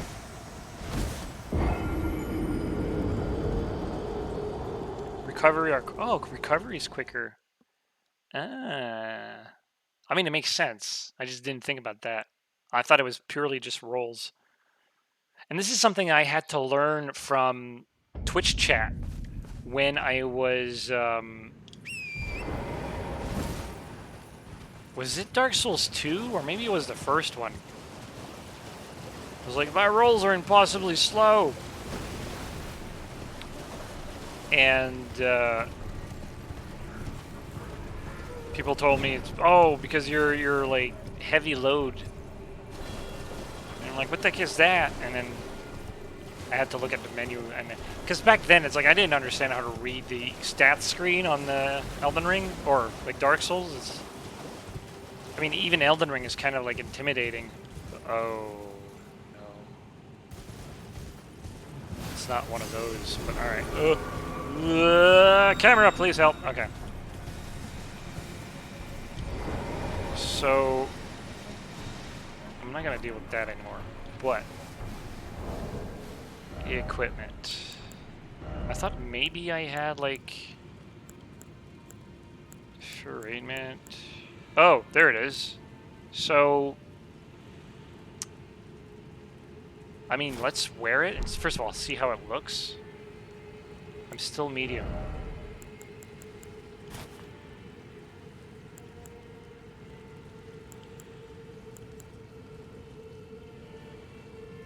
I'm still medium.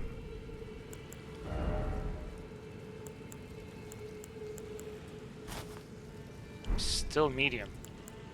How much do you need for light? I'm still medium. Oh, because I have weapons.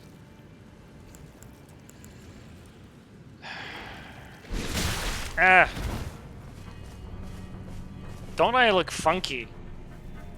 Oh, I love the little pointy tip at the back. Oh, that's so cool.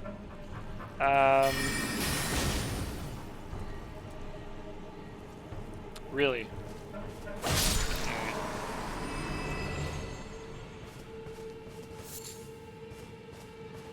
Luckily, it just tells you what your load is, and I don't even remember if the Dark Souls hid that information, now that you mention it. I mean, I guess it does, but I don't even remember that. I mean, it did say equipment load. It showed you the fraction, but it probably didn't tell you specifically that you're within the, you're probably right. So, can I, like, do I have to do this? I have to remove, like, all of it?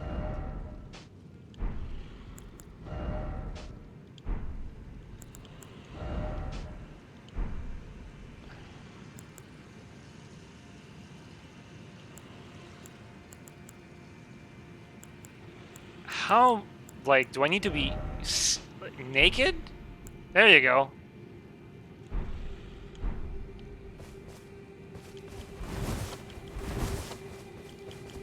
That's... no, I don't like it. It's not enough. Like, the amount of what you sacrifice for it, I mean, maybe I don't see... maybe it's behind the scene, but if I'm just judging by the animation...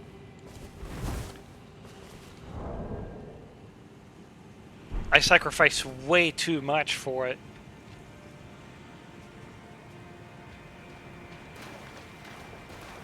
Like, I got rid of the, like, the cool hat. Like, the hat was the best part. Alright, give me a second. I'm gonna do that. I'm in medium. Can I get rid of that? Turns into... okay, so I got rid of the gloves.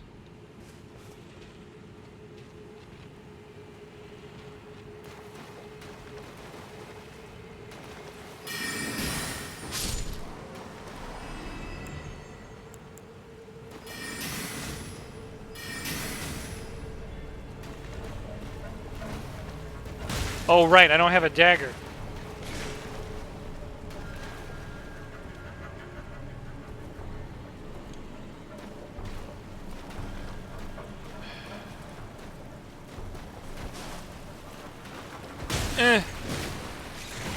Yeah, no, that's... no, I don't like this. This is so stupid.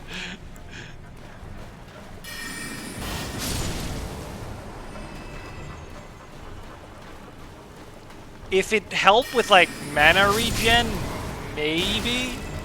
Or, like, stamina and mana?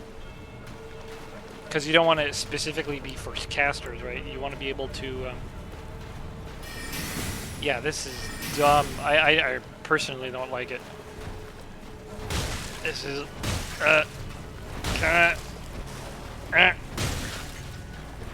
It's funny to experiment, though, but... nah, man.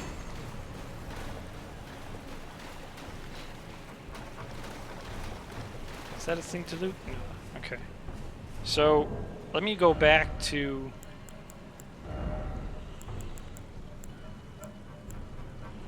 is there anything better? No, I think that was... That is technically better.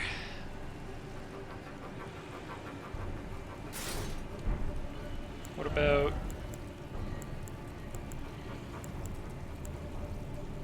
Exile armor? So I had the scale armor first, so exile is better. Ow.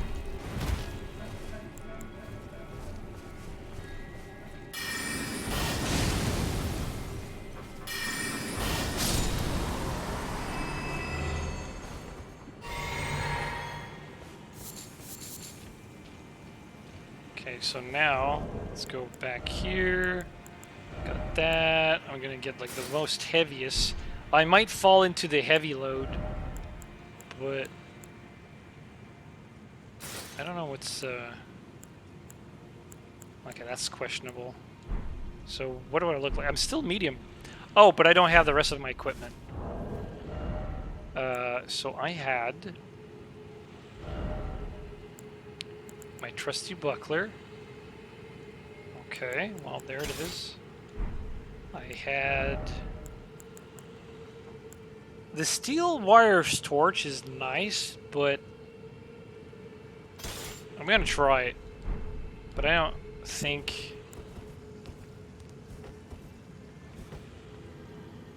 it breathes fire, I believe.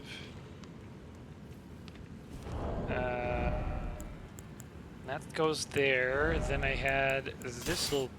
Actually, I'm going to put it where it belongs in the first slot. I had this, and I had my bow, my trusty bow. Now, I also have a longbow, and I want to try damage with it. Because the short bow, even at like +4, is kind of doing pathetic damage compared to the longbow.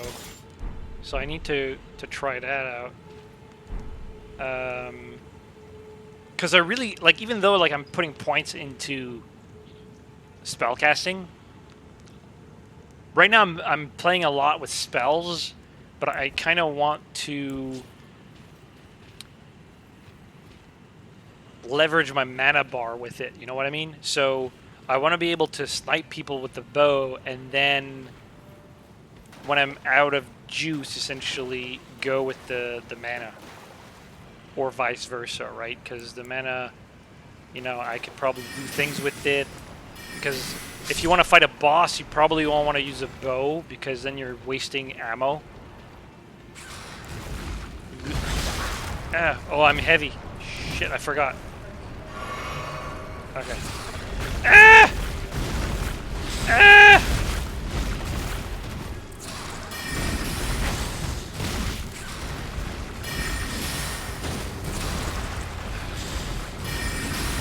Oh, that's nasty. I hate these.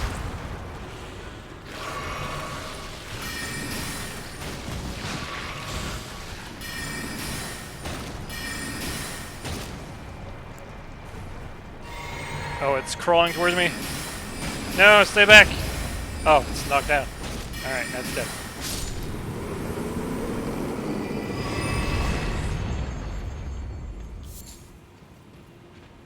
I think that's the only, like, real advantage that spellcasting has over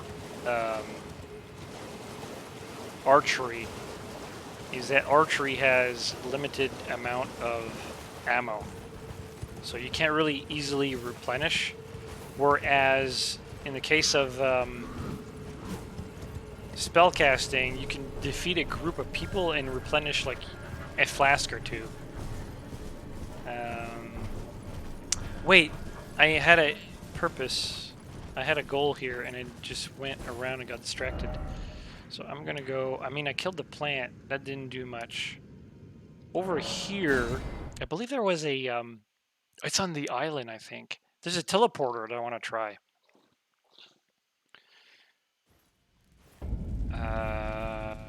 Which I believe is here. Oh, I need to get rid of my heavy load. So, alright, let's go with this helmet. It's still heavy, right? Let's go here.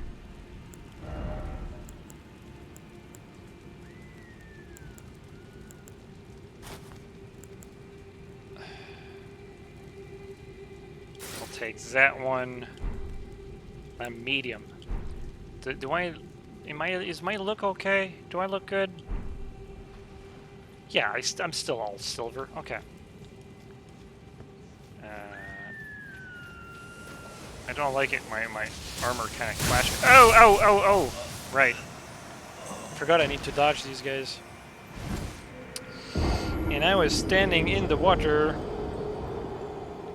I think that makes a difference in damage input. I think.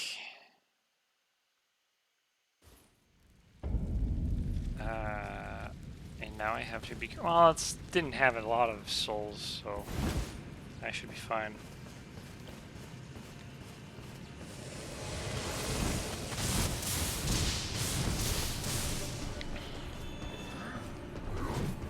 Oh, hello.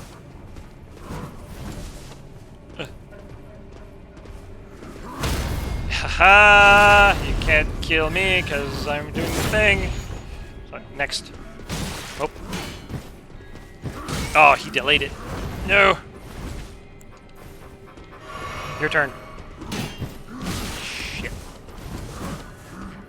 Nope. Ah! No, I lost everything. Alright. There's that one move that they do that screws my timing completely. Alright. What was I trying to do? Yes, I wanted to experiment with another spell. So I'm just going to go here. And I'm going to memorize. I don't know how much damage that deals, but it seems to, like, overkill. 5, 12. That's 12. Glintstone Arc. So I'm going to replace this one with... Oh, that's incantation? No. I want to try to...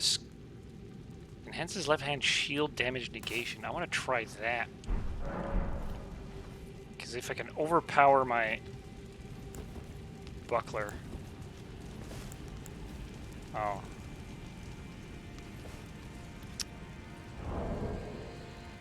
Oh, then never mind. I have to put it in the main hand. Oh, but I still want to try it. So, alright. I hate it conceptually for my, the way that I play. Oh, you know what? I can have the little shitty staff instead. I have that. Oh no, I can't cast it. Oh, because I have this thing. There you go. Alright, so now if I do...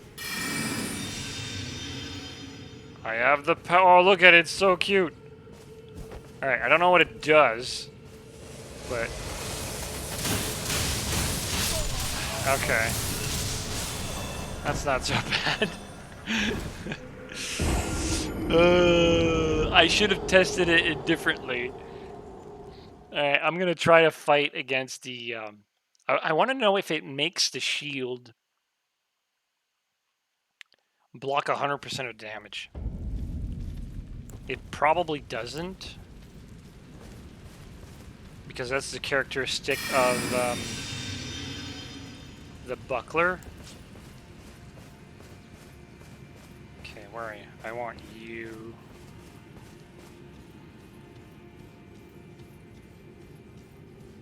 That takes a lot of mana too. Alright, go. Hit me. Okay, so it doesn't do any of that.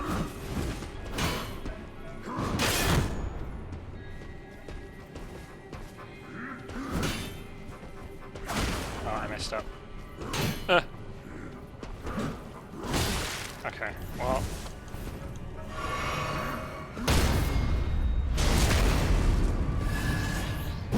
Now I wonder, does it increase the window of parry though? That'd be interesting, because then I would overpower the buckler every single day.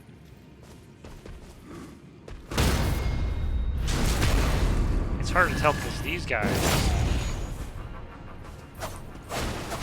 are kind of easy to do. And I say that as I lost my ruins before. Oh, it's timed?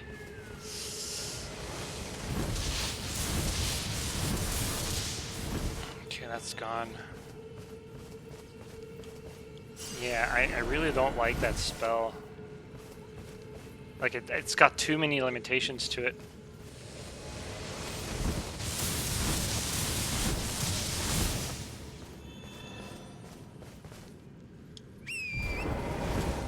I mean, it's not horrible, but I don't like it. Jesus. Okay. Okay.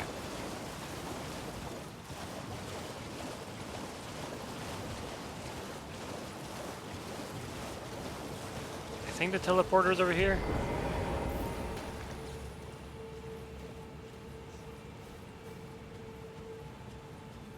I think I remember it being on an island. I honestly should have marked it. I know there's another teleporter, but I kind of want to, see if it brings me where I think it brings me. Oh, maybe it's on this island. Yeah. Okay, so you're a great tracks. So, uh-oh. You know what? I don't need the spell for this. Oh, against 2, maybe? Ow. Come on, target the other one. Target the other one. Please, for the love of...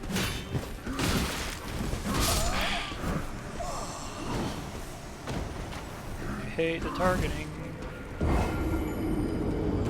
Abomination. I mentioned earlier, because someone asked, like, how easy is it to, like, add a UI element that does, like, a specific function.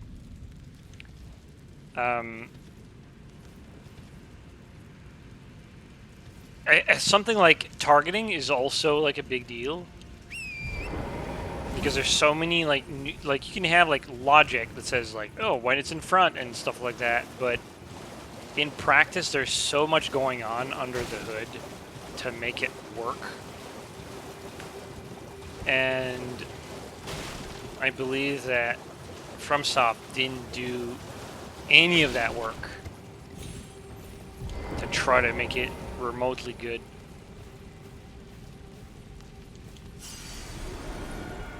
No, target this guy. Thank you.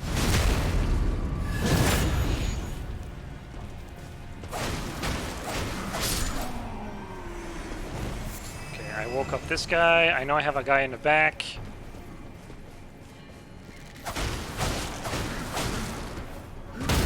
There you go. Is he dead? I think he's dead. Yeah. Alright. Your turn. I saved you for last.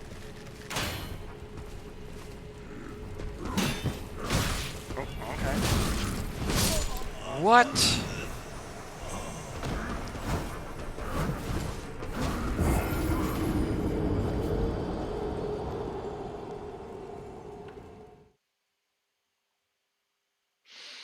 Alright. I think I'm just going to unload my spells because I just want to try the teleporters at this point.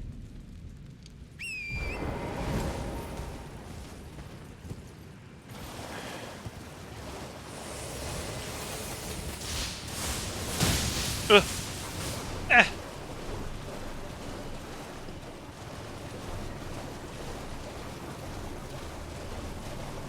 I mean, I don't even need my souls. I can just... Oh, God.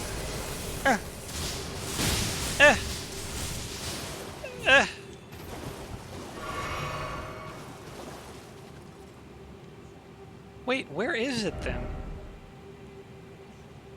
Is it maybe in this one?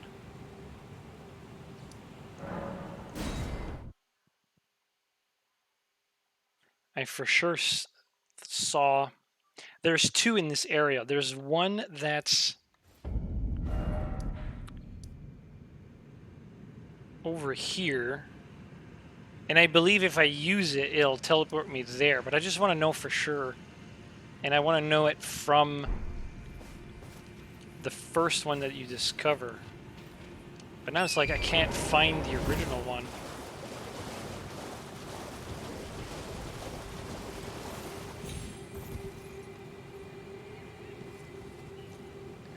Maybe it is on this island. I can't have imagined it, right? Yeah, there it is.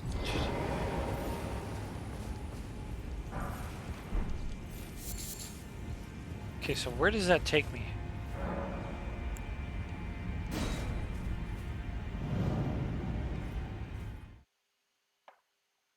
Maybe they both point to the same location. So that's also a possibility. I have no idea what this is. It's a shortcut to the other one. Alright, so now I know that.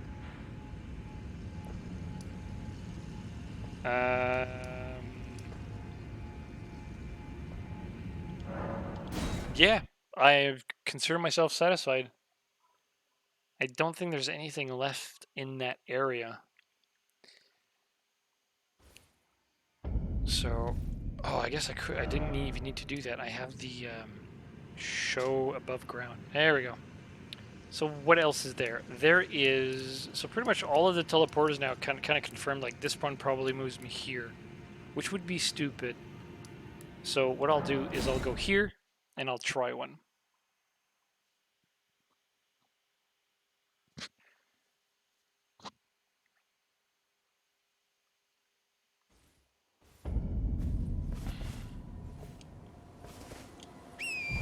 And I believe that after that, I think I'll end the stream. It's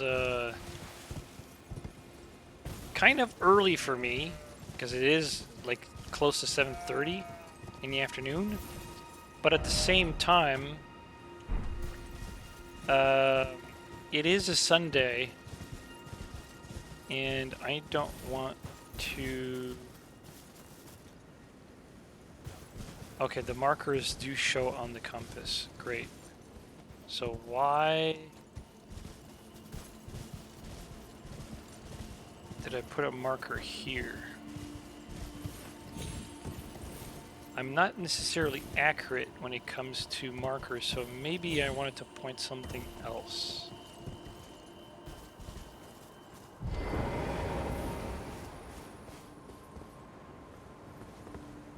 Oh, is it this place? Is that a place? Nope, that's not a place. Underneath, maybe?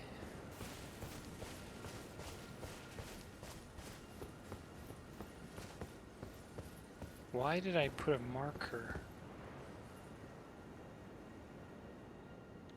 I gotta talk to my own past self.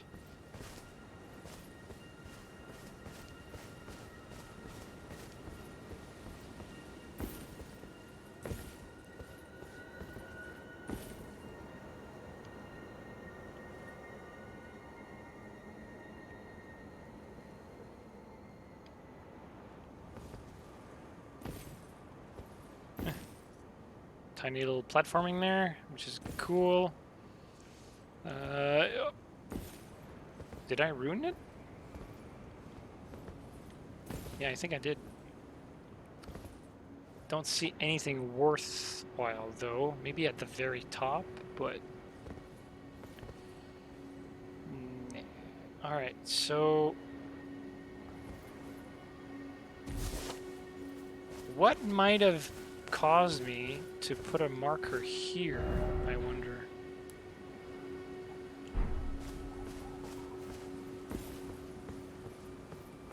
Am I just blind and I don't see it now? It could be underneath me though.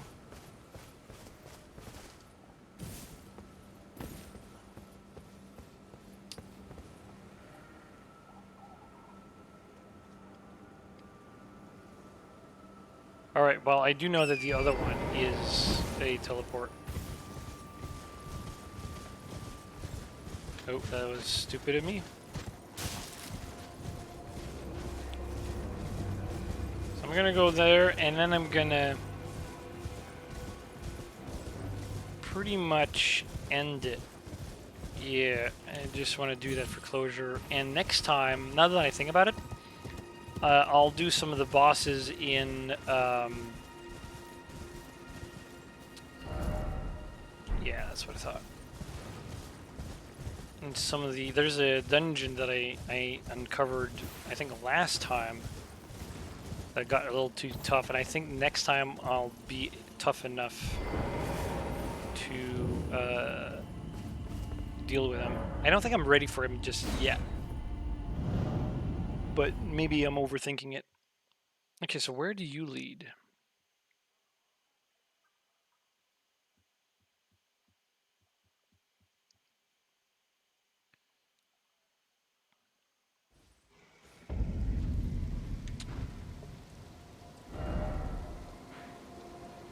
Whoa. Okay, that makes sense. So, does that one lead me back? Alright, let's try this one then. And then I'll end. I keep saying it, but like, this is the network of teleports that I don't have the luxury of doing in single player, multiplayer, so. It's on the east side.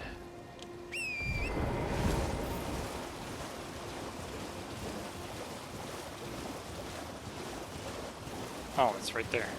So, yeah, I hope you guys enjoyed the stream. What was it, like 5 hours?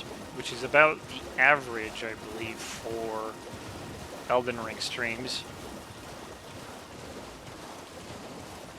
I think it's a good amount. And hopefully I can continue doing, 5 hours. Maybe not every week, but maybe at minimum like every 2 weeks, maybe? Or not, every other week, I should say. We'll see. Where does that lead me? Ooh, hello. Where is that? It's a completely...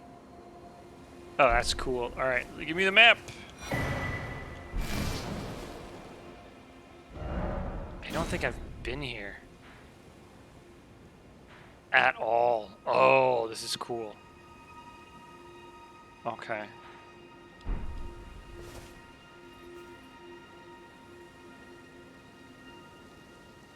Do you think there's a grace somewhere? There's gotta be a grace. Oh, it's right there.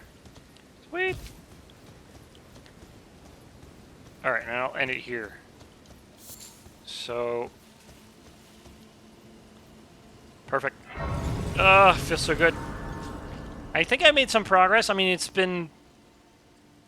I wouldn't say it's the most interesting of sessions, as in I kind of went back and re-explored areas, like corners that I believe I've missed when I was just roaming around with my friends. And experimented with some spells, learned quite a bit actually about some of these spells, because it's one of those things where I should probably use that one. Yeah. Don't buff the shield, buff the dagger. And it's one of those things where I've experimented with spellcasting prior to this stream, but I also didn't do enough in terms of like how does it work like solo, because I had like backup before. So it's one of those things where how does it play when you have the target chasing you, that sort of thing. So